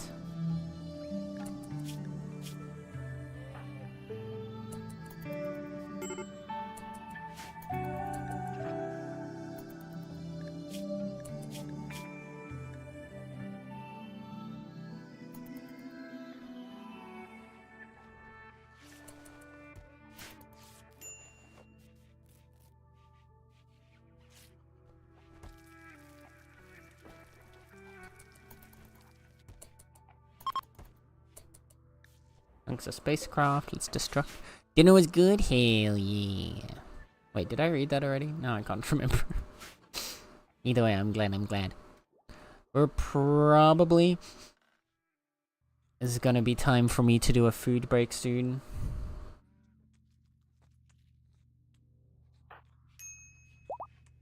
We shall see. Buttery Nubs is ready to go. Hello, Tally. Been a while since I got to check in on the colony. Do I exist yet? Well, might I introduce you to little baby Tally over here? There you are, right there. Little baby Tally, just in her little quib. You are currently 2 years old. You're almost about to hit 3. In about like 5 in-game days, you're gonna hit 3 years old, at which point you're an actual child that can start walking around, and then you can start learning. And then we will teach you the ways of fishing. So yes.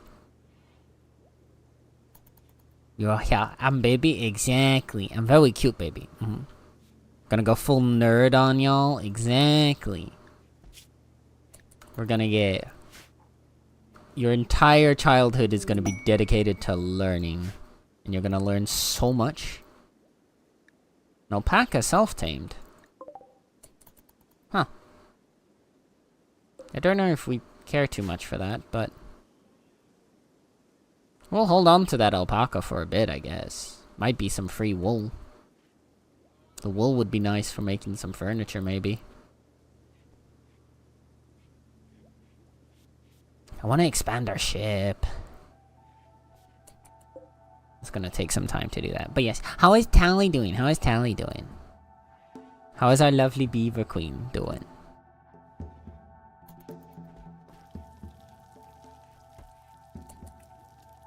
What do we have here? More slate blocks. We haven't had any traders for a while, and that's annoying.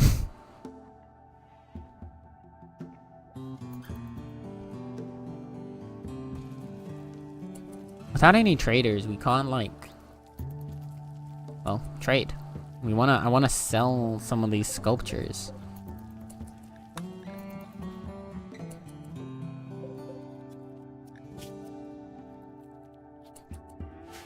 I'm good, just had a longer volunteer meeting thingy, but at least now I can chill for the rest. Ooh. Well, I hope the meeting went well. That sounds interesting. What kind of volunteering are you doing? Or was it just like a work thing and you could volunteer to be part of the meeting? I realize now that either of those interpretations could be true.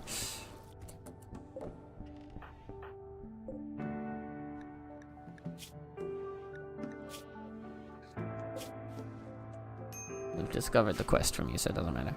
It's related to a speedrun event, and we wrapped up our outstanding case. Ooh, nice! Well, hell yeah! Good for you, good for you. Okay, let's get you online. Oh, we can turn you off.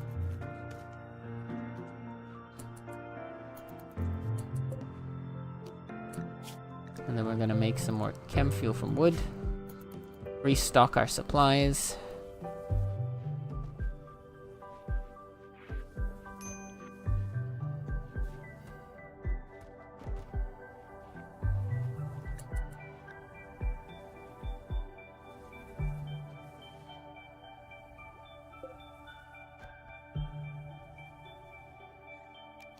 We still can't do a conversion because we need someone else to join our ideology.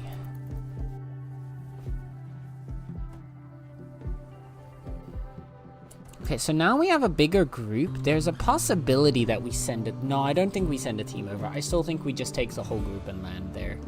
So I think as soon as the ship is ready, I don't think we stay here for very long. As soon as this ship is ready to take off again, we just blast off Team Rocket style to the quest area.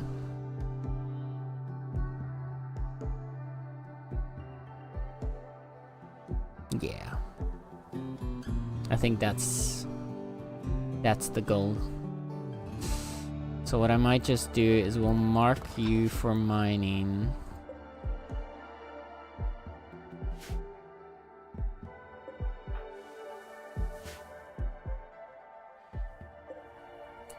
Your engine cooldown's still 2 days.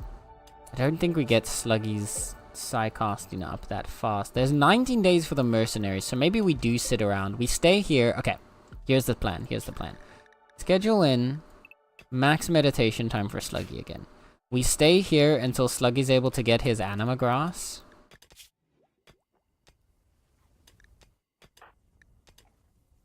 Once he's got enough anima grass to get another Psycasting level, then we move on to the next base.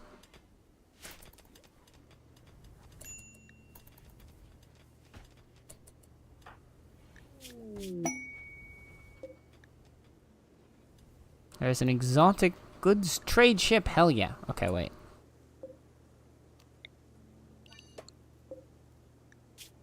Storage art, I think, is what we need.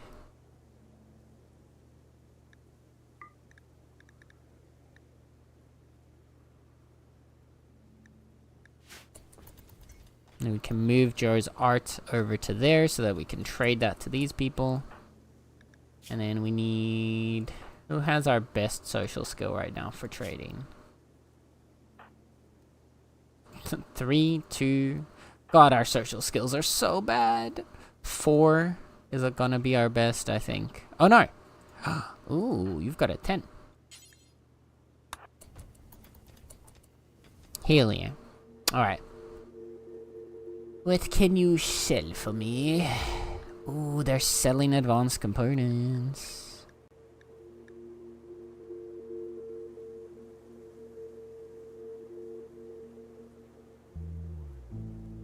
There's gene packs that don't do much for us. Thigh trainers for chunk, skip, and pain block also don't do much for us. Venom fangs. Pair of injectors implanted through the canine teeth connected to a venom pump. The user can bite an enemy, extend the injectors, and pump venom into the target. Bionic eye. We can make that ourselves. Psychic sensitizer. To increase psychic sensitivity is alright, but not really what we're aiming for. Let's sell Joe's sculptures. That's actually a decent bit of cash we can get out of there.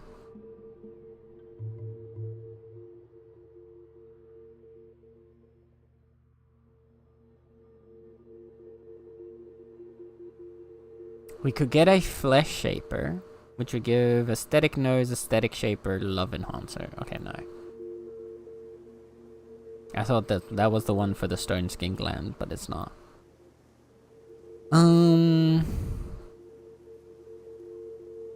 This would unlock the Venom Fang, Venom Talon that we can make ourselves. This will give us the jump pack and the locust armor. Yeah, I'm okay on most of these. There's a death rest capacity serum. That's actually really helpful.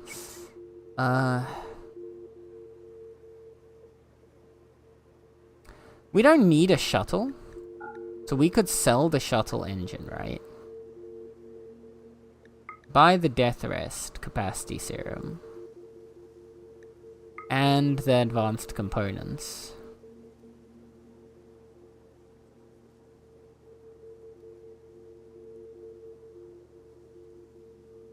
We can sell the little bit of bioferrite that we have because it's not going to do anything for us now. Maybe in the future, but right now it's not going to do much for us.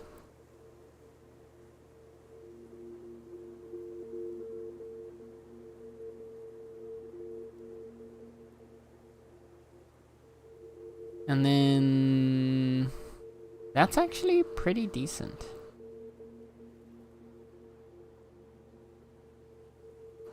I don't think we need any of these other ones.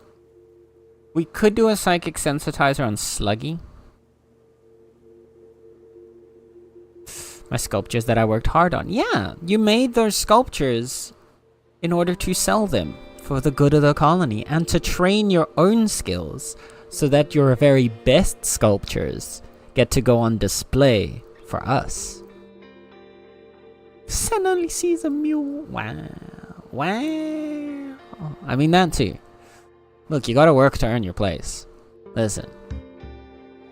You came to us going, please, please help me. I'm just a little child who needs some help and is all alone. And then proceeded to have an entire army of Tox Waster pirates chase after you because you vomited over the altar of your soon-to-be wife. So, like, you know? I feel like you also gotta do a bit of effort here now to earn your place back in the colony. I'm just saying. I'm just saying. Do we want these? Can we afford one of these?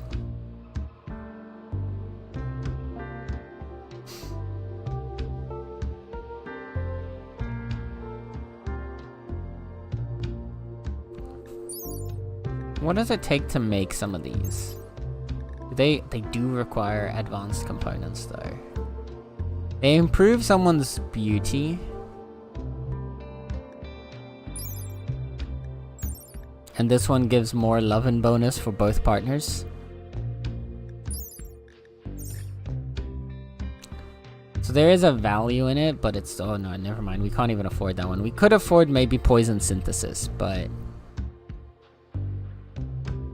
Joe is a cutie patootie. Nah, that's accurate. That sounds about right. That do be sounding very, very correct. If we wanted to buy the tech print, what else would we need to sell?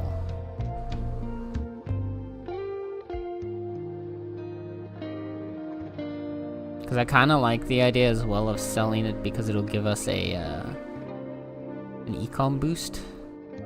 We could sell the alpaca, honestly. Yeah. Or sorry, it'll help us drain a bit of the econ. There we go. So, Geo, I'm gonna have you apply the tech print afterwards to improve your intellectual skills even more. Look at this, alright? He's about just 50 points away from level 9.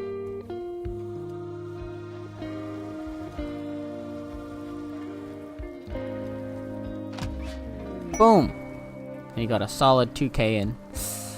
A big experience boost. Now he's level 9. He's making his way up to level 10. Look at him being a smart little guy. And then Butter is gonna ingest the capacity serum.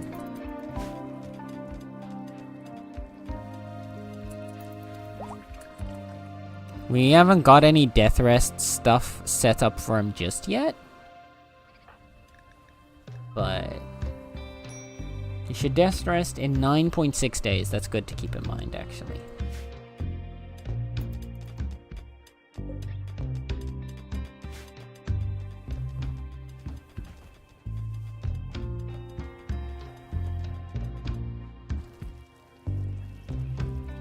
We want to speed run another psychic level with Sluggy.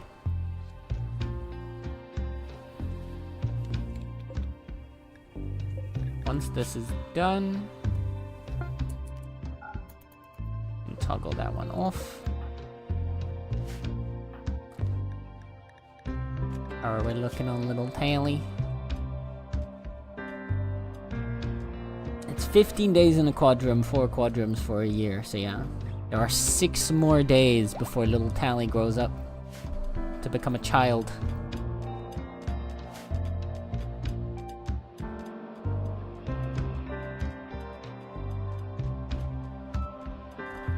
Oh no, I gave you that name. We left your surname because the surname was one of the parent surnames. But the first name was some really weird name that I didn't understand, so I was like, heh, Tally. Was not a default, I'm sorry. Did I not? Wait, did I put a Z? Oh god, I did put a Z.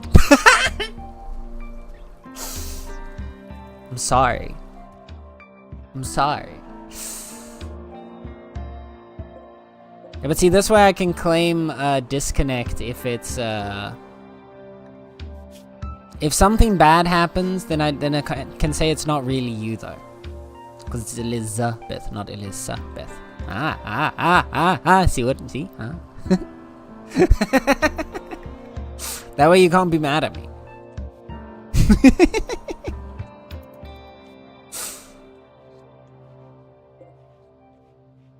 How are we going here? Sluggy needs to work on this, but Sluggy is currently not working on projects.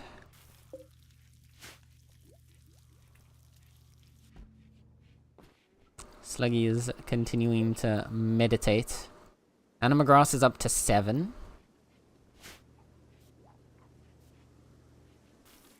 Yeah, Sluggy's entire purpose on this map is just gonna be to try and get his Anima Grass grown so he can level up his powers.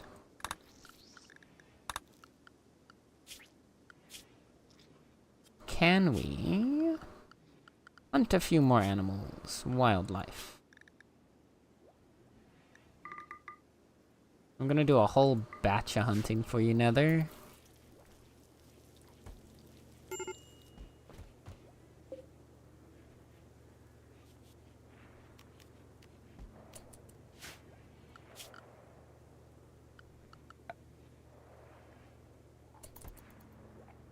And then our research progress is going along pretty quick. Oh yeah, that's what I wanted to do. I wanted this on to make a longsword. Can we make... Okay. So we don't have enough obsidian for a longsword. That's what I was gonna see. Cause then, right? A gladius made of obsidian is 10.7 damage. A longsword made of obsidian would be 12.15, but that's not something we can make right now. We could make it out of steel, but that's 8.6. There we go, right? Yeah. And unless we make it out of plasteel, which I don't want to do. So, never mind, we make one more gladius.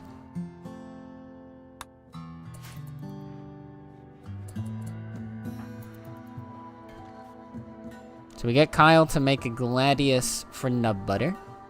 What a name. Nub Buttery Nub.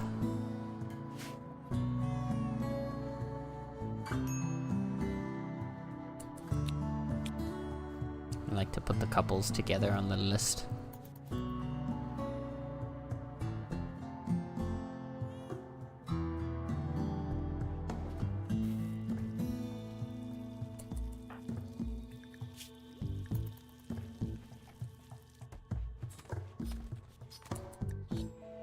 I'm realizing now we probably could have put the baby crib actually over here in the hospital.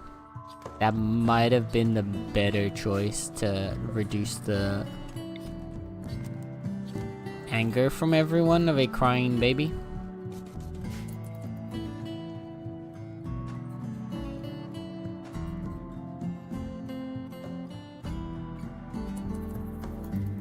Just to get there. There you are. Look at the little one. Look at her sleeping. 2 more days. So children in RimWorld also age up at a much faster rate. Until they hit the age of 13, they age at, I think it's quadruple the speed. So every one real in-game day is 4 days of their, like, aging progress. Just so that it doesn't take you, like, literally your entire playthrough to get a single child to an adult. Because, like, 12 years in an in-game in RimWorld is crazy long. So if you had like a baby at the start of your colony, by the time you're about almost ready to like finish the game, if you're going for like one of the escapes or something, then the child will only barely be getting close to 13 and getting to actually participate as an adult.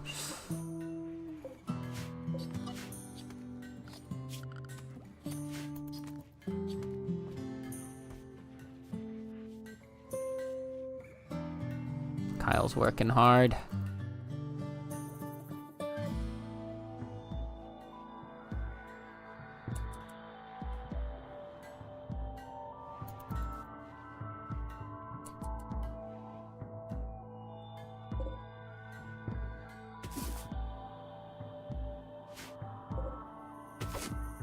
I'll mark harvesting on any berry bushes nearby.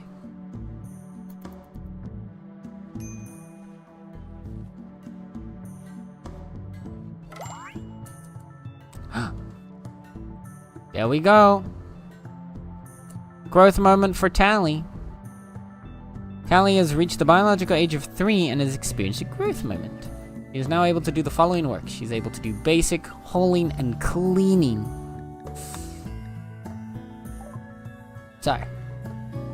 Baby Tally has grown up and become a child. She's now old enough to do the following work. Be a patient, have bed rest, childcare, basic hole and clean. Children can do various types of work. As they get older, they become able to do more work types. They also do various child-specific recreational activities. Children need to wear special child-sized apparel. Tally has decided to become a follower of the ideology kleptism. Tally, no! By tradition, Tally, born to Julia Kai Douglas and Master Rimd Joe Plaus, is a colonist, but exceptions can be made. Should Tally remain a colonist? We can remain colonist, enslave, postpone. No, we're gonna remain colonist. Tally is a devout, well, the one downside is that you decided to follow kleptism, which means you want to go on raids and enslave people. But otherwise, you know, to be fair, your mom follows that same ideology right now. We're still trying to teach her to stop doing that. But it's okay, we'll get there. We'll teach you right from wrong eventually. For now, you need to start learning. Joe is teaching you a lesson. What's Joe teaching? Joe is teaching a lesson in melee. Joe's teaching you how to beat stuff up, Tally. What a great start. Oh dear.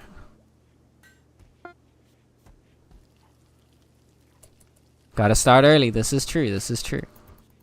Teaching you how to use a knife.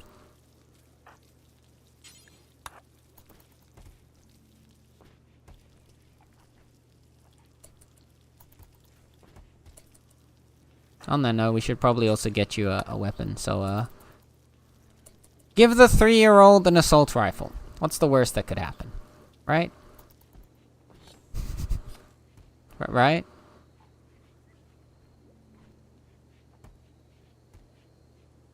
There we go. The learning skill bar is filling up. Everybody else is out here fishing. So much fishing.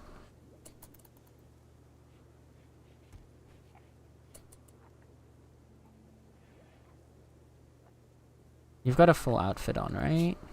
You do. Good. Parka, pants, and a shirt.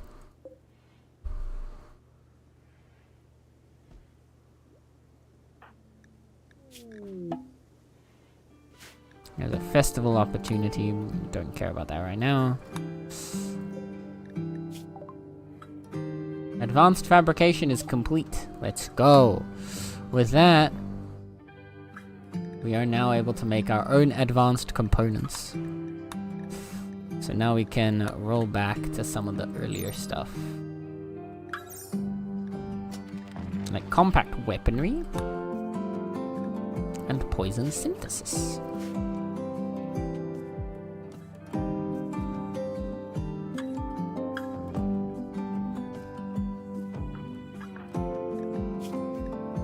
Look at that, you've already got a melee skill of 1. Oh, you've got a melee skill of 2.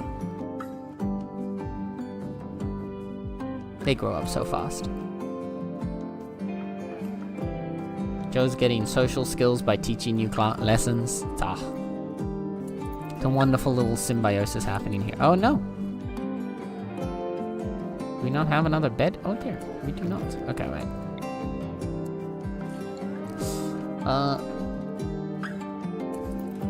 We need someone to go build a bed for the child, please.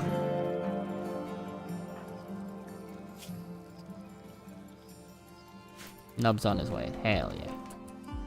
There you go. There you go. Tally, go sleep. There we go. Sleep next to the chicken statue.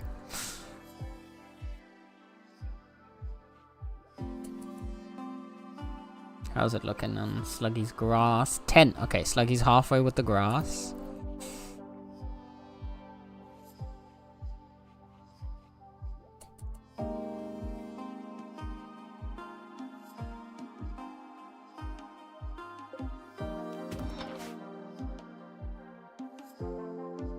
So we want to make sure we've at least got all the components mined out of this place before we leave. The other stuff I don't care too much about. There's some compacted machinery. Sorry.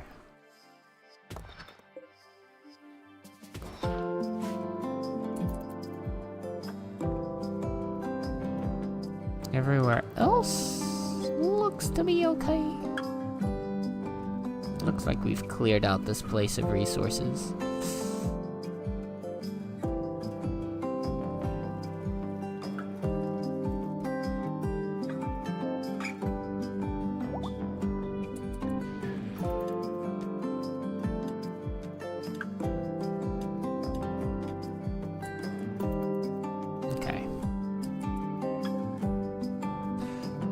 Because we can do another bodily enhancement. Oh no, who got malaria? Kyle! Kyle!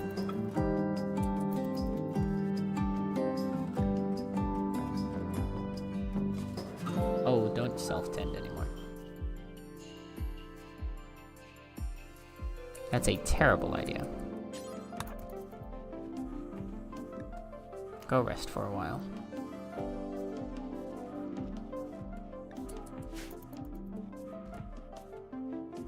Tally, your mother just got malaria.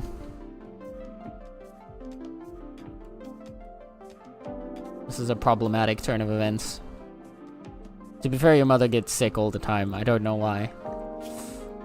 Actually, no, I know why. Because they were... Oh, wait.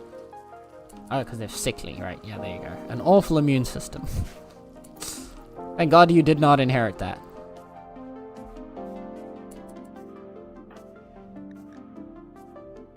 There we go. Learning's already maxed out.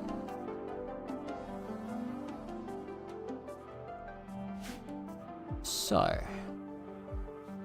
one thing that I am gonna actually do, because I realize now I didn't do that before with Joe.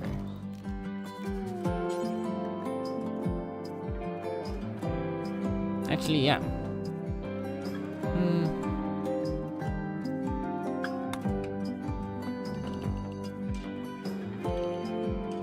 The ship should involve all of the ship.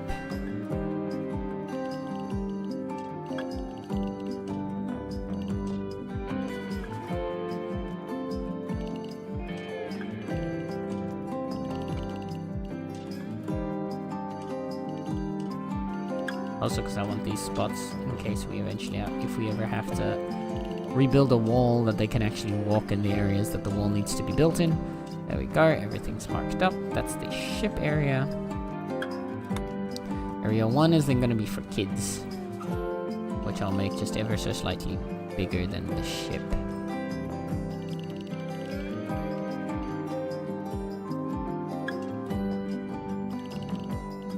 Basically, you're allowed to play outside a little bit, but not too far.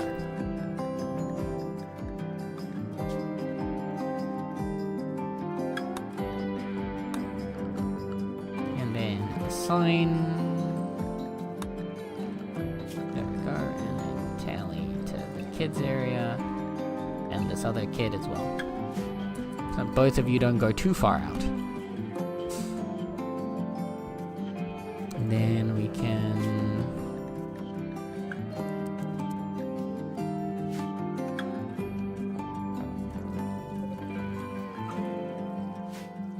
do a bit of that. Do a bit of that. Get Joe to make another sculpture.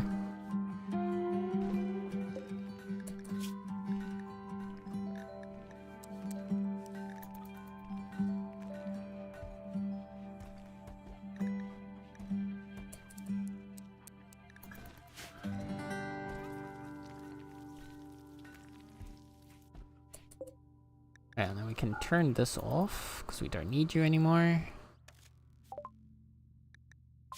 We've researched compact weaponry, next is poison synthesis.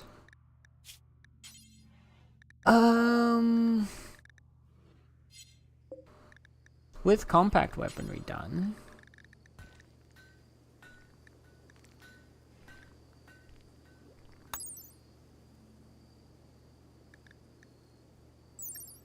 a knee spike will be good. Let's make a elbow blade and a knee spike. Told people in the community, yeah, but 4 of them are temporary. These 4 are all temps. And they will probably leave in a couple of days. They were people that were coming for begging for a little asylum. Yeah. So it's still the same little group over here. Still same little 8.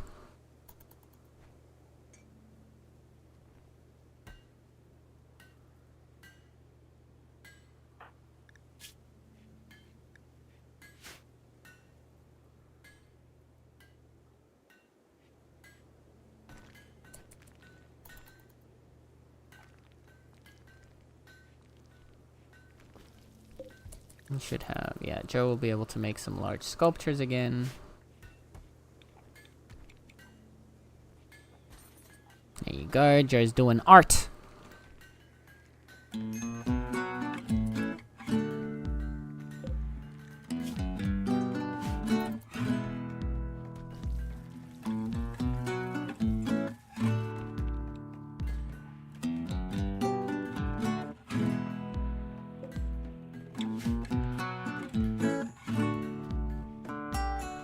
Basically, okay, so we're getting a elbow blade and a knee spike for Nub Butter.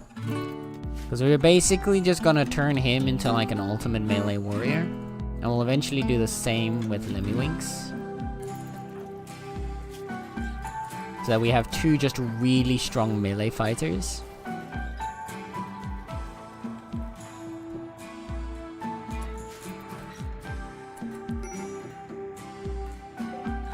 It'll be especially good if we can get a stone skin gland for them. Which is... Which one was stone skin gland again? Skin hardening? Yeah. Armor, tough, or stone skin, because I think armor skin?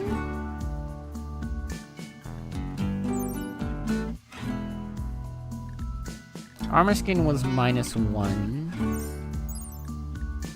Stone skin was -2. Tough skin didn't matter as much. So it toughens the skin, making it somewhat more resistant. While it doesn't add as much protection as some other skin hardening glands, it has the advantage of not noticeably altering the user's appearance. So this one is one we could put in everybody, because this one would just help make everyone a little bit more durable. Whereas this is, I think, the one, yeah, 30, 50, 70, yeah. So we'd want to 2 stone skin glands because it reduces their attractiveness by 4. But buttery nubs here has the benefit as a sanguiphage of just being naturally attractive. So that will somewhat offset the effects.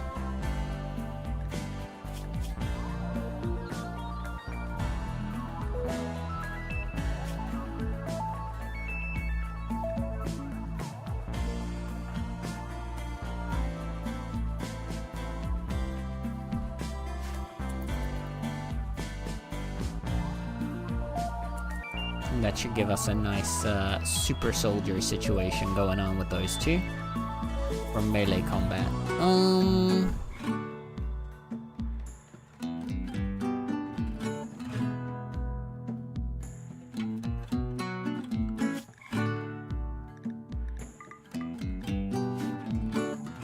Nether can go off hunting again.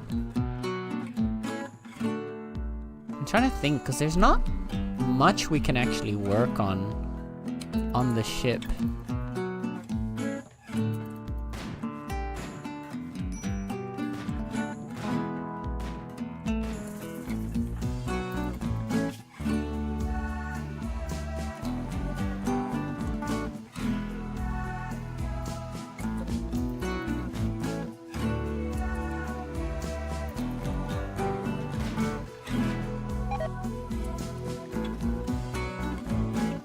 Wait, why is the bastard wanted away in storage? To be frozen. Do I need to make it like lower temperature a bit more? Okay, you know what? We'll set it to -5 target temp, so everything stays frozen. Okay, we got another quest.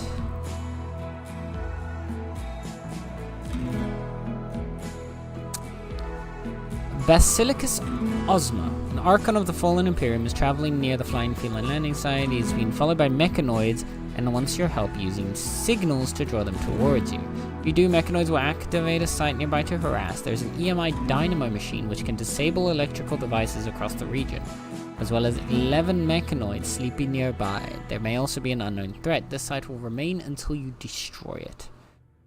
We could either get Honor with a Psychic Animal Pulsar and Plasteel, 3 Archite Capsules and Jade, Skill Trainers for Cooking and Crafting, a Tough Skin Gland, and an L-Tech Skull Cap of good quality.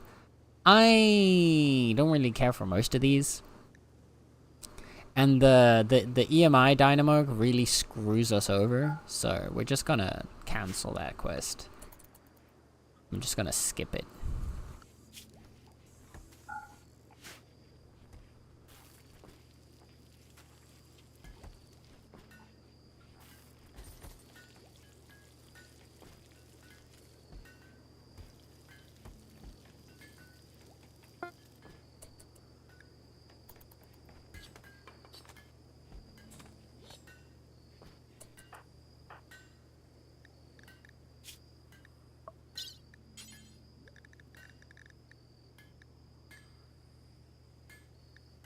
Oh, you can actually get 2 knee spikes and 2... Okay.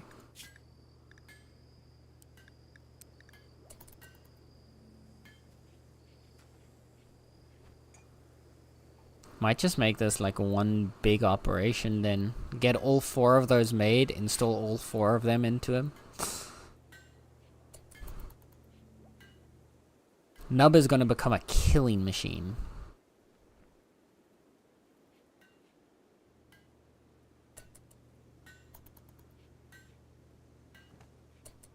Alright. However, that's gonna wait until after the break because I need to go get something to eat real quick. So, I'm gonna go on a quick food break. I'm gonna throw up some words for you guys if you would like. And we will continue for probably another hour.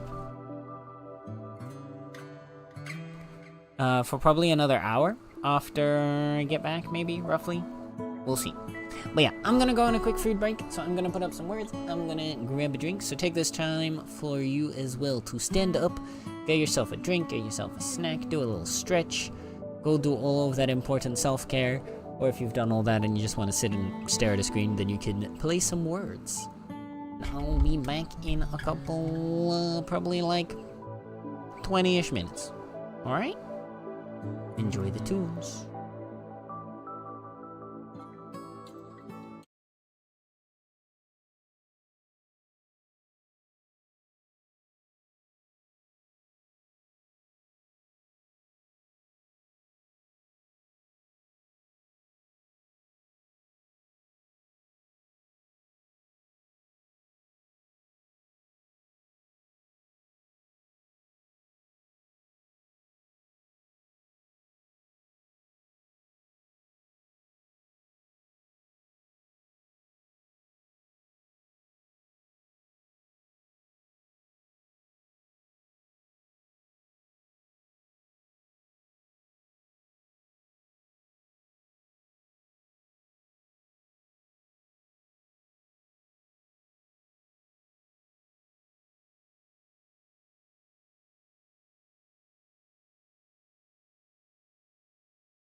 Hello. Hello. Solid attempts there. Without Linda here to carry, it seems we're struggling with words, man. I mean, we got to level 4. Alright. Well, let's get this show back on the road. I have consumed my food. I am fed. I have eaten the sausage.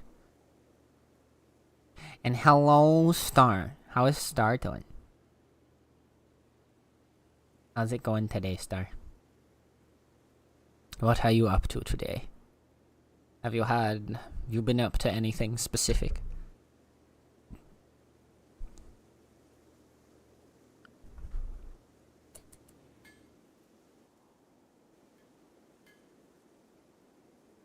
There we go. Here we are.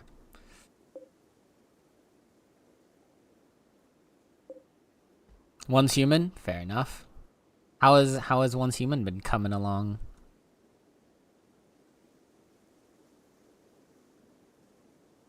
What have you been doing there? Is a new scenario fun? Seeing as they combined both maps together into one giant map now?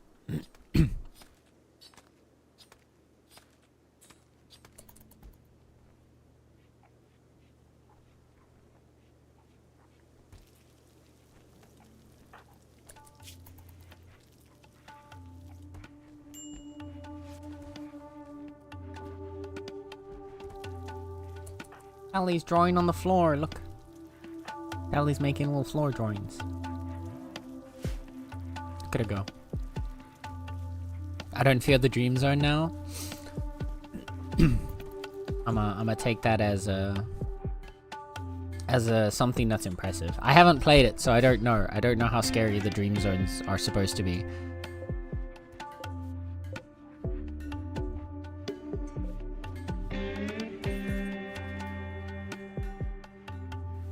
I should play it again though.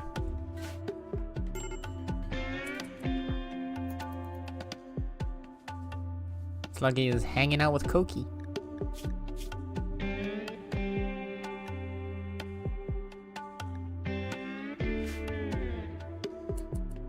I lag a bit with the scenario. It's not coded right? Oh no. I mean, I can sort of understand that, right? It's so, with like that much space, it's like basically running all of the map of both scenarios now on you at the same time. So I imagine they probably didn't pass over it all to make it smooth and just kind of threw both of them in.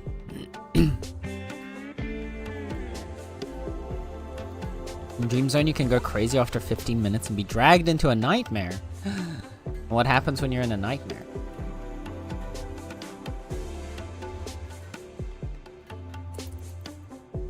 What happens in Nightmare Land? Joe made another art piece.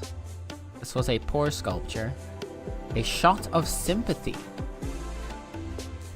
This sculpture portrays an empty formal suit. The overall composition is focused. The scene takes place on the outskirts of a township. Oh. And Kyle's on a sad wonder again.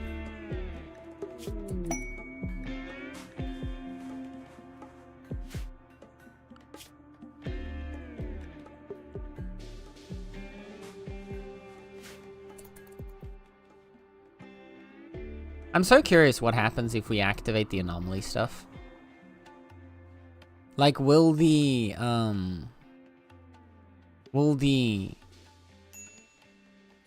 monument, like, follow us when we move from place to place? Will it get left behind? Will it get mad? I don't know. Haven't tried, fair. Didn't the game at least say something about, like, what would happen if you get pulled into a nightmare?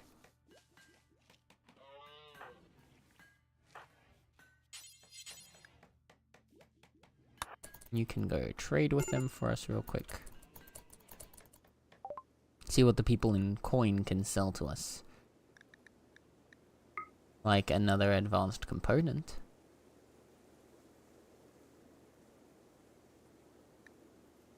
Jump Racks. Go Juice Impervious and Pig Voice. Unstoppable and very happy. What is unstoppable?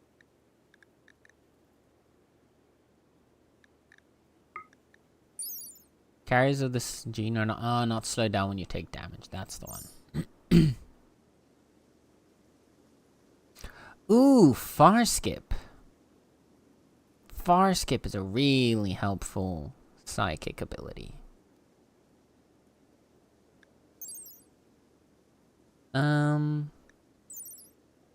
It's a silent level 5 though. So it'll take a while before Sluggy could pick it up, but it could be helpful.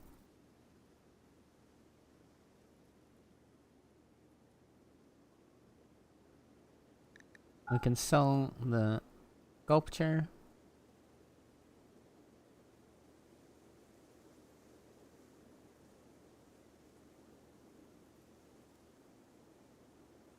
We can sell the map now because we know the settlement. We've already discovered its quest.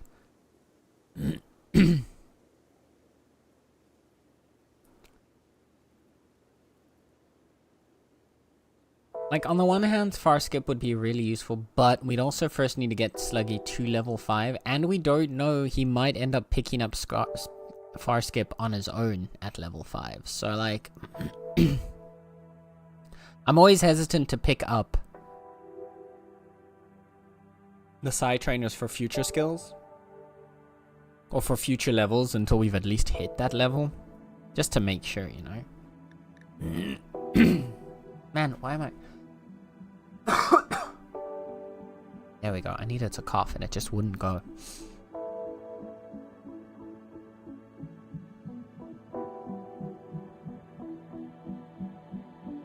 Yeah, I think this is all we need. So we're selling the sculpture and the old map. And then we're buying one advanced component. Is there anything else? We had the Death Thrust capacity serum, but...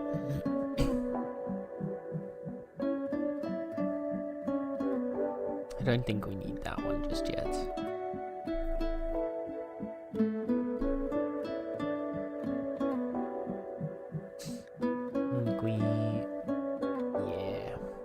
Just lock off with that.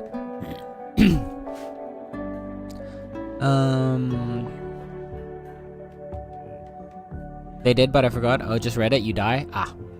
Fair enough. Forgot about there are nightmare zones that spawn things like the Manibus. Oh. And I am a beast master that can hear the animals talk and they don't attack me. Oh, that's cool. That sounds like fun. Did you see the work in creative? Yes! It looked so cool, Star! I saw it last night before I was going to bed, and then I forgot to actually react to it in the morning. I love it so much, it's so cute!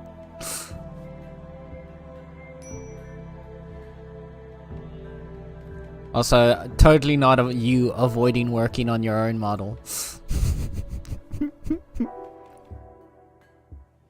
Come on, Star. At some point, you gotta make your model.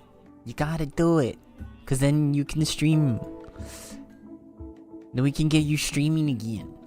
You know you wanna. Deep down, you know you wanna.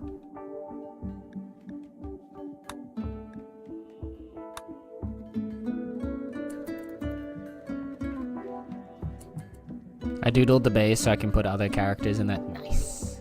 Nice.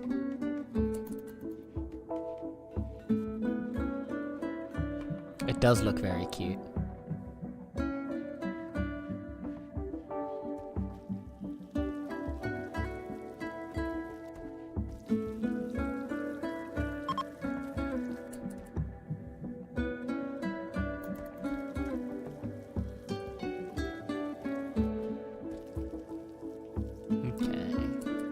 Sluggy looking.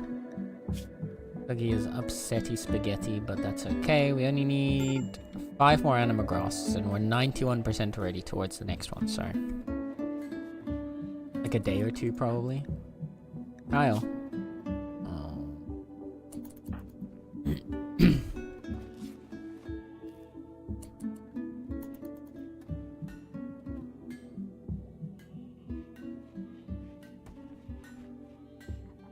There we go. So, we could put a bionic ear in for Kyle. Which I think we'll want to do just to make her no longer disfigured.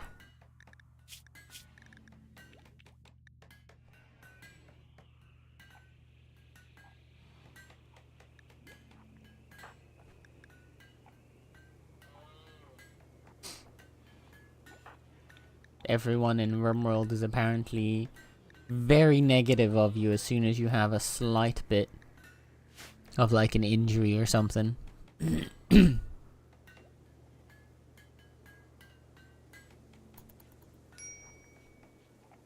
Are you gonna draw yourself in that same sitting position as well, Star? When you're done with your model?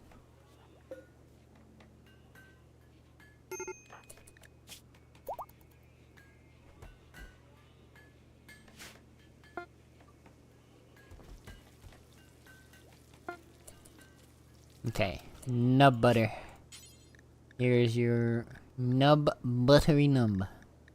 We want a elbow blade left arm, elbow blade right arm, knee spike left leg, knee spike right leg.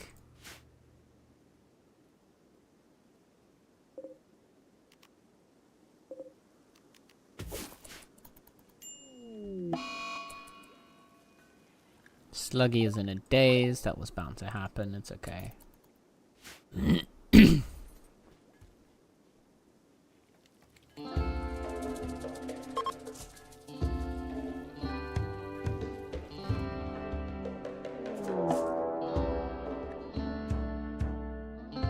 Is the caravan literally leaving as a raid is arriving?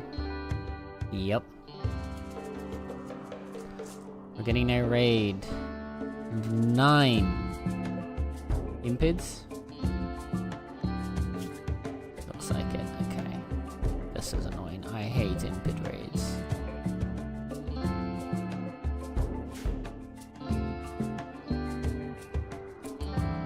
Of course they're leaving right then and there. So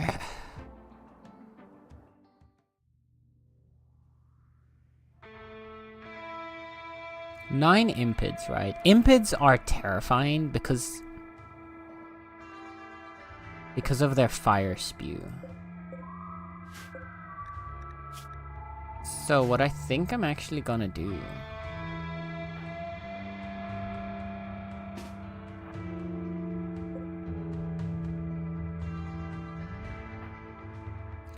is activate the animal pulsar.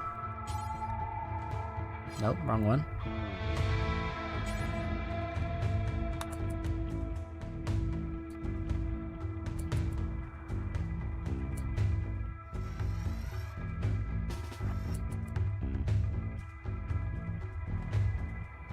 We need to get Nostos inside first. Oh fuck, Sluggy's out there. No, we can't do it. Okay. Never mind. Trigger these on. If we do the animal pulsar, Sluggy's gonna get himself like murdered. So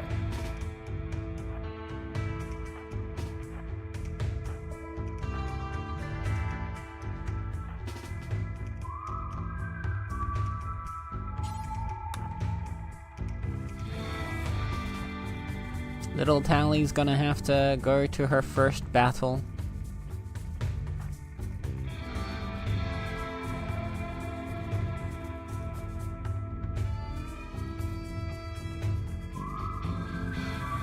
We have everyone equipped with a gun now.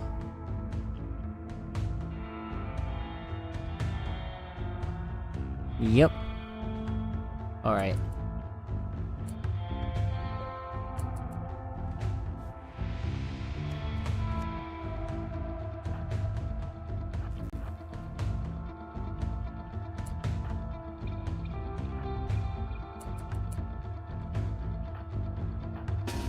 These two are also gonna have to get ready for this.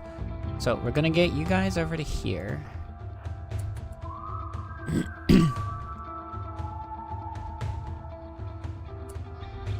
Where are all of our ranged fighters? I thought we had more guns. I guess not, yeah.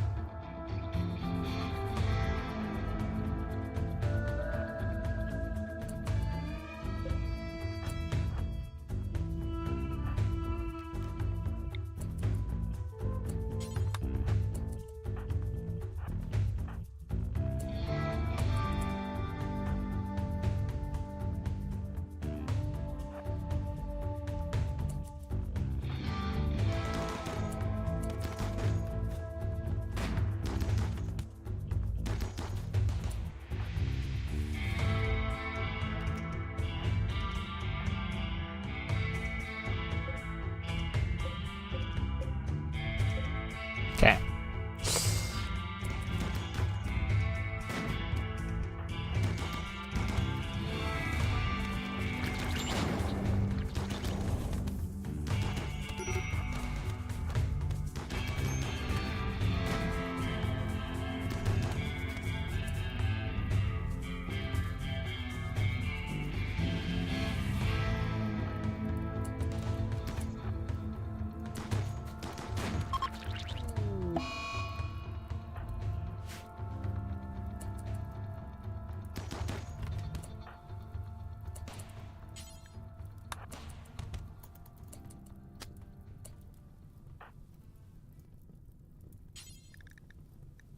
Oh, we need to rescue both of these two.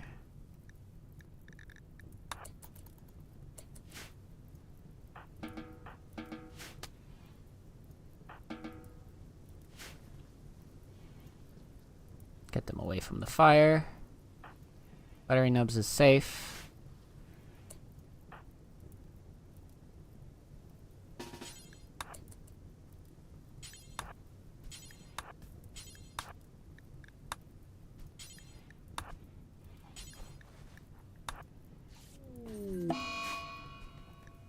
Buttery Nubs got scared by the fire again.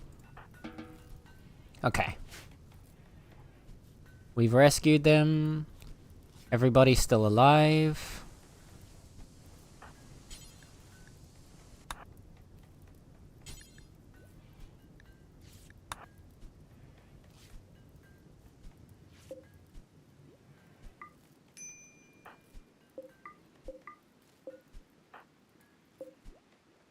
We've got another Obsidian Gladius, actually. Goddamn.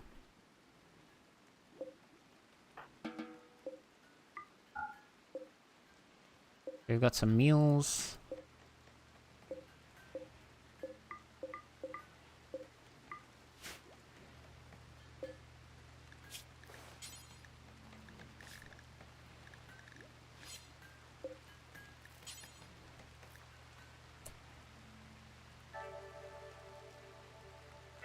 So we can smelt or destroy.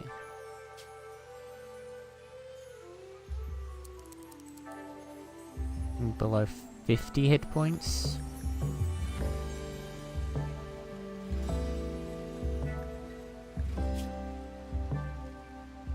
No casualties, right? We got a few injuries on the randos, but that's fine.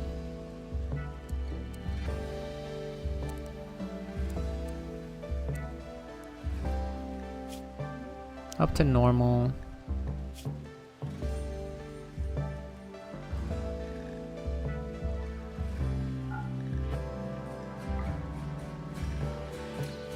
And we'll mark the old thingies.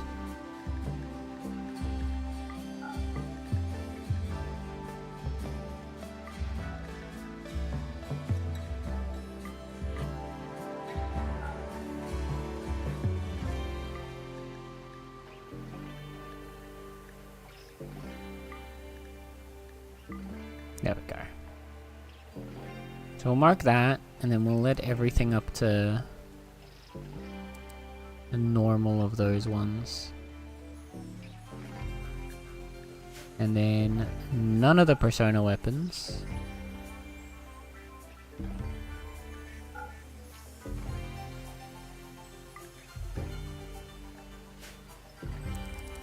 And then yeah, probably like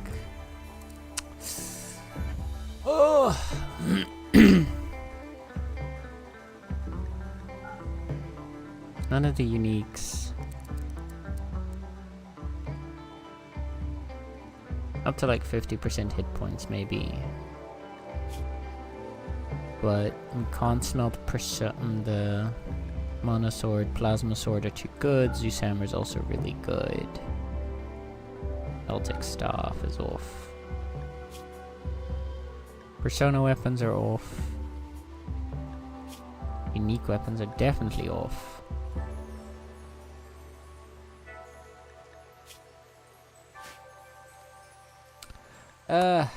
Too much effort to set up that breaking stuff. I don't know. They were just randos anyway. Exactly. They were just random people that... Look, they came, they asked for help, and they agreed to help defend the colony in exchange for clemency. And so they received their clemency, and thus needed to now help defend the colony. And so they did. And it's only look. It's only like a bunch of burns all over their body, really. It's really not that bad. A couple cracked bones, a couple stab wounds. Like, it's really not that bad, honestly.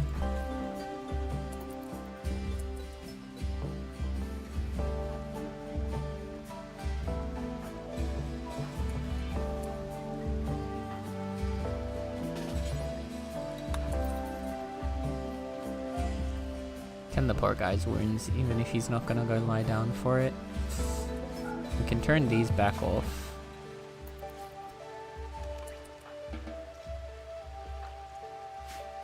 That actually went a lot better than I was expecting. I was honestly worried that was gonna be a bit of a struggle.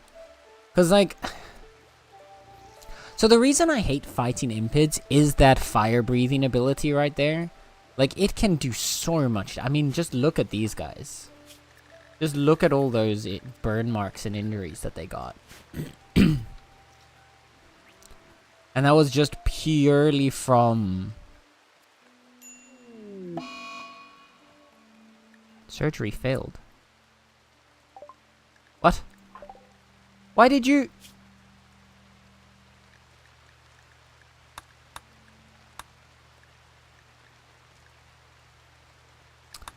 Oh my god, who tried to do the surgery? What the hell?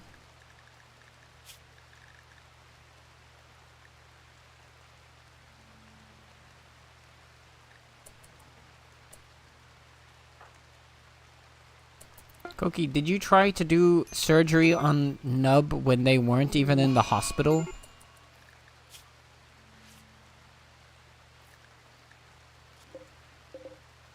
I got 2 knee spikes. We need to make a new elbow blade.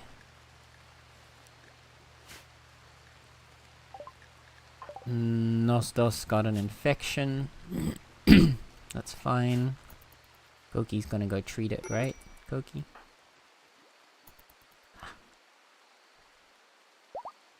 I'm a silly little guy, apparently. You're just a silly little doctor.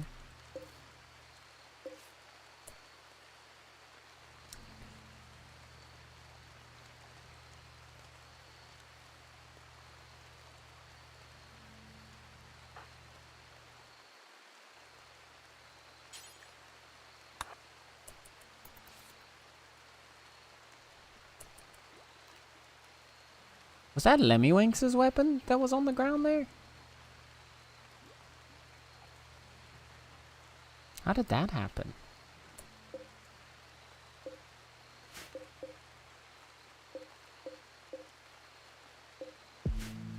Lemmywinks didn't get downed.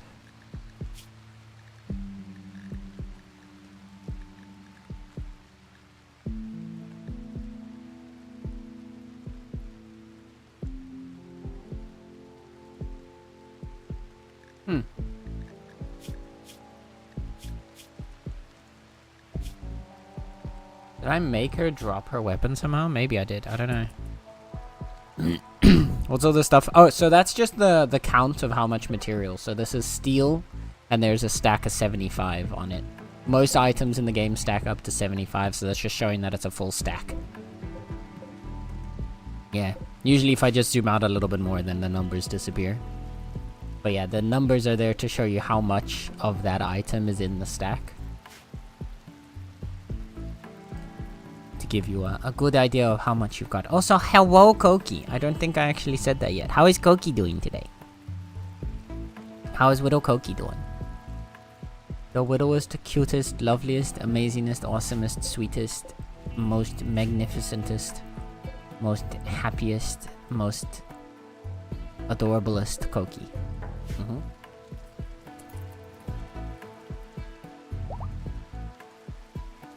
The buttery nubs is no longer incapable of walking. Well, that's great.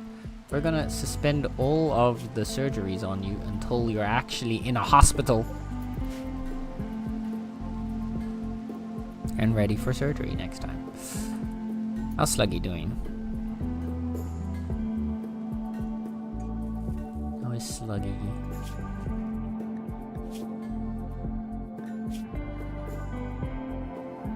You should get a pretty good mood boost from the catharsis after this. And that should keep him up long enough for us to sort everybody out. Or sort out the tree. He's so close, bro. Then he can get level 3 Psycasting. I'm trying to think what level 3 Psycasts we would want. I can't remember. It's been so long since I've played with just the base game Psycasts. Because I think, yeah, when we did the Anomaly playthrough, we didn't really use any Psycasters. I don't think. So it's been like forever since I've actually given anybody Psylinks and Psycaster levels in base game.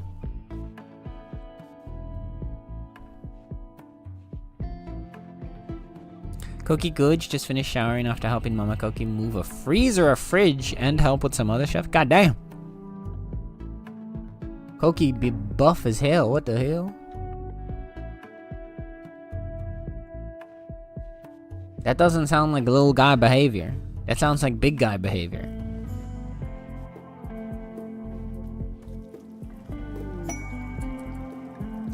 Conversion. We converted the random prisoner to our ideology.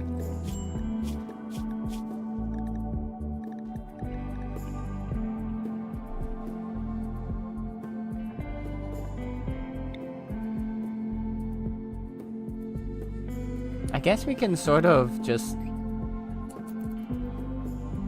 Yeah. We can release this guy at some point. I don't know when, but... I mean, I'm big where it counts! Ayo, you mean the heart? We love a big heart.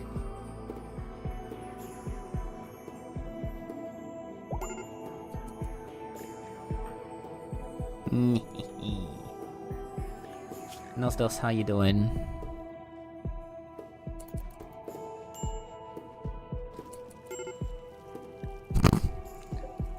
Last with the side eye. Dang it, stream delay.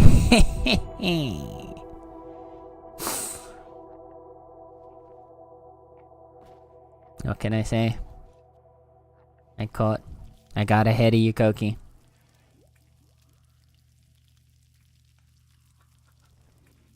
You guessed it before my message went through? Yup. What can I say? I'm a smart little guy.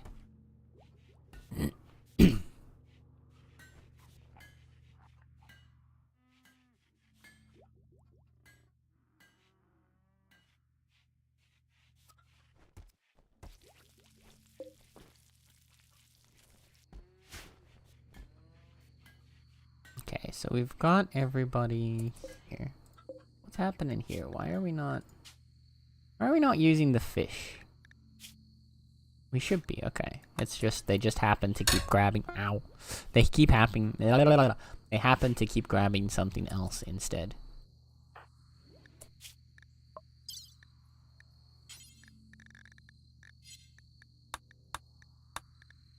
Elbow blade right arm, so we need elbow blade left arm.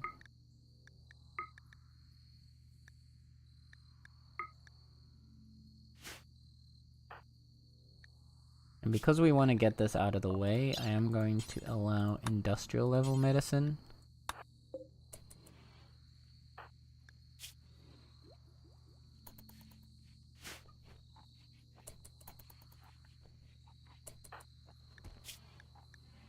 And now, Dr. Koki.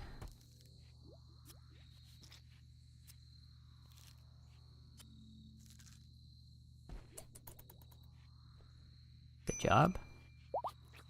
Dr. Koki is performing a major surgery on Nub over here.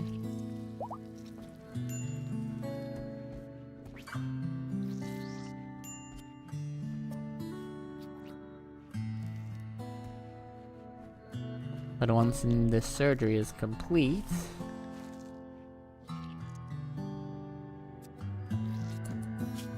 there we go.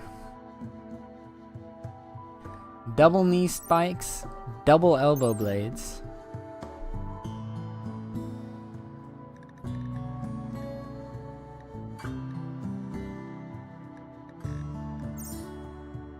When he's finished healing up, we're gonna check what his melee damage is at. But I think it's gonna be pretty darn disgusting. Because even right now, with his manipulation, like reducing it all the way down because of the low consciousness, his final value's still at like a 6.8. So when we get him when he's actually fully healed up, that's actually going to be kind of nasty, I think.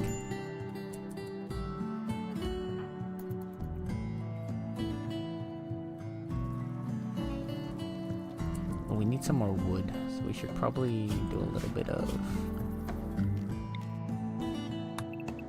tree chopping. Sound very smart. Yeah, what can I say?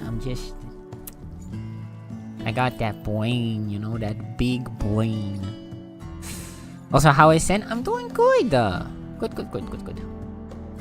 We're recovering nicely again from our ever so unfortunate ending from like last night. We've been able to stabilize the colony again. Everything seems to be smoothing out a bit more. And I've just been chilling out today. You're already fine. The infection's already passed.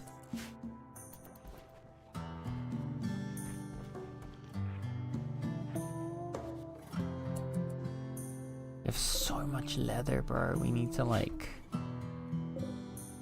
You know what? On that note...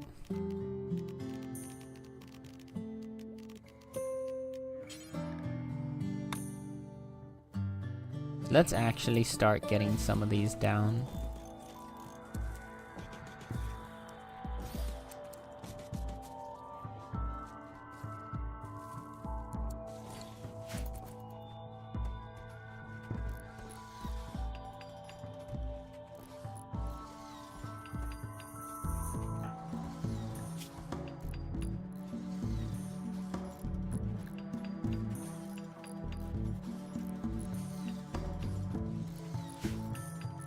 Cleans up our leather supplies a bit.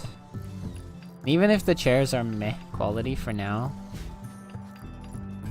it's still gonna be a solid improvement overall.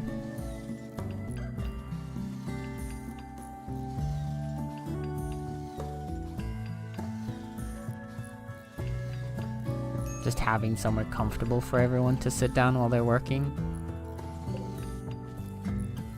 Oof, poor quality, sad.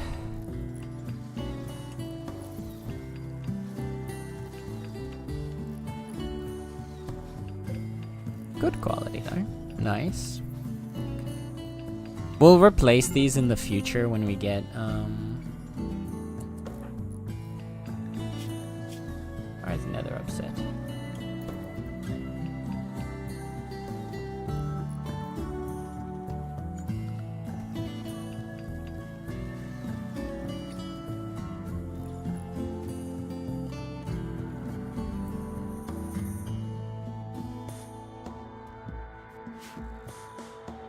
Why is Nether not doing any recreation?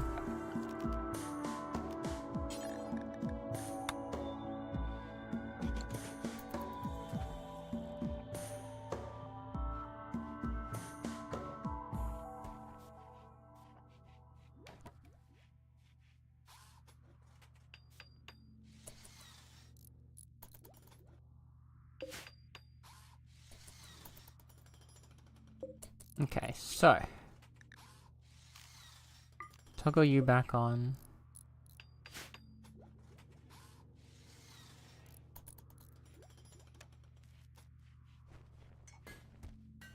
Kyle's gonna start working on a bionic ear. There's an exotic goods trader coming in. Nice, nice, nice.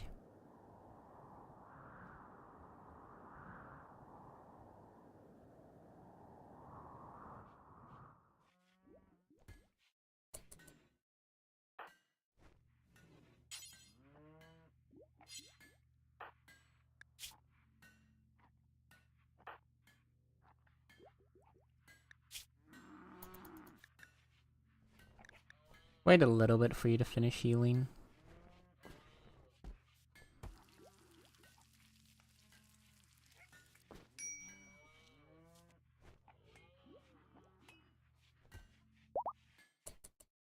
There we go, now you can go trade. Being full health means no trade negative. Okay. So we can buy another 2 advanced components. That would be very nice. Bionic arm, bionic stomach. Mwah. We can sell another large sculpture. I have a mega screen television.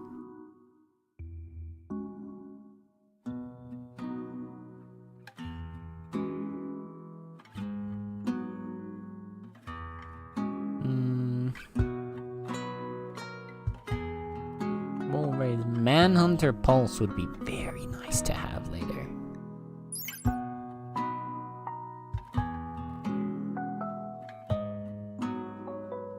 But we can't buy that, and we wouldn't be able to train that on Sluggy right now anyway. The full level 6, so it'll take time.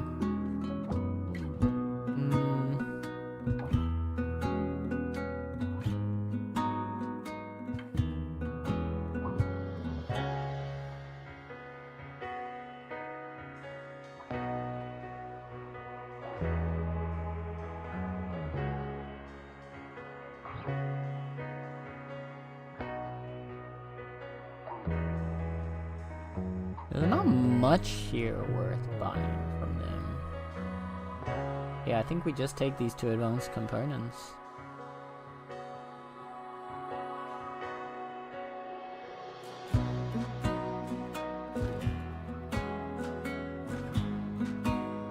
Bionic stomach could be good, but we can make that ourselves as well.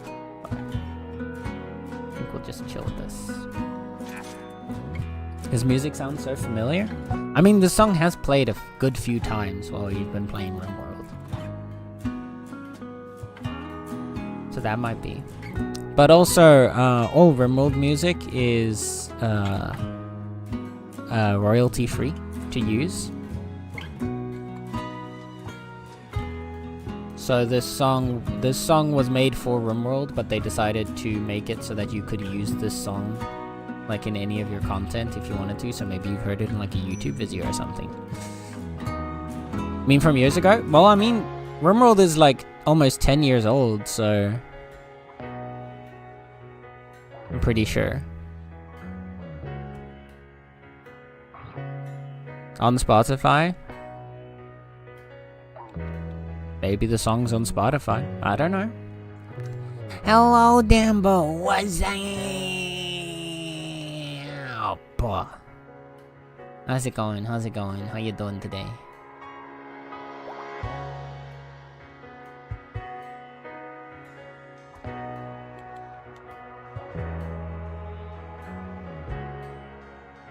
Yeah, these were songs that were... This is a song that was made for RimWorld, so...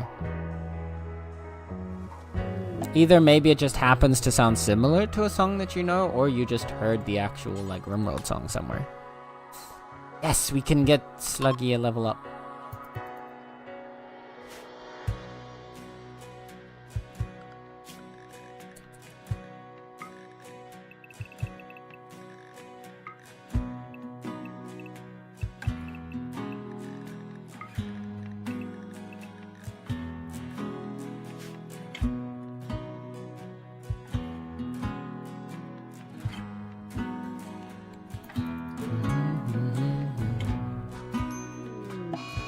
Oh, I love Rimworld. Catfish spine. While handling a catfish, Nosdos was stung by one of the fish's toxic spines, causing him to drop the fish. Oh no. It's actually got a toxic buildup from that. That's crazy.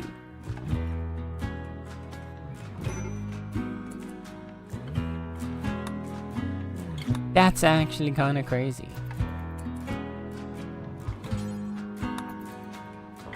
You go rest for a bit.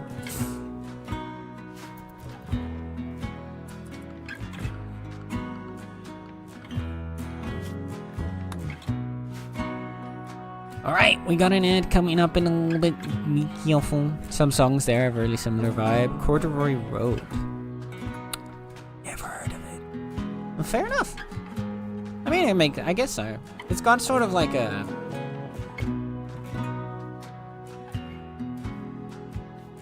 like a slow country vibe to it. I don't know. Rimworld just has really good music, honestly. It's so nice. I should actually add it to my stream playlist.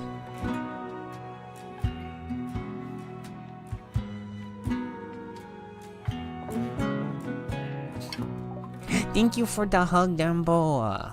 But yeah, in a few minutes, in a minute and a half roughly, the next ad break is starting. So be warned. Poison synthesis is complete. During the ad break, I will try to avoid any pivotal moments of gameplay. But I'll also make sure not to respond to any non-subbed messages, just to make sure that, you know, when I respond, you can actually hear what I'm saying. So if you say anything between now and the end of the ad break, I will respond after the ad break passes.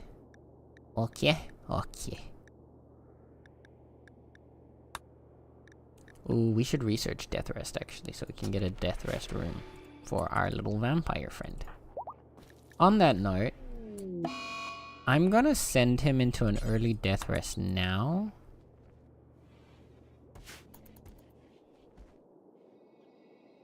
Sluggy's almost done with his ritual. Sluggy has hit level 3. And his level 3 Psycast is a Word of Love. So we could use Sluggy to make people fall in love with each other now. Truly perfect Chaos Gremlin moment right there, honestly.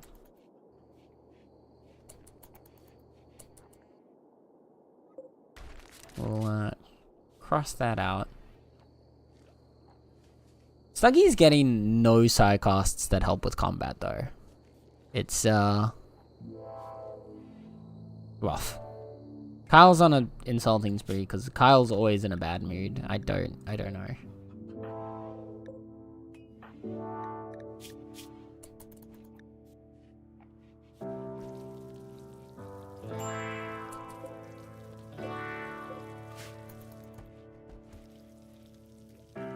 I really want to convert Kyle to our ideology, but in order to convert Kyle, we would either need to imprison them or we need to get a third follower of the ideology. And Kyle has gotten the plague. Of course.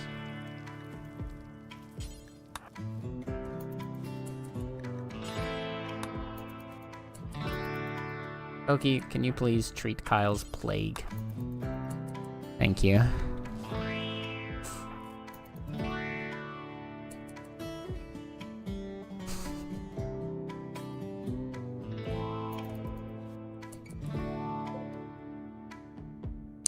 Is that a sake? Is that the one, the only, the sake of Momo's? Hello sake. Hello Momo. Hubby. How is the with sake momo doing?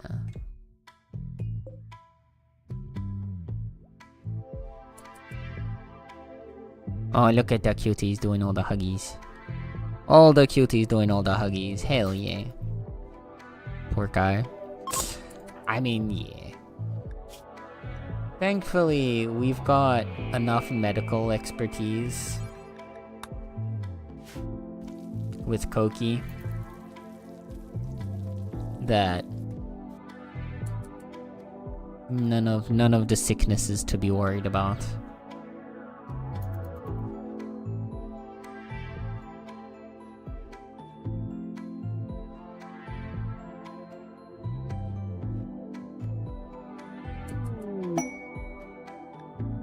Quest for a gargantuan construction.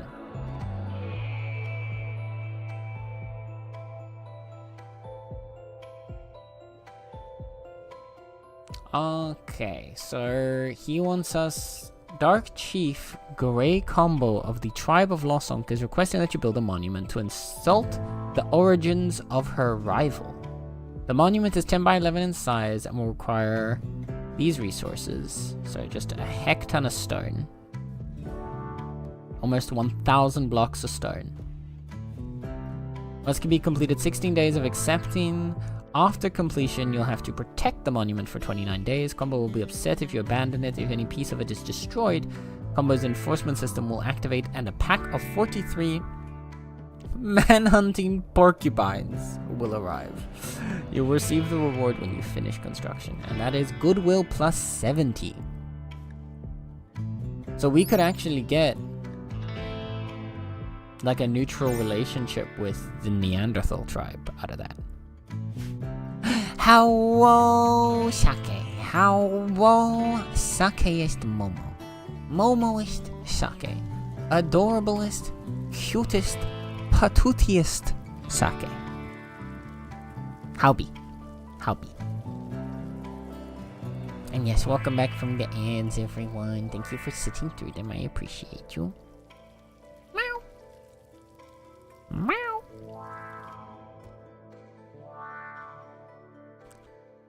Sake. Meow meow.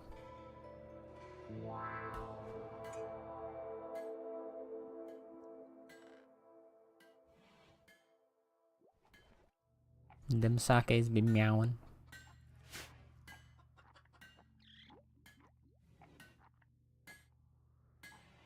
Oh, I know. Oh no, Sake is missing a hug. Okay, wait. I got this.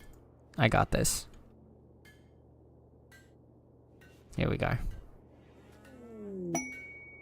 Oh no! I don't got this.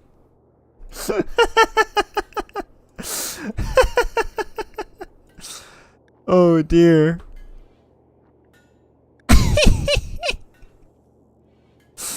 Nope, I don't got this. Never mind. Well, mission failed. We'll get him next time, Chief.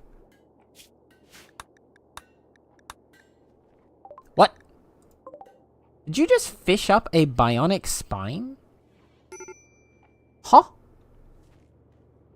Huh?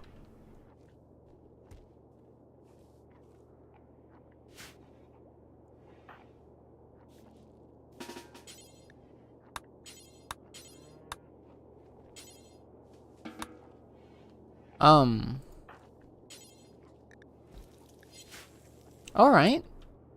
Well, does anybody need a new spine?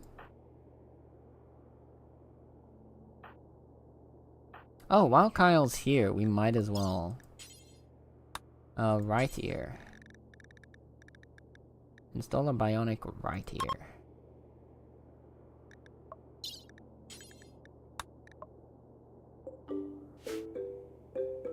And then, you question my fishing skill? Yeah, but it wasn't you that did it, Tally. If you had done it, it would have made sense. The 89 boundary, yeah. BBQ sauce and a 200 GK block of uranium-235 is essential for your everyday life. Yeah. I co-sign that. I need a new spine and a whole new body. Oh no.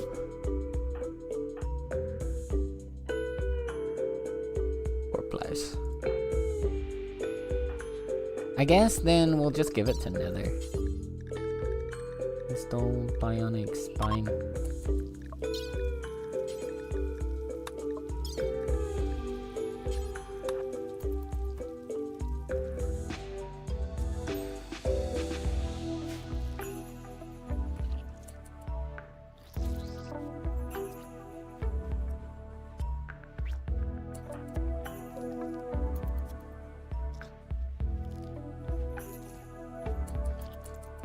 There we go. Nether now has a bionic spine. Kai now has a bionic ear, so she's no longer disfigured.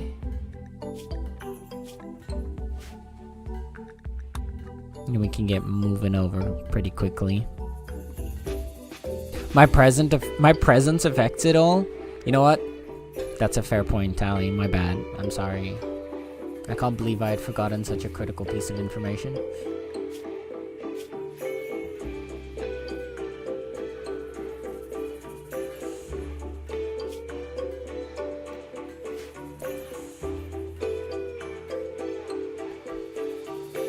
Okay. The cat house has an inspired recruitment.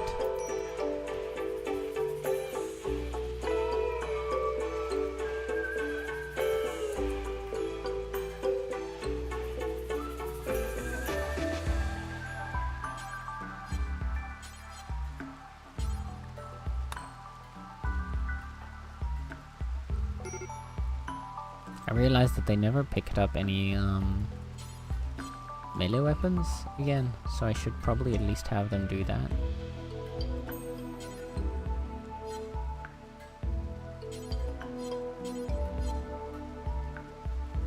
Right here, take a normal quality spear. There you go. I can give you a body to use Hey, yo! What the hell? You don't need that spine, it's holding you back! It's holding you back. Oh my god, Nether. Oh, that's so terrible, but it's good. And I hate it.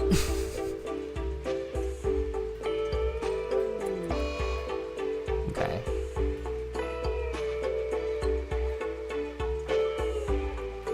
I think we wanna... let's pull the animals back inside.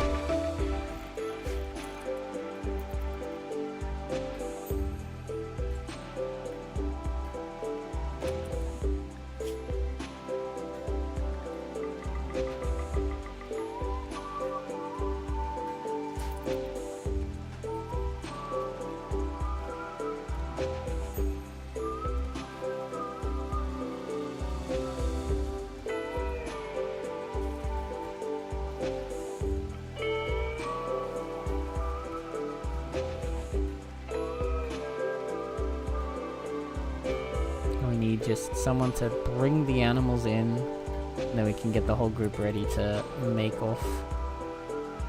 Make ready for takeoff.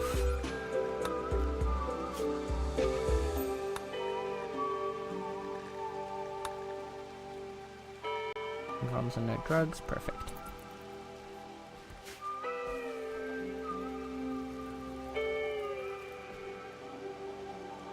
Badum-ts. Yup. Yup.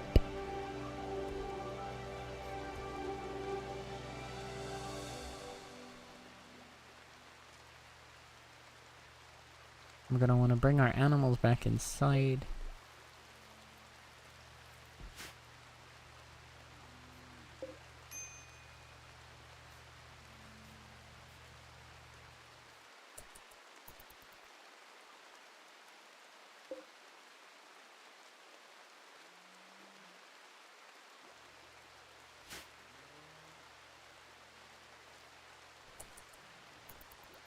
Well, the animals are back inside. How's Kyle looking?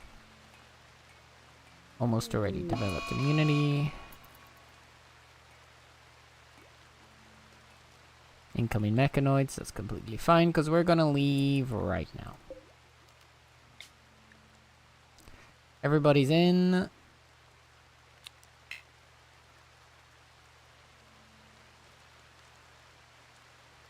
Kyle's piloting ability is a little down, which I'm assuming is because they're still sick. But that's fine.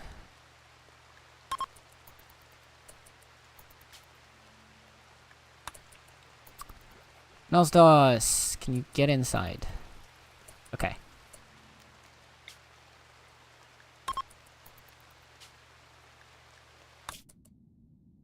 This is our target, the Ancient Mercenaries area here. Hostile company of mercenaries hiding out in an ancient structure.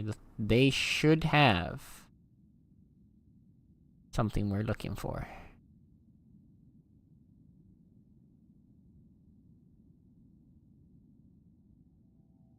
What is this weird, like, arch here? Or, like, land we can go to, when all the other ones are normal straight lines. Anyway. We go straight to here. It doesn't cost us almost any chem fuel. Molly Gee, you hate us, don't you? Yeah, you do. So it doesn't matter.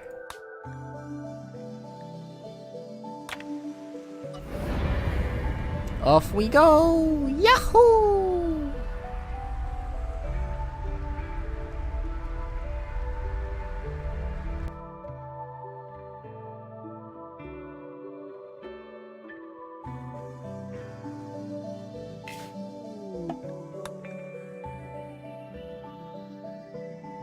Okay.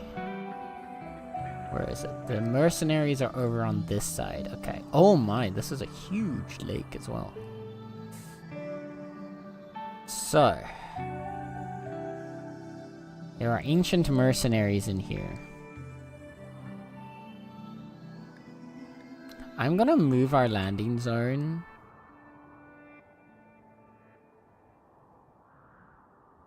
To like... We don't want to be too close to the anima tree, but we also don't want to be far from it. So let's put it like here-ish. That we can get sluggy on the anima tree afterwards. And we can grow a bunch of crops around the anima tree too. It'll be nice. I've got a big fishing spot again.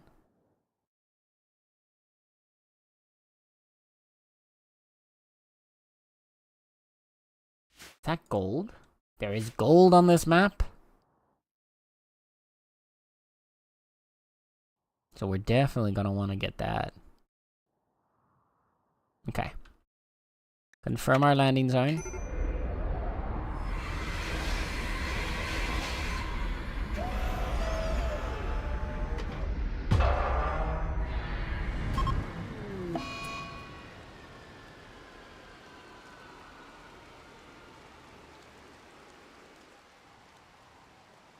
Okay. Attack has begun. Your grav ship has landed at Ancient Mercenaries and is ready to begin the attack.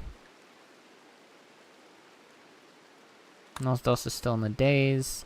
We had a minor grav ship crash while landing the flying feline. Kai accidentally disengaged the grav engine too early, causing the grav ship to free fall for several feet. Some buildings on the grav ship have sustained light damage from the crash. That's okay.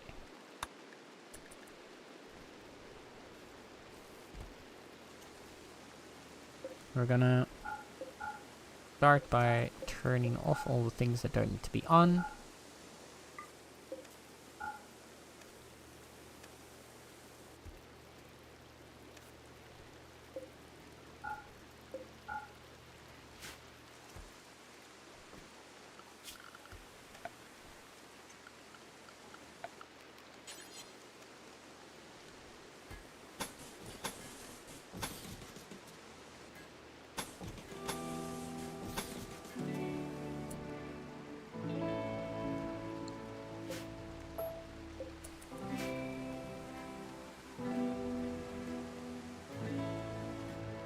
I'm gonna get everybody ready, and then we're gonna go in and attack these guys. So they're hiding in here somewhere.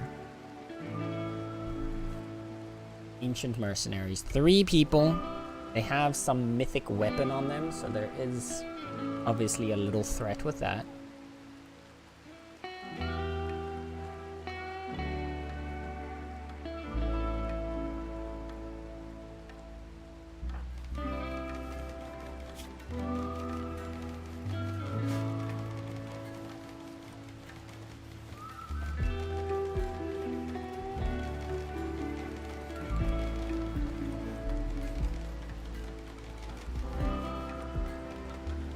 Where's his weapon? It's like, what happened to his weapon? But it just got moved. Okay, so the last thing we want to do is we want to just set up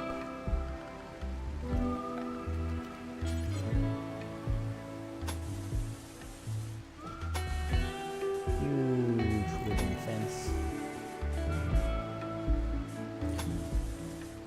for the animals.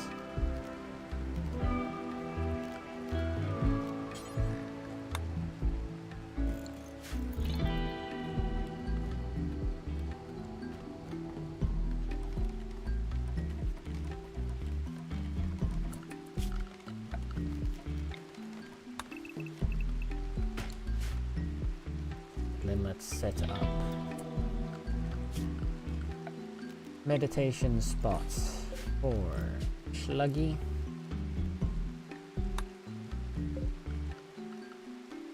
And let's schedule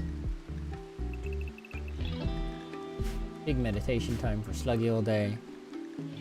Then for the fertile land around there.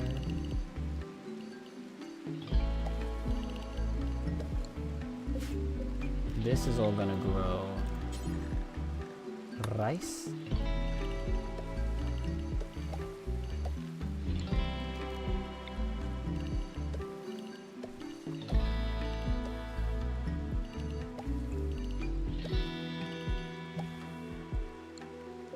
And this is gonna grow us some additional heals.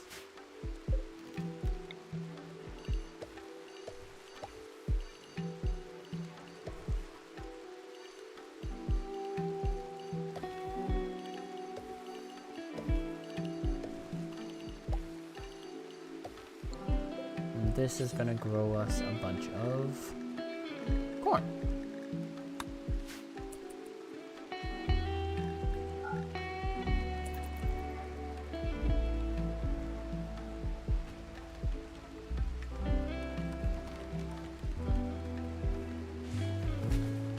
We prep up for the animals so that we can put the animals outside. The ancient soldiers are attacking. Okay, I didn't think that they would choose to attack us. Okay. Long Howl is the bolt-action rifle with customized parts. Oh, they're running a bolt-action.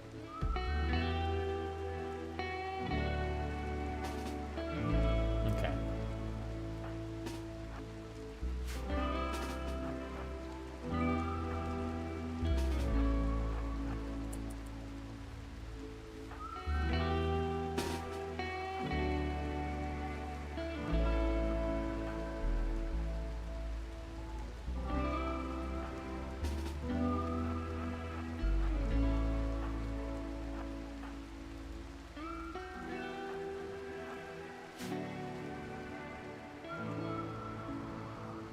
Hey look, it's Sparkles. Probably not the same Sparkles as that other quest that we got, but it's still funny that they happen to have the same name. Okay, so Vaughn here seems to be the target.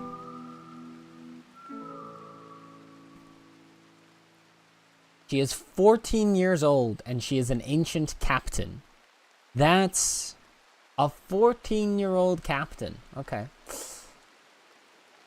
Fair enough.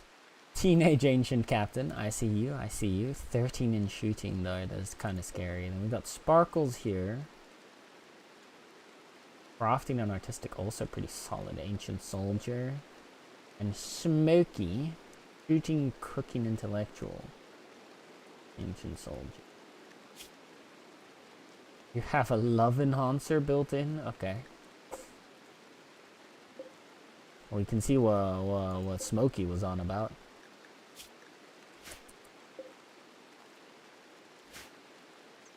Okay.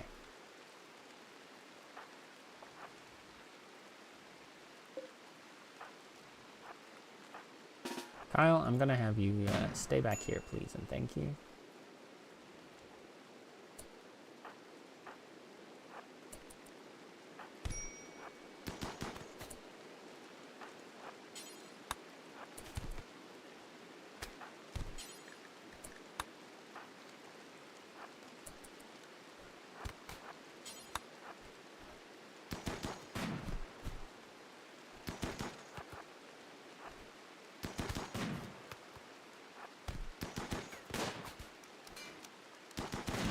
Okay, we got this one down.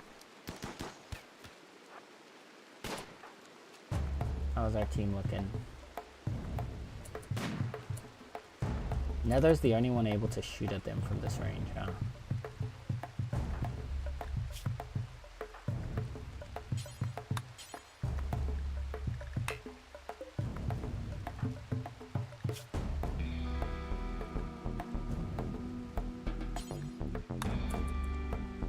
Okay, Lemmy gets everyone out.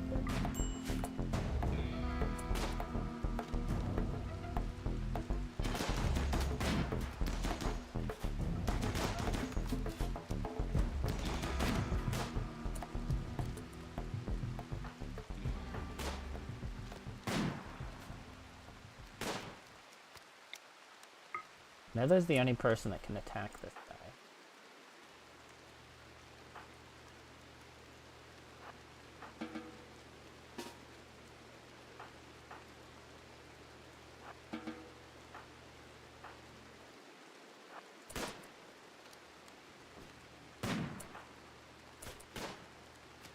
Ellie's gonna move back inside. We're gonna get everybody else ready to go around and try.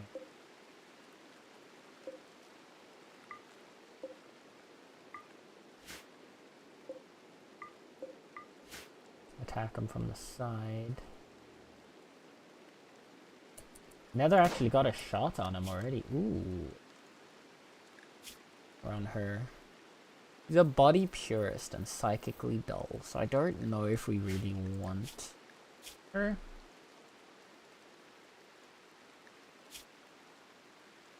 No. Yeah, I think we just... Ah, no! Okay.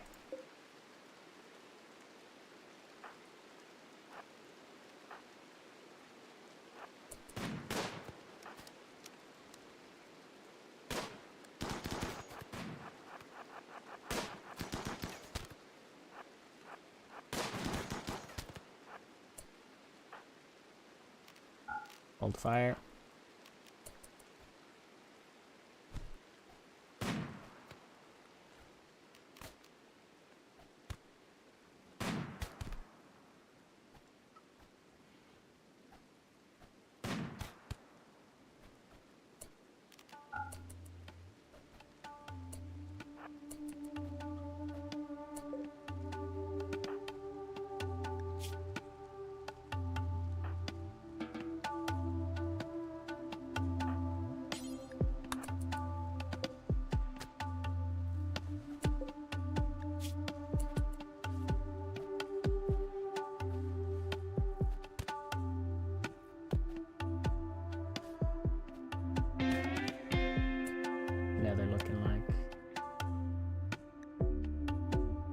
It's just gotta... Okay, Nether's not bleeding from it. Open fire.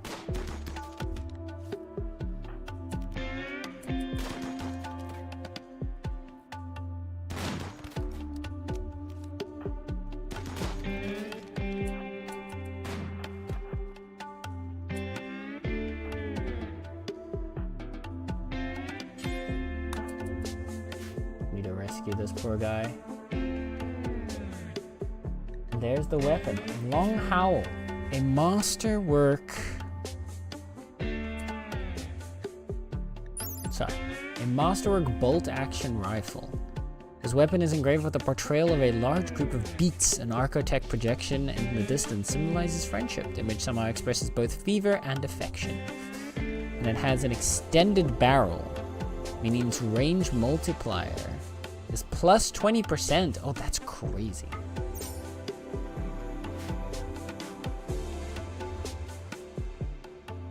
Wait, what is your... Accuracy at close is 88. And it's 100% at short, medium, and long range. Which if we compare to Nether's sniper...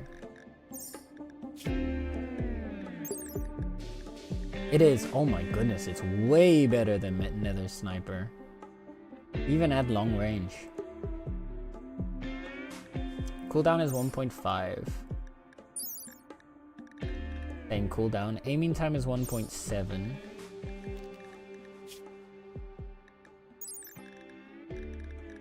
Aiming time is 3.5. Okay, so no, this is just straight up better shoot. Damage is a 22. Damage is a 25. Okay, so this one does a little bit less damage. But it's also more likely to like actually hit it, so that kind of balances that out. Koki, can you save this person's life? Real quick.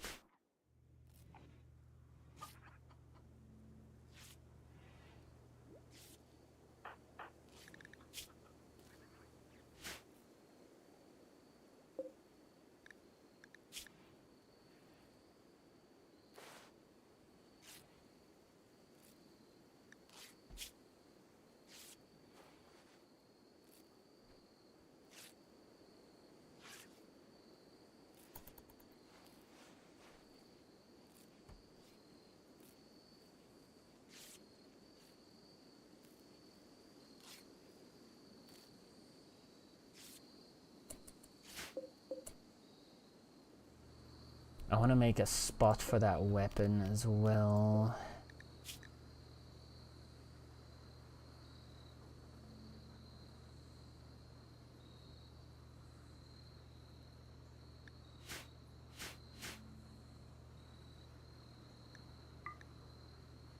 Make that a spot for unique weapons specifically.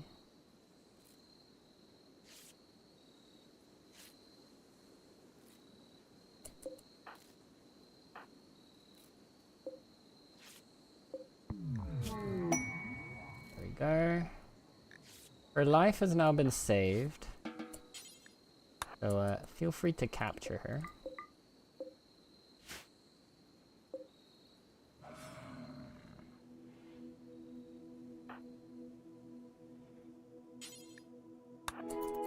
And then please bring the long haul back with us. Synapse is safe.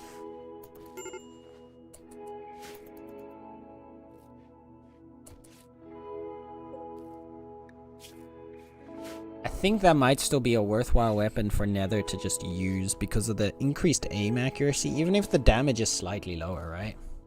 Money Gang, thank you for the posture check. Chat. No shrimping, no shrimping. And Blouse, thank you for the hydrate. Remember, chat, if I have to hydrate, then so do you, so you better drink some water right now. Or else.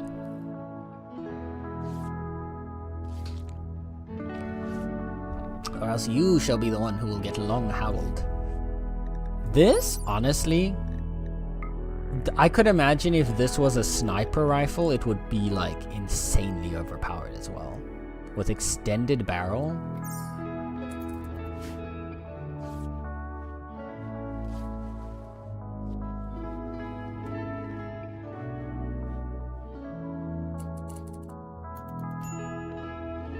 I've got a Psychic Soothe, keeping all the males happy again.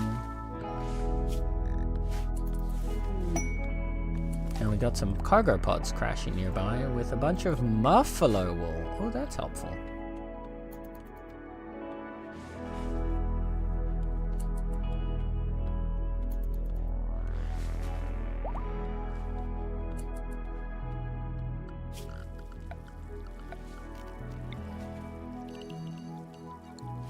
We've got a fishing zone here.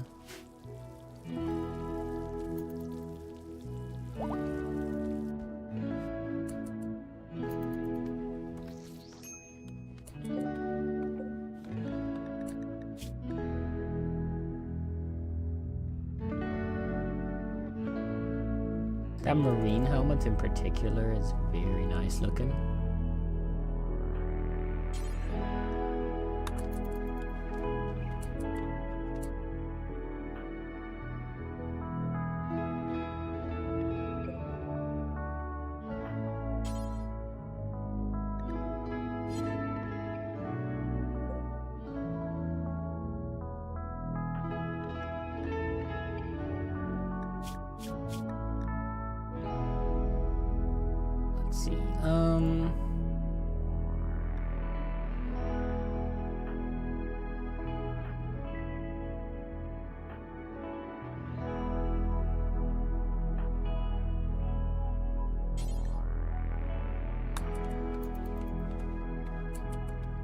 You're gonna take those pants.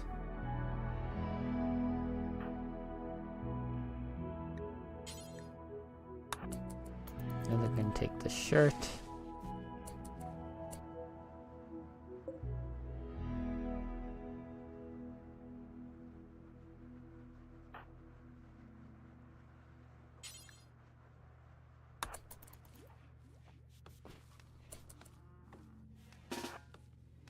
You're gonna take the flak jacket and you're just gonna drop it right here.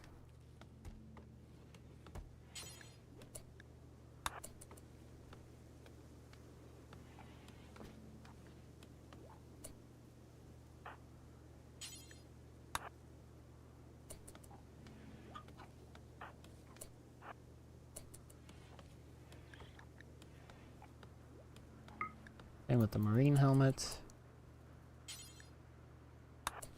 And put your toque back on. And your parka.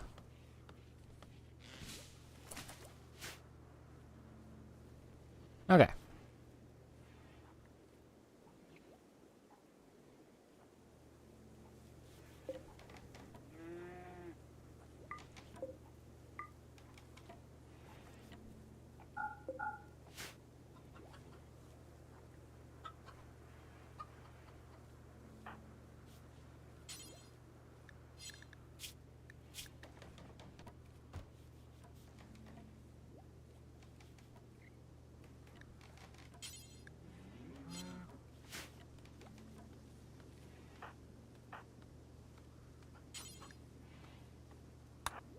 Probably a good idea actually for you to wear a marine helmet now.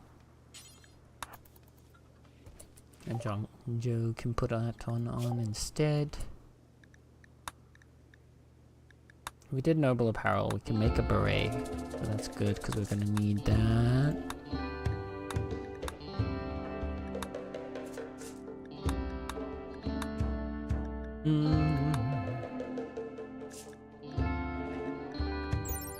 Shield belt is the next thing we want to make, yeah. If we can get shield belts online to protect everyone.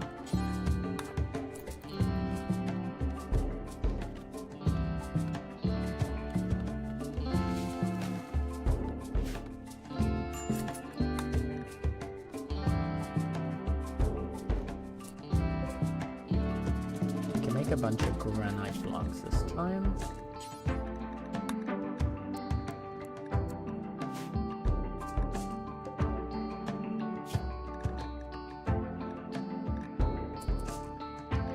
They'll survive.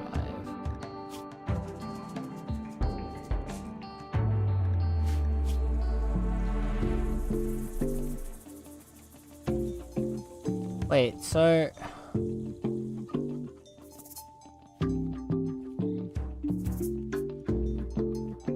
You're a body purist, but you're part of a... Okay. I was gonna say, it's a transhumanist ideology that they're following, but they're body purists, so... They don't actually care about wanting to be... about transcending their human form.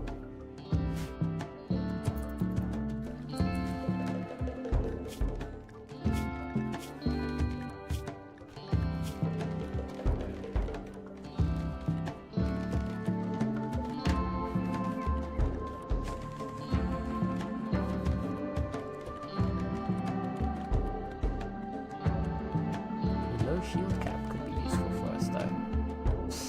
That might be worth.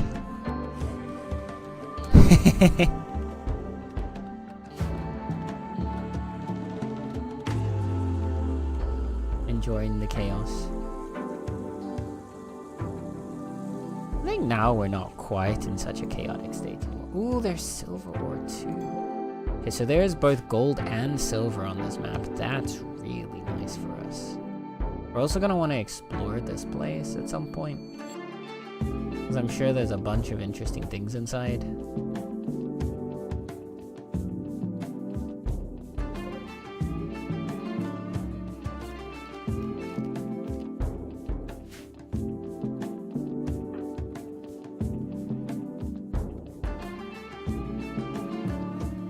For now, we're gonna wait for everybody to heal up a bit. We want to get this set up so that we've got our animals inside. Harvest these. The refugees are leaving. That's great. Take care. Thank you for your time.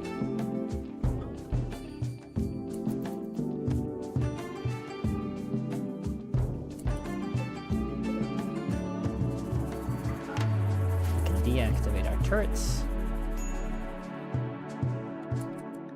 Quest has been completed. They won't forget what we've done for them.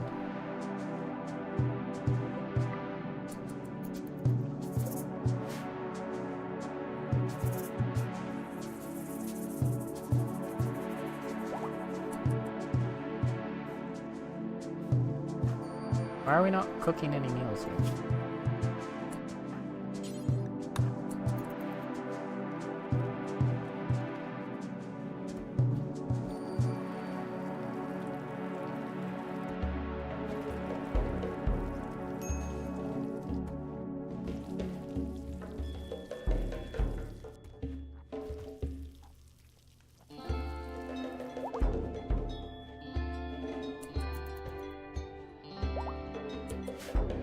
There we go, everyone's fully healing up.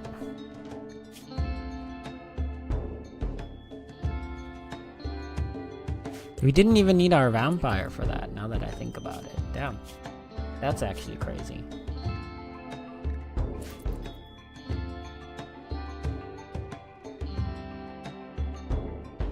Okay. So we have an ancient complex that we can then explore. That we'll probably do next time. We've got a bunch of resources in this area that we can exploit and collect that we're going to want to try. And we can probably next time get Sluggy at least up to Psy-Costing level 4 with this area. Oh, we do want to accept this quest.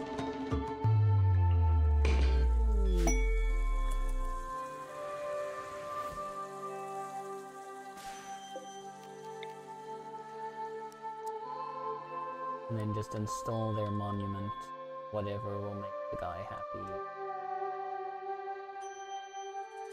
Install it like down here.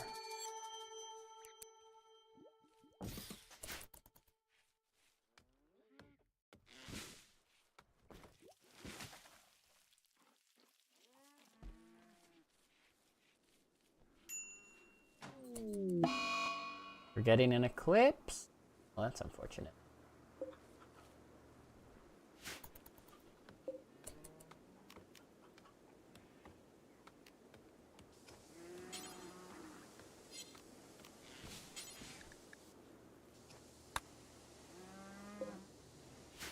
Everything's been placed with granite.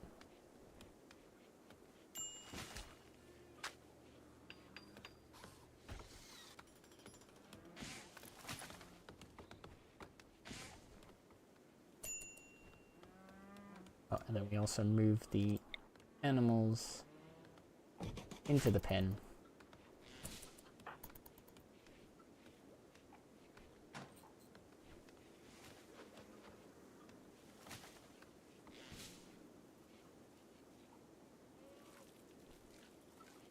There we go. Nutrition growth in this area will be more than large enough for them. That should keep our animals happy.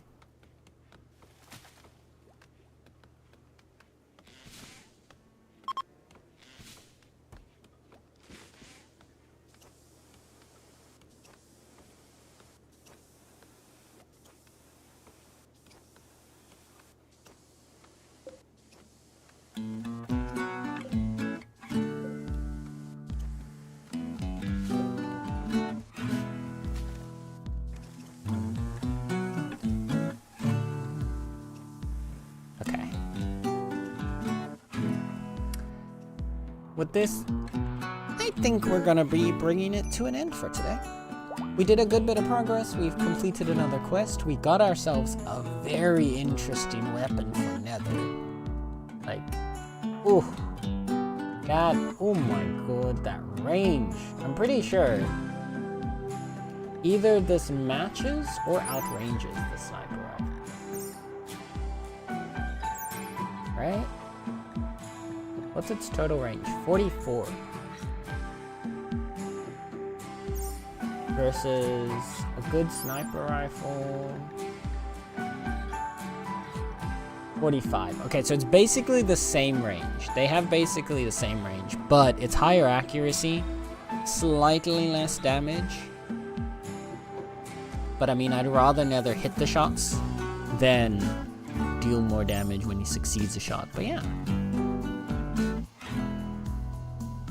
Well, solid progress all around. We found our way out, we've collected some new tools, we've built out our colony a little bit. Everyone is actually geared up and properly capable of fighting now, which was something we probably should have done way earlier. But hey, we finally got to it. We're geared up. Next time round, we'll be able to finish off this to kind of maybe make some peace with the angry Neanderthal tribe. We'll explore this ancient complex over here to see what resources it has for us. And we'll continue to prepare ourselves for moving on to the next area. Because I think from here, we're fairly close to making our way towards this ancient reactor. So we might be able to head over there. Put vac suits on everybody so they're all set up and able to go. And then we can make our way in. Yeah. That'll all be something for next time. Next week when we continue Summer. But for now, we're gonna be closing off.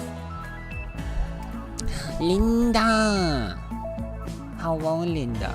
You're joining a second time. We already have a Linda in the queue. You know that, right? We still have Supreme Leader Linda waiting in the queue. But yes, when we eventually get around, we'll now get double Linda's always better. Fair enough, fair enough. Alright. Just finished date night, and my heart is broken. We were watching Animal. Ah, Charlotte. Yeah, Charlotte. Charlotte's fun. But yeah. I wanna like exit the game, but also this song is so good. Because the voices part of it starts in just a second. But yeah. Thank you guys for hanging out with me today. It was another long haul stream, as it tends to be when we're playing RimWorld, but and I know I felt quiet for a period of it, mostly because I was just so focused on the gameplay. Oh, there it is. But yeah, I had fun. I hope you had fun as well. Thank you for the stream. Thank you for hanging out. Going through a roller coaster of emotions right now. We're on episode 10. Enjoy. Alright, chat. I'm gonna close off the YouTube side of the stream, and then we're gonna go find someone over on the Twitch side to raid. But before I do that, I want to make sure that you know that you are appreciated and you are loved. And that's not gonna change at all. So, accept it or else. Alright? Okay. Bye-bye, YouTube.